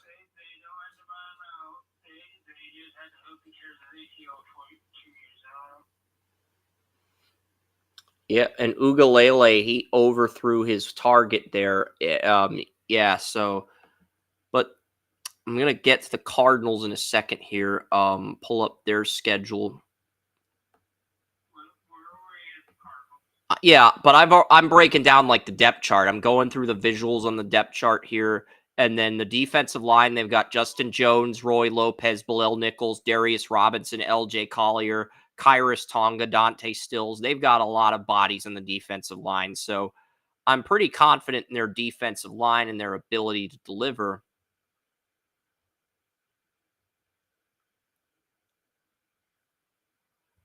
So there's that.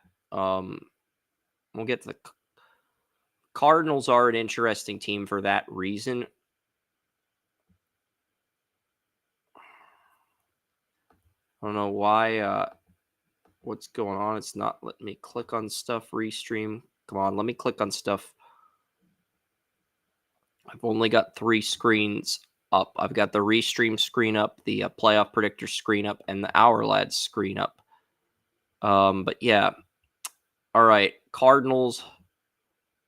Cardinals are interesting. I've got the Bills beating the Cardinals in week 1. Cardinals host the Rams in week 2. I think Jared Verse and the other Braden Fisk are going to come in, replicate what Donald did, because the Rams didn't have an edge rusher with Aaron Donald on the team. I think they're going to be better without Donald. And I think the Rams beat the Cardinals. The Cardinals also host the Lions. I think the Lions win that game.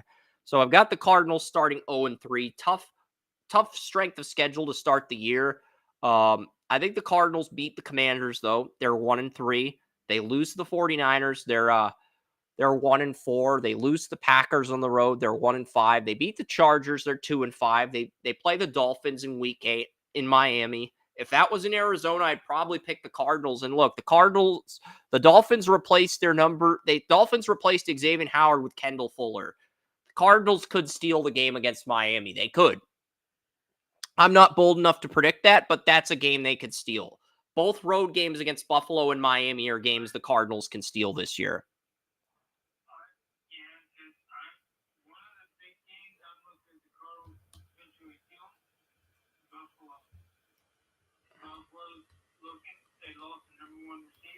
I think the Bills can win, but it's going to be a 31-28 type shootout, and Allen's literally going to have to go toe-to-toe with Kyler Murray, and if he commits more turnovers than Kyler, the Cardinals are going to steal that game.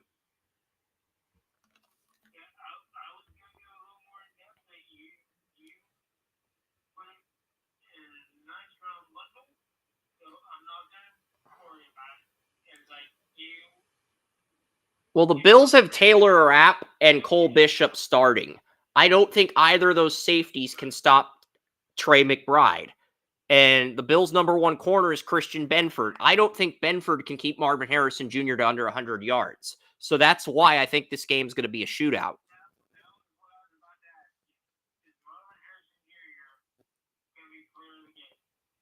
Yeah. I don't think Benford can stop Marvin Harrison Jr. I think Elam can, but the Bills play more zone than man. So I think Harrison Jr. is going to take advantage of that.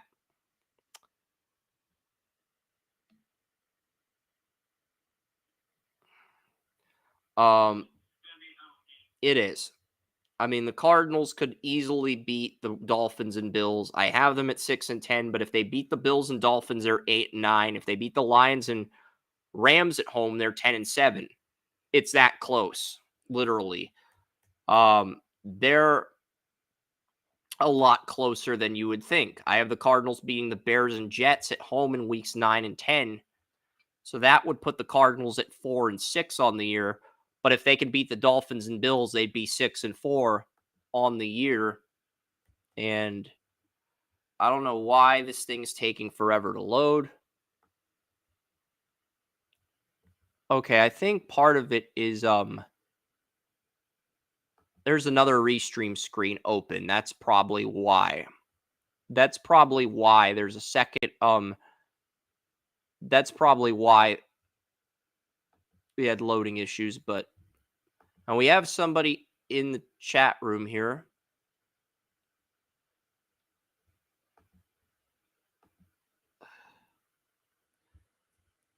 I don't know what the hell's going on here.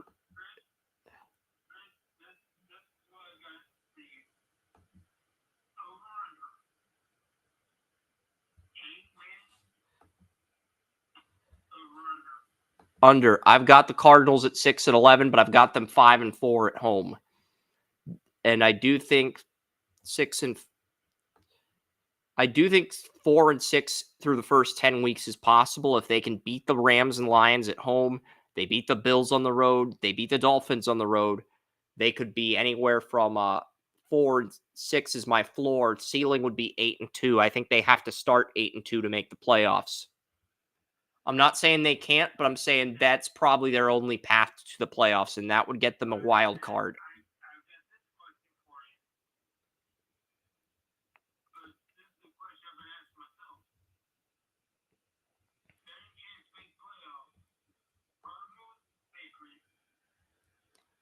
I would probably go with the Cardinals in that one. I just don't see the Patriots contending this year. I don't. Ugh, freaking. Ugh.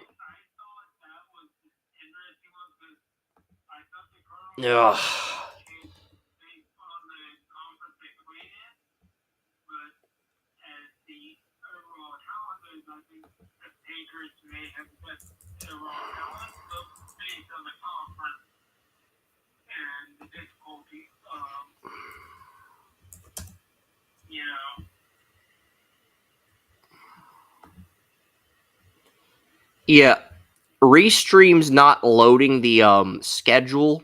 Like it's lagging when I get to week 10. After Jets Cardinals, it will not load any more data. It just won't. It's really irritating me because I want to show our audience all the damn visuals, not some of the visuals. I want to show all the freaking visuals. I'm going to try turning the screen off and back on and hope to hell that works. Okay, now it's starting to load. I guess the computer just wants a little bit of solitude. It doesn't want all these demands forced on it. But it's freaking computer.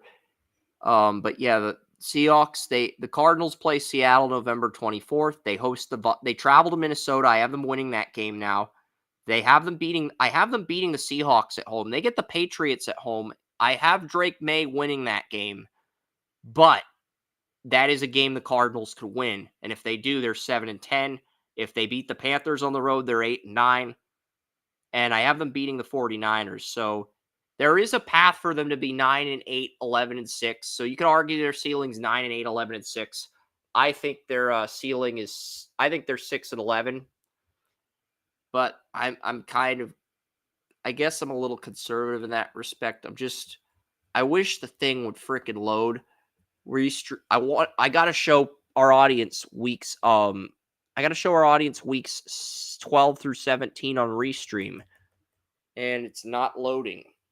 But we have the Cardinals at 6-11. I don't know why Restream isn't loading today. I don't know why they're not loading, but hey, fudge.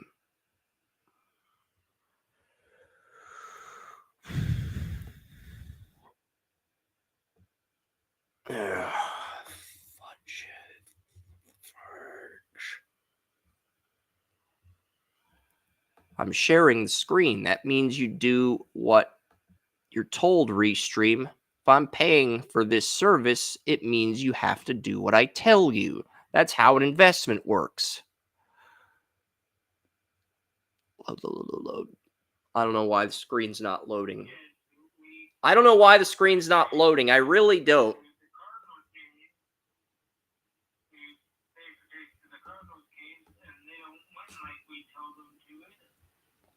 Yeah, so it's not loading the back half of the schedule. I have the 49ers starting 0-3 and making the playoffs, by the way. But I guess Restream just doesn't like the...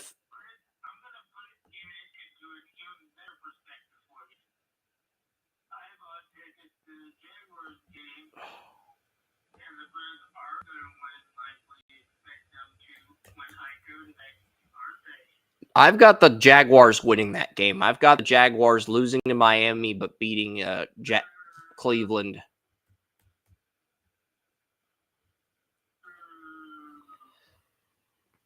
I've got the Browns beating the Chiefs, but I've got them losing the Jaguars and the Chargers. But they beat the Chiefs and Ravens at home. So that's a good trade-off.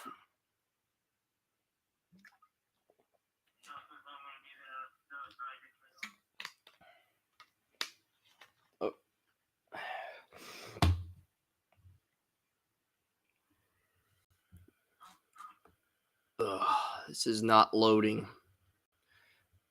Honestly, I think the Cardinals are trying to freeze our Restream because of all the Kyler Murray Call of Duty jokes we've made over the years. I think this is the Cardinals' way of punishing us.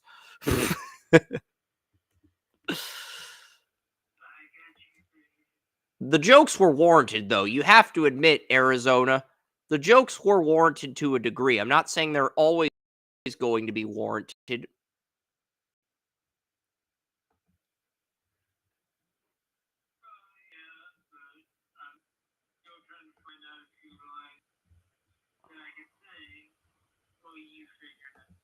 Ugh. I'm wondering if I should just create a new link.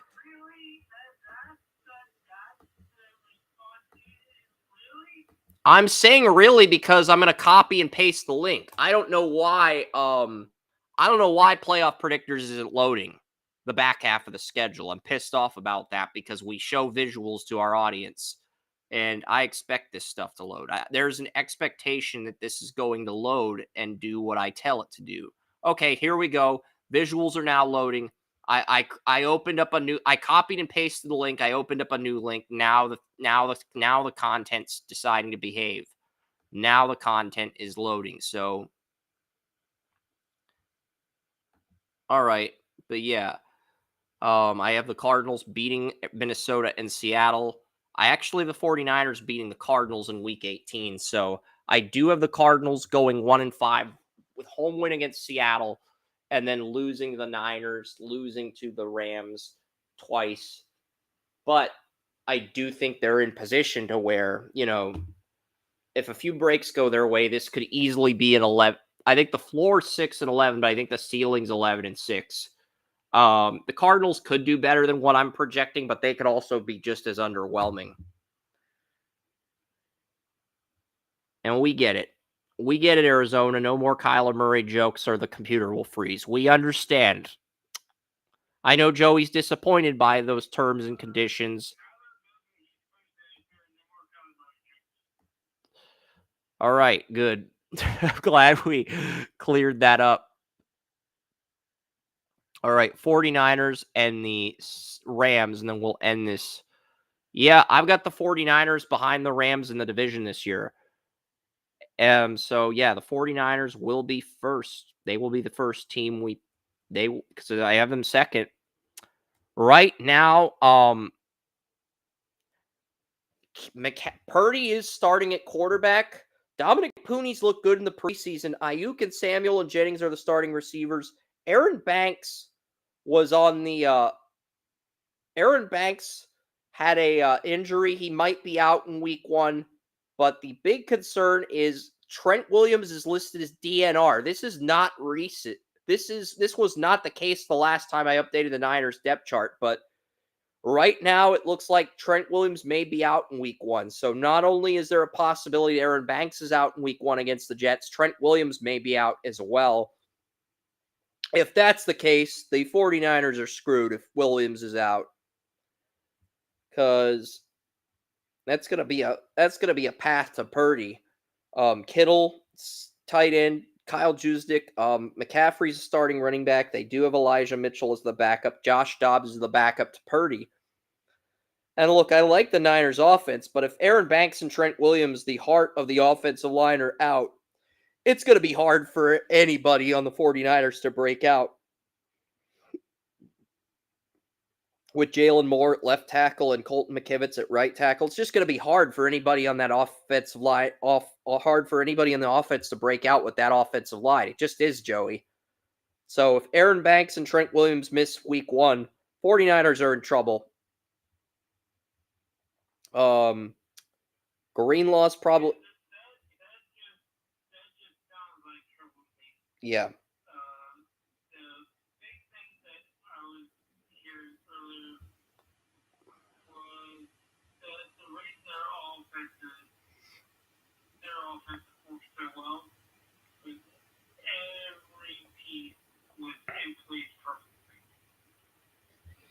But I heard from one scout that if any one of the pieces goes down, like a house goes.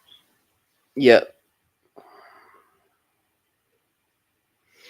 And the defense are going to have Leonard Floyd paired up with Nick Bosa. Malik Collins and Hargrave are the defensive tackles. I don't like the depth the Niners have. I led their depth last year when they had Drake Jackson. They've got Yetur Gross-Matos and Robert Beal Jr. I liked Beal at the Shrine game, but I just haven't seen what I was hoping to see from him yet. Maybe that happens this year. Dre Greenlaw's on the pup. He got injured in the Super Bowl. Fred Warner's the middle linebacker. I'm wondering if we'll see D. Winters. D. Winters may end up starting at weak side linebacker with Greenlaw out of the lineup. I'm curious to see how he performs. Charvarius Ward's the number 1 corner. Hufanga's still on the pup at strong safety. Tracy Walker III is basically the replacement to Gibson.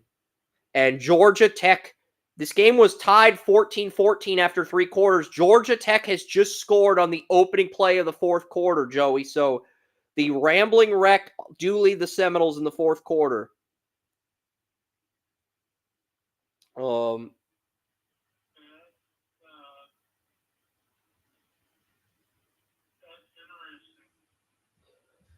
Keep you updated on that.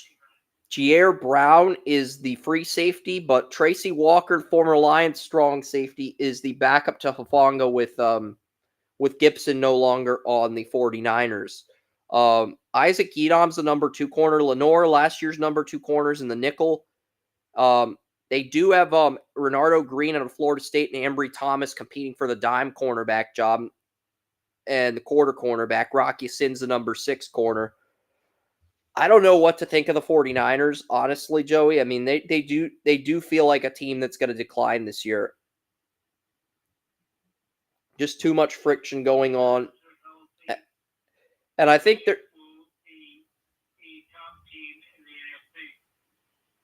As long as they're healthy, they're the top team, but they're not healthy this year. They're going to have Dre Greenlaw out the entire year.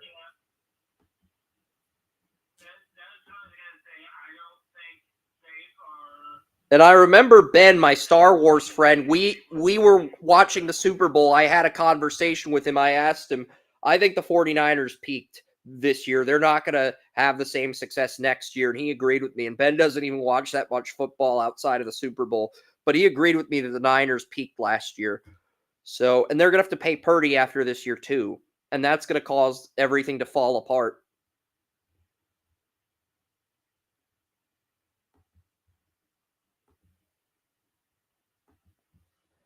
And William Yannish is a Niners fan, so I'm glad he got some breakfast before we got into the Niners, because I would have gotten a TED Talk from him if he had stayed on.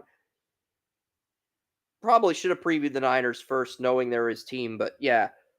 At the Jets, I have the Jets beating the Niners on Monday Night Football. I have Sam Darnold beating the 49ers in week 2 on a short week. I have the Rams winning. So I do have the Niners starting 0-3. But 49ers get New England at home. They get Arizona at home. They get Seattle on the road on Thursday night. They win those 3. They lose to Kansas City. They're 3-4. They beat the crap out of Dallas. They're 4-4 entering the bye. I have Baker Mayfield beating the Niners in week 10. I have Seattle. I have San Francisco sweeping Seattle. They're 5-5. I have Green Bay and Buffalo winning, causing San Francisco to drop to 5-7. Niners beat the Bears and Rams. They're 7-7. The Dolphins beat the 49ers in week 16. The 49ers are 7-8. And then they beat the Lions and Cardinals to end the year. And they're 9-8, and they get the last wild card. And then they lose to the Lions in Detroit. So that's my outlook for the Niners. I have them hot, cold, hot, cold, hot. They get hot to end the year. They barely make the playoffs at 9-8. It's considered a very underwhelming season. And they're the 7th seed. That is my prediction for the Niners, Joey. They barely get the 7th seed. And I think it's going to come down to them and the Bears for the last wild card. And they barely edge out the Bears for that last wild card. But it's Brock's experience and Caleb being a rookie that's the difference. And they start the year 0-3, and they make the playoffs, which I think's only happened one other time in NFL history, Joey. I could be wrong on that, but I think that's only happened like once, where a team started 0-3 and made the playoffs.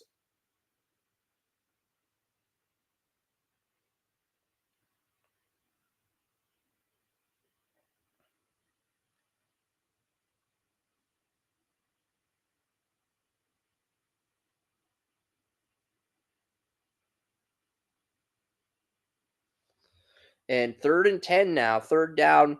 Anything you want to add to this Niner team, Joey, before I get to the last team of the day, the Rams? Ugalele.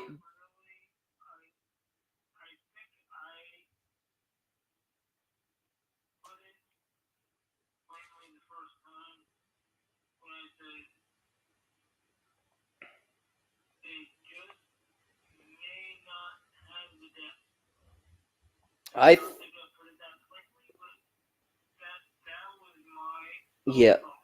They don't have the depth. Even if they get in the playoffs, they're a 7 seed at best, and I feel like they would lose to Detroit in a wild card game in Detroit. So that's kind of why I have the Niners where I have them 9-8. I still think they have enough talent to return to the playoffs, but I think they're a one and done team if they get back. And I do think the Bears could jump them.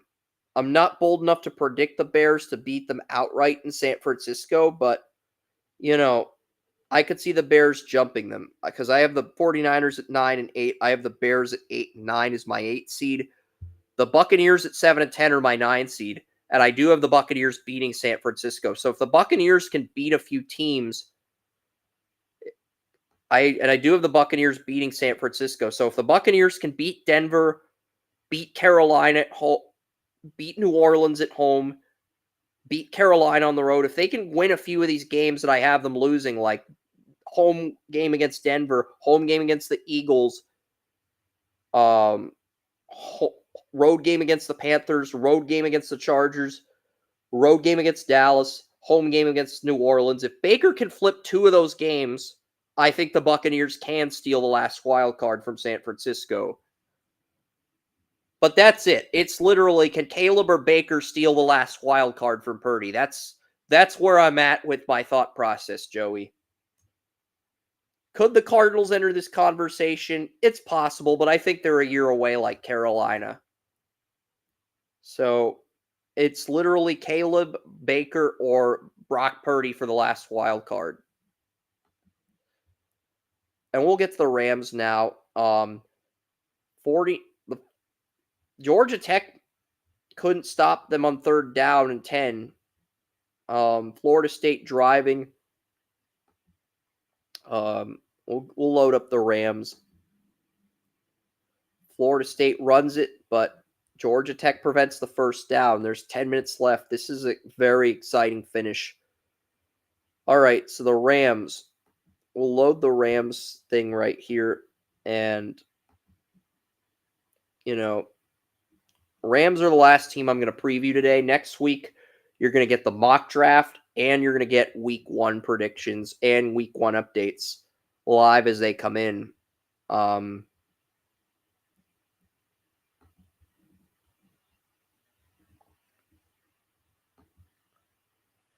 Ugalele, 3rd and 7.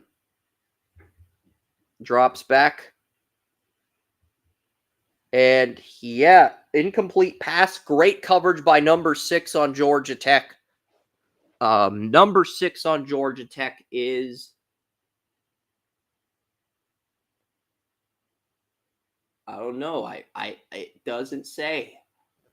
The magazine guide doesn't say who number 6 on Georgia Tech is. It's a backup. But I don't know who it is. Number 6. There's a number 5 on Georgia Tech, a junior safety. Maybe that's who broke up the pass, but I don't see a number 6. I wish I could solve this riddle, Joey, but Florida State's going for it on 4th and 7. They have all 3 timeouts, but they're going for it. And they get it. Ugalele gets it to Douglas. That was risky because they were at midfield on 4th and 7. And they went for it, but they got the conversion. That was risky because if you don't get that, Georgia Tech's got the ball at midfield up by a touchdown. But they got it, and now they're in great field goal range. But the goal is to get a touchdown and try to drain the clock and take the momentum in the game back. But looking at the Rams, they're going to have Matthew Stafford. They're going to have Kyron Williams and Blake Corum as their 1-2 punch in the backfield. Boston Scott's the number 3 running back. Puka Nacua, Cooper Kupp are your 1 and 2 receivers. Demarcus Robinson's your slot. Tutu Atwell's the number 4. Jordan Whittington's the number 5. Tyler Johnson competing for a backup spot, 2. Note Boom, Jonah Jackson, Steve Avila, Kevin Dotson, Rob Havenstein. I think this offensive line is out of its mind. If those 5 are starting, this offensive line is going to be very hard to stop. And I think the Rams will use Kyron and Corum to drain the clock. Kobe Turner, Braden Fisk are both starting at 5 technique despite losing Aaron Donald. Bobby Brown is the nose tackle. Tyler Davis is the backup nose tackle. Jared Verse and Byron Young are the starting edge rushers at 34 right outside, 34 left outside linebacker. Ernest Jones is a 34 middle linebacker. Roseboom's still starting at middle linebacker. They need to upgrade it inside linebacker, but Darius Williams and Tre'Davious White are starting at corner. Quentin Lake's the nickel corner. He was a safety at UCLA. Cameron Curl and John Johnson are the starting safeties. I do like the Williams-White cornerback tandem if those 2 are healthy. But I wish they would start Jacoby Durant at nickel. I think he's a better option than Lake. But that's just my 2 cents. Cameron Kitchens is the backup to Curl. I do like Kitchens in that backup strong safety role to Cameron Curl. And Georgia Tech is that a 4th down stop? Or is that a 3rd down stop? I don't know what's going on here, but Mike Norwell, he looks... It's a 3rd down. That was a 3rd down stop by Georgia Tech. But yeah, the Rams have a lot of talent in the secondary, but they feel like a team that can do just enough to win the division. But I also feel like if they draw the Packers or Lions in the wild card, they'll lose that matchup because I just don't think their cornerback depth is going to hold up well against a team that's 3 deep at receiver like the Lions or Packers. But I'll go through the Rams schedule. Tyler Higbee's on the pup at the moment, so Parkinson, the backup tight end, would be the starter. What's your impression of the Rams, Joey? Rams, to me, they're still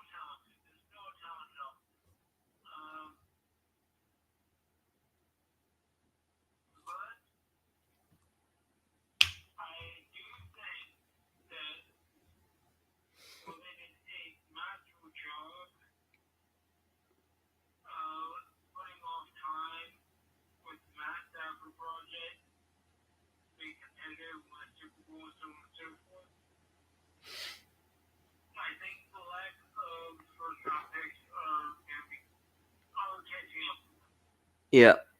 I think they can. They did get Verse in the first round this year, and I think Verse is going to be a defensive rookie of the year candidate. But at the same token, I think Verse and Fisk can only do so much. And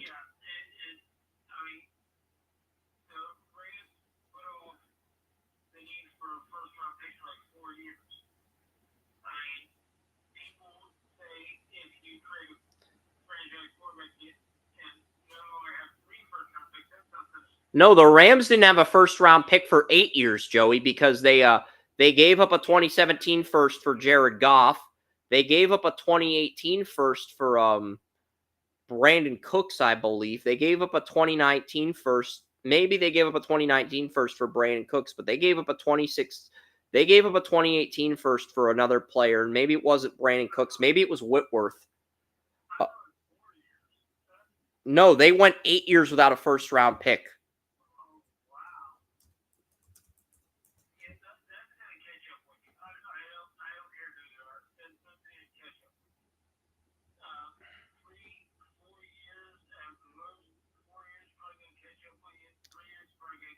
Yeah, they gave the Patriots a first-round pick for Brandon Cooks in 2018. So they gave up 2016 and 2017 first for Goff. They gave up a 2018 first for Brandon Cooks. They made the Super Bowl, but they traded their 2019 first-round pick to Atlanta.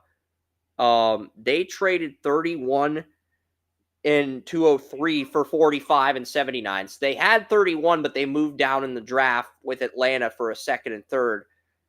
2020.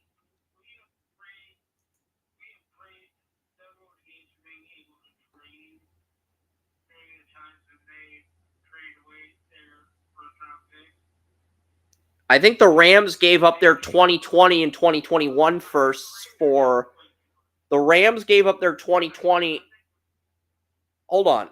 The Rams gave up their 2020 and 2021 first for Jalen Ramsey, and then they gave up their 22 and 23 firsts for who was it? Von Miller, I think. Von Miller, I think they gave up. No, they gave up. I think they gave up one first-round pick for Von Miller. No, they gave up 2 to Detroit for Jared Goff. The Stafford trade, they gave the Lions 2 first-round picks for Goff, and they gave up 2 first-round picks for Ramsey. So Goff cost 2 first-round picks, Ramsey cost 2 first-round picks, Goff cost 2 first-round picks, and Brandon Cooks cost 1. And they traded out of 31 in 2019. So, yeah, they went 8 years without a first-round pick.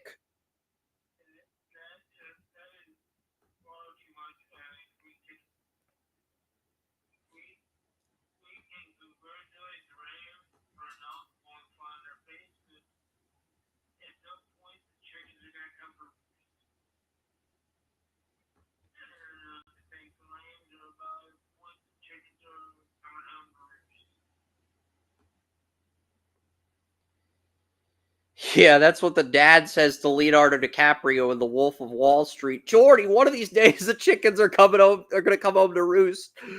And that's basically probably what Les Snead told the G. It is an old saying. It is. You're not wrong. It is. It's one of the oldest sayings in the book. But it's like the Rams, I have them losing to the Lions. I have them winning 4 in a row after that. Beating Arizona, beating the 49ers, beating the Bears in Chicago, beating Green Bay in the regular season. They're 4-1 entering the bye. I have the Raiders upsetting the Rams in week 7. So I have Oren's team going into LA and beating the Rams. Gardner Minshew beats Stafford. That's one of the Raiders' signature wins on the road. I have the Rams beating the Vikings and the Seahawks after that. And look, if the Rams can beat the Raiders, they could potentially get the 1 seed from Philadelphia. The Rams, they beat Miami. I have the Rams getting 2 4-game winning streaks. Actually, the Rams winning 5 in a row before losing their 3rd game to New Orleans. I have the Rams beating Buffalo. Rams lose to the 49ers and Jets on the road. Rams beat Arizona and Seattle at home to end the year. I have the Rams at 12-5. And if the Rams can find a way to beat the Raiders, we will have a three-way tie for 13-4 between the Eagles, Lions, and Rams. So that would cause all sorts of chaos if that were to happen. But I think the Rams win the division and lose to either Green Bay or Detroit, because I think a team that's 3 deep at receiver can knock the Rams out of the playoffs. Detroit and Green Bay are both 3 deep at receiver. The Eagles with Dotson are 3 deep. I don't know if the Cowboys can knock out the Rams. I don't know if the 49ers can knock out the Rams, but I think both. If the Bears end up drawing the Rams, I would take the Bears over the Rams, Joey. I would. If the 2-7 matchup was Rams-Bears, I would take the Bears and Caleb Williams over the Rams because they're 3 deep at receiver. And I wouldn't even say just because the Bears. I think any team that's 3 deep at corner. Because the Rams aren't 3 deep at corner. They've got Quentin Lake, a former safety, as their nickel. So if a team is 3 deep at receiver, like the Lions, Packers, Bears, I think those teams can beat the Rams. I do. That's the thing. I think the Bears may be 3 deep at corner. I don't know yet. I think they're 3 deep at receiver, though. That they could. The Rams aren't 3 deep at corner. The Rams aren't 3 deep at corner. So if you're 3 deep at receiver, you can beat the Rams. And the Bears, they've got DJ Moore, Keenan Allen, and Roma Dunes, and they've got Coleman at tight end. So I think they have enough weapons to beat the Rams. If Caleb can win the turnover battle against Stafford. I think the Rams are only 2 deep at receiver, maybe 3, depending on who. Demarcus Robinson's the projected slot receiver right now. I don't trust him. I think if you're 2 deep at corner and you're 3 deep at receiver, you can beat the Rams. But if you're 3 deep and you take advantage of them not having 3 deep, you're probably going to beat them. Not saying the Rams can't beat Chicago at home. They probably can. But playoff game, the Bears are 3 deep at receiver. The Rams are only 2 deep at corner. I think Caleb, if he gets a rematch with Stafford, I think he could win that. I have the Rams winning the early game in September. The Bears have Jalen Johnson as their number 1 corner. Edged out Denzel Ward for the number 1 corner on PFF last year. And they also have Tyreek Stevenson, good rookie year, and Kyler Gordon at nickel. And they have Terrell Smith at dime. So they have the personnel to beat the Rams. The Bears do. Neither one of us are wrong here. We're both arguing for the same thing. We're just arguing different points, but neither one of us are wrong here.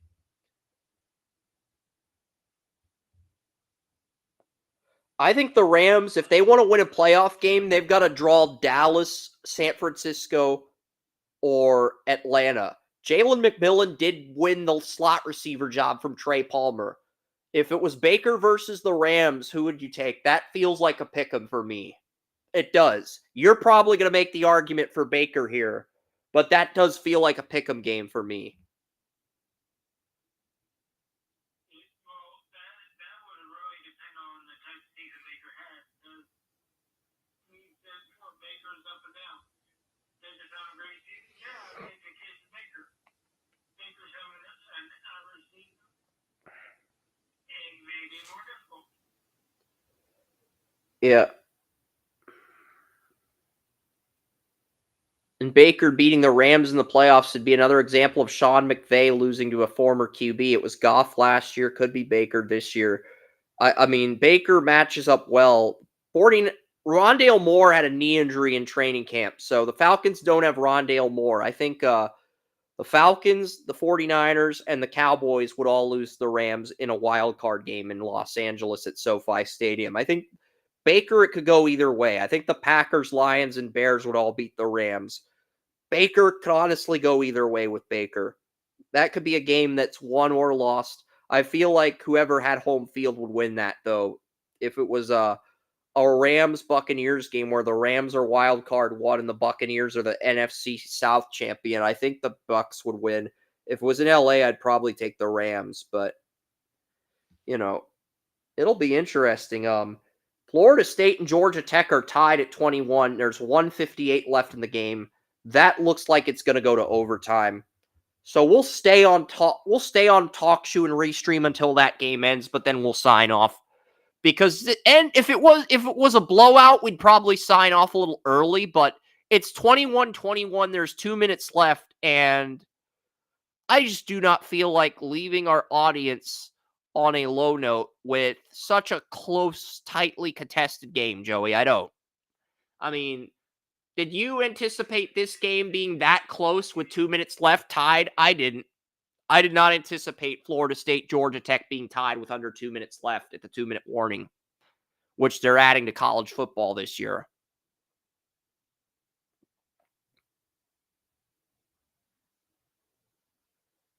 It's like, I didn't anticipate that this morning, but it's happening. And we got a hell of a game.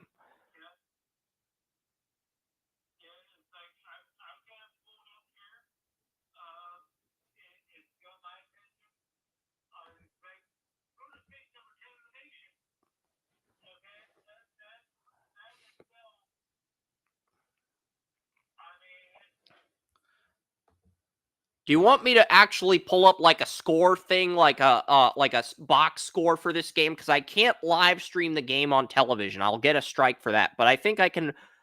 I think I can pull up like a box score for the game.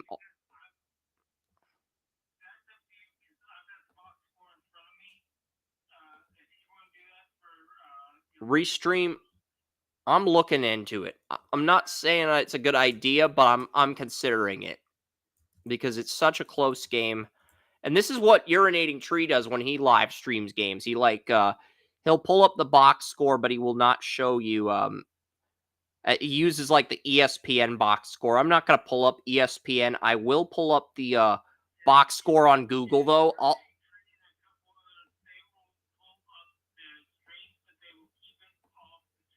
Yeah.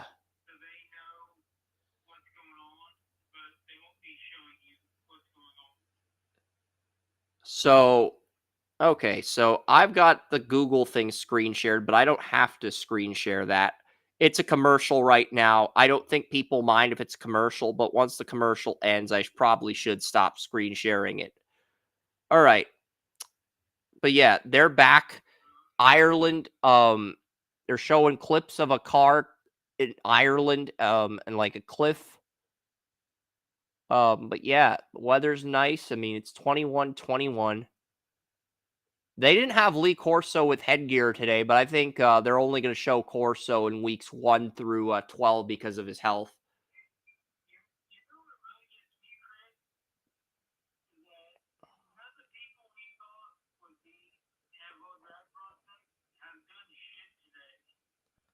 Because Patrick Payton, I had a third or fourth on Patrick Payton, but John Vogel had a first-round grade on Patrick Payton.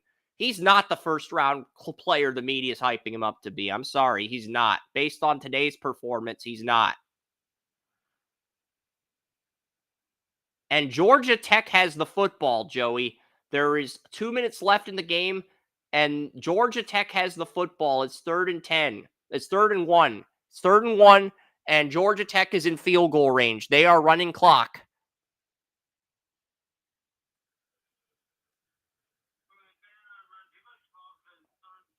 It's 3rd and 1, not 3rd and 10. It's 3rd and 1. It's 3rd and 1, not 3rd and 10. It's 3rd and 1. Only a yard.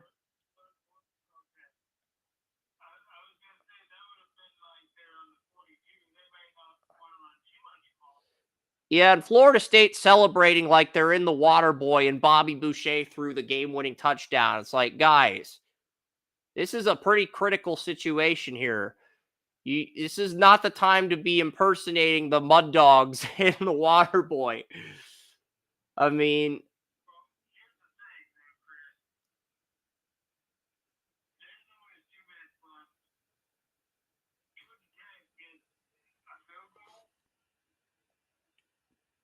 Georgia Tech got a first down, and Florida State called their first timeout.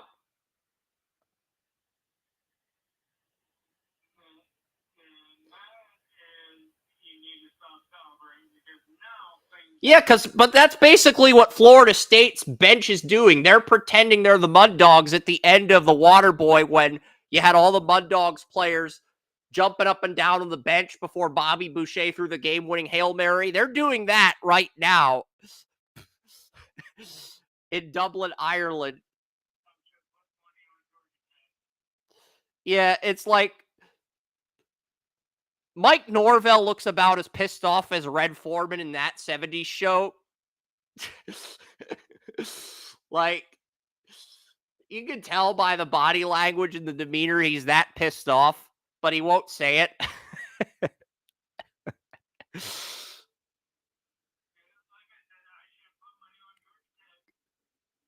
Yeah.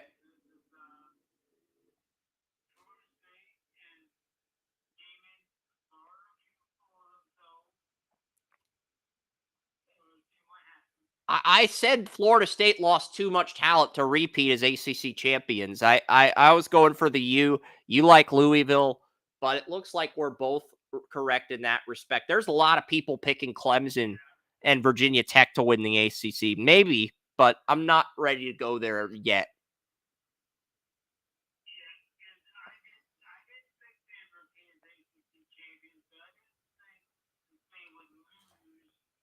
But that's what happened with Clemson against Duke, too. I mean, Clemson lost so much talent to the 2023 draft, then they laid an egg against Duke. And we're seeing the same thing with Georgia Tech. Brent Keys went 7-6 in his second year last year. So, I mean, Brent Keys done a nice job with Georgia Tech. He'll probably get a head coaching gig elsewhere if he beats Florida State today at the end of the season. Because that's what happened with Elko and Duke, and then he went to Texas A&M.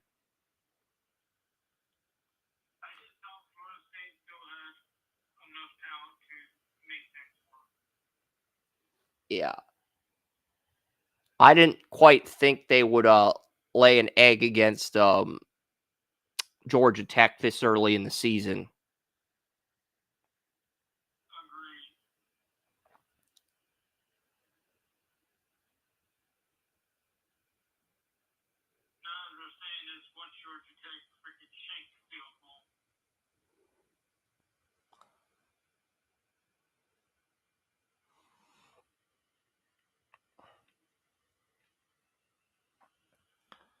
Well, there's 1:11 left. It's 1st and 10.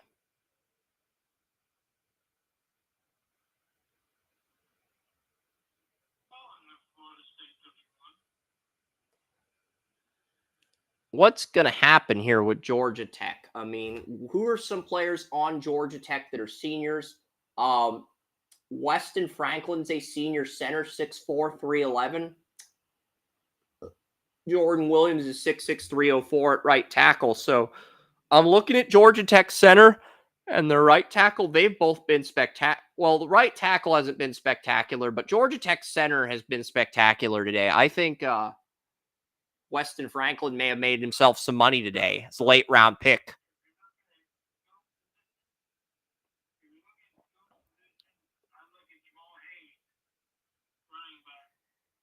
Yeah, Jamal Hayes at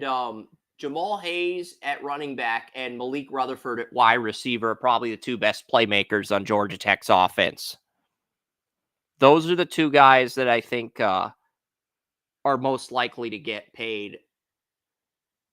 But I think Weston Franklin could be a late round pick at center. I do.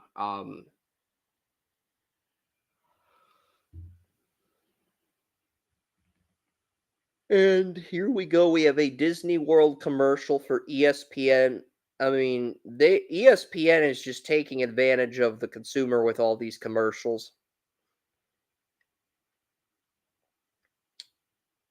They have the right to market their own content.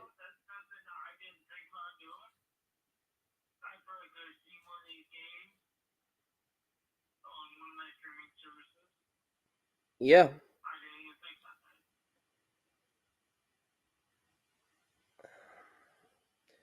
Yeah, because I tried using the ESPN app. I couldn't even load the college soccer games on my iPhone. Maybe I need to use my iPad or my computer for that. I don't know. But I couldn't load them on Thursday. I was kind of pissed about that, but whatever, it is what it is. But yeah, once we have a winner here, we will sign off on Talk Shoe and Restream. I appreciate the 17 people that are still on the call. We have 15 on X, 1 on Twitch, and 1 on YouTube. Good stuff.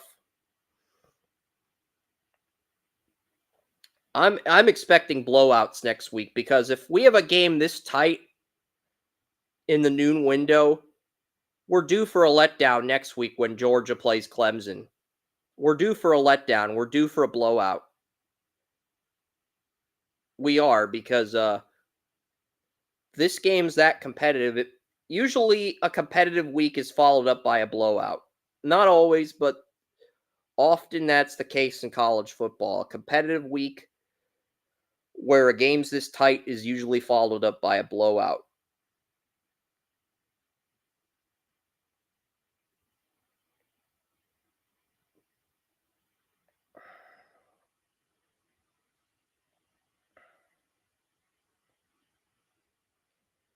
But yeah, they're showing the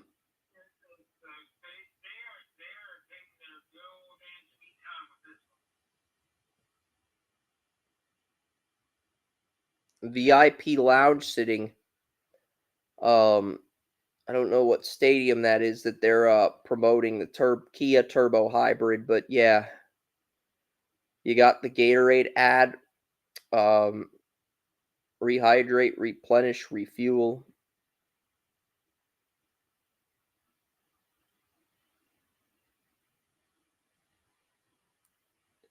Okay, here we go. Aiden Burr, the kicker, he is one of the better kickers in the he was wide right. Yeah, Aiden Burr, he missed that field goal earlier in the game that would have gave Georgia Tech the lead. And they've got a bunch of homes, like a bunch of housings and apartments right by the stadium.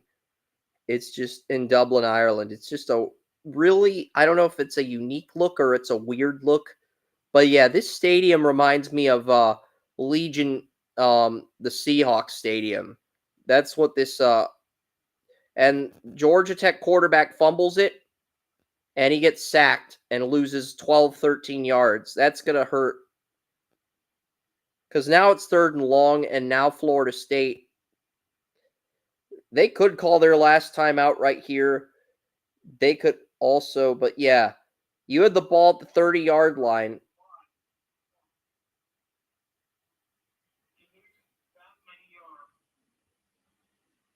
On 2nd and 10. You fumble the ball, you lose like 10, 15. And Florida State burns their last time out with 55 seconds left.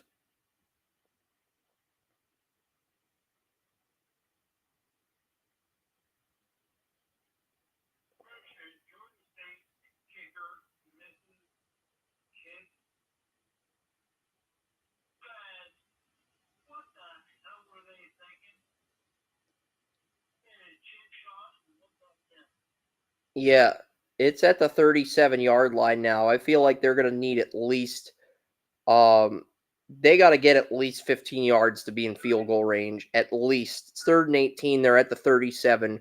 I think they got to get at least 15 yards to put their kicker in field goal range. And if they can't get 15 yards, I think they're in trouble.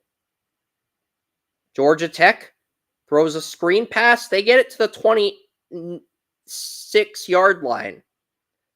That could have been worse, but I don't think that's horrible. Yeah.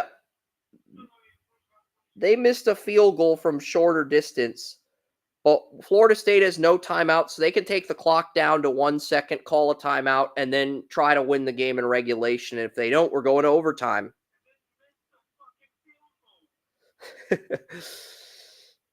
you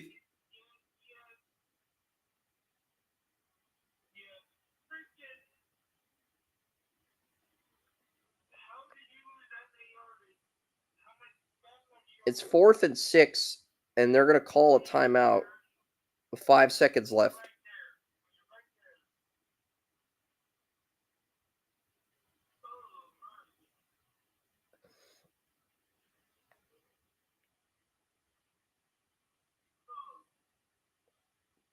Yeah, I mean, Georgia Tech blocked a field goal against Florida State in 2015, I think in Roberto Aguayo's draft year. I mean, that was against Aguayo, and then they returned the field goal for a touchdown and won 22-16. Florida State was ranked number 9 in the country, and you had students storming the field.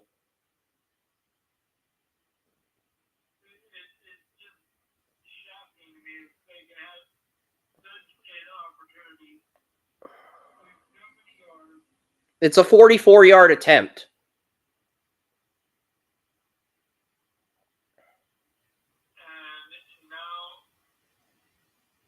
It's up. It is good. He made it. Georgia Tech wins. Georgia Tech wins. Are you shocked he made that from that distance? I mean,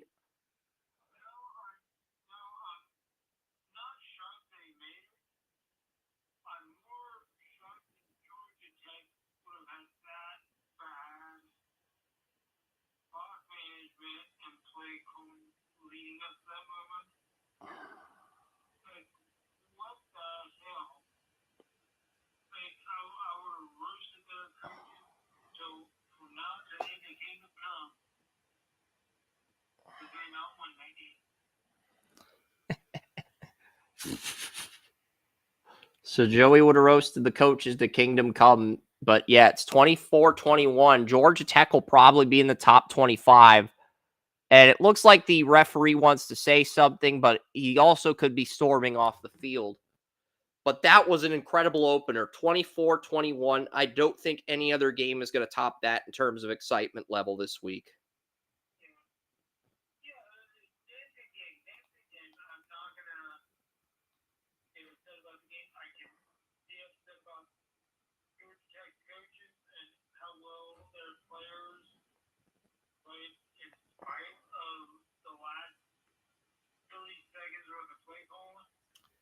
Georgia Tech's money line was plus 360. So if you bet $100 on this game, congratulations, you just won $460.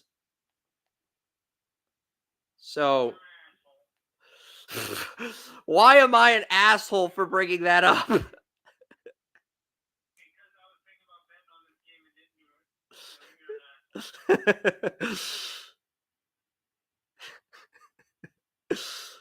Some NFL scores. Vikings lead the Eagles 23-3. Steelers lead the Lions 17-14. Panthers lead the Bills 25-19. Texans lead the Rams 10-9. Oh, the Browns, they traded Chris Williams to the Bears for a 2025 6th-round pick.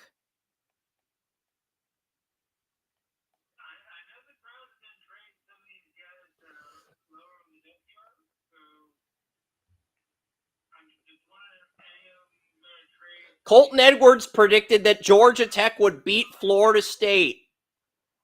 So that's pretty dope. But yeah, Georgia Tech, this is probably I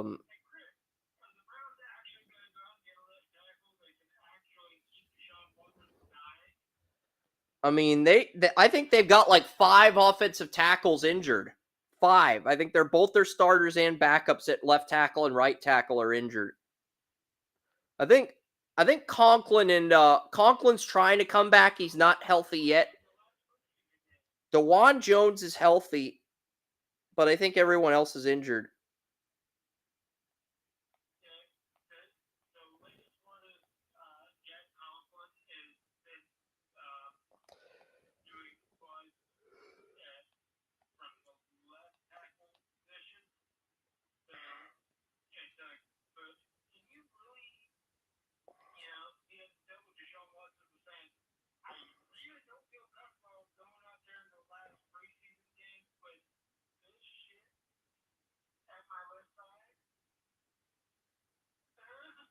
Yep.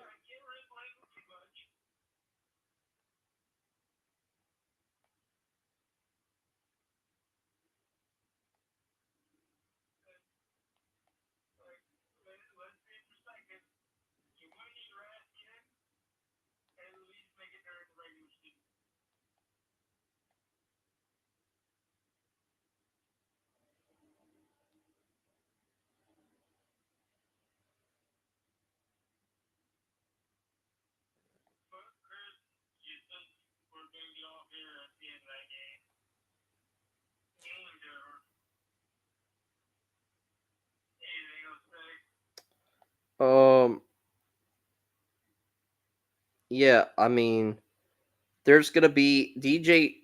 Apparently, somebody updated DJ Ugalele's Wikipedia page. It says, DJ, you need to get a job.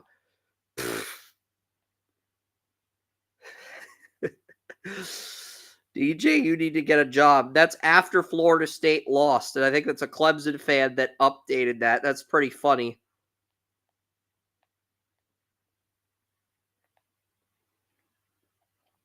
Yeah, Jake Ellenbogen called NFL Plus dog shit on Twitter. I wouldn't go that far, but yeah, we'll see what happens. There's NFL games on. There's also college football on. So there's other stuff. Over under for Shane Wright is 48 points, according to NHL. But Watson's not going to play against Seattle tonight. But yeah, we'll see what happens. Next week we'll have a mock draft. I've got a 2-round mock I'm working on, and I just finished round 1 of the NHL mock. I'm working on a 2-round mock. I got like 20 write-ups for that done. And then that's pretty much it. We're working on a mock. We'll break down our 12-team playoffs. I already broke down the matchups, but I didn't reveal my winner. So we'll break that down. I did not have Florida State. I think I put Florida State at 10 in the first college football playoff rankings. I'm probably going to have to update that. That's for week 1 of NFL predictions on the site. So I'll probably have to update that. But yeah, we'll be back next week. I don't know what the thumbnail is going to be yet. It might be a quarterback thing for the draft. It might be, maybe we'll go Will Campbell. So he's number 2 on my big board. I already used a Shadur thumbnail. I really don't want to use another Shadur thumbnail. I've used one Shadur thumbnail. I've used a Carson Beck thumbnail. I want to try to avoid using the same thumbnail twice. Maybe we'll go with Will Campbell for next week. I don't know. We'll see. But we'll either go with a college football thumbnail or Will Campbell. That's really our choices for next week.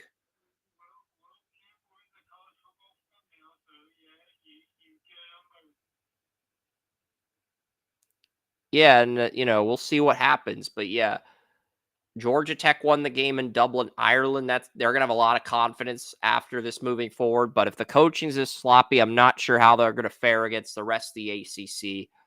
Florida State, though, I don't think they have any first-round prospects. I know Peyton got hyped up like one, but I've had a 3rd or 4th round grade on him for most of the process. And that's not to say Florida State doesn't have talent, but I mean, Ugalele really swindled a lot of opportunities. I mean, if Ugalele wanted to be a day 2 pick, this was his day to make a statement, and he just didn't. So I think Ugalele is probably going to be a 3rd day pick just based on what we saw today. But yeah, next week we'll have a mock draft. We'll have 12-team playoff, and if there's some week 1 games that are live, we will break those down. That's Joseph Potter. I'm Chris Ransom. We'll see you guys next Saturday. So long.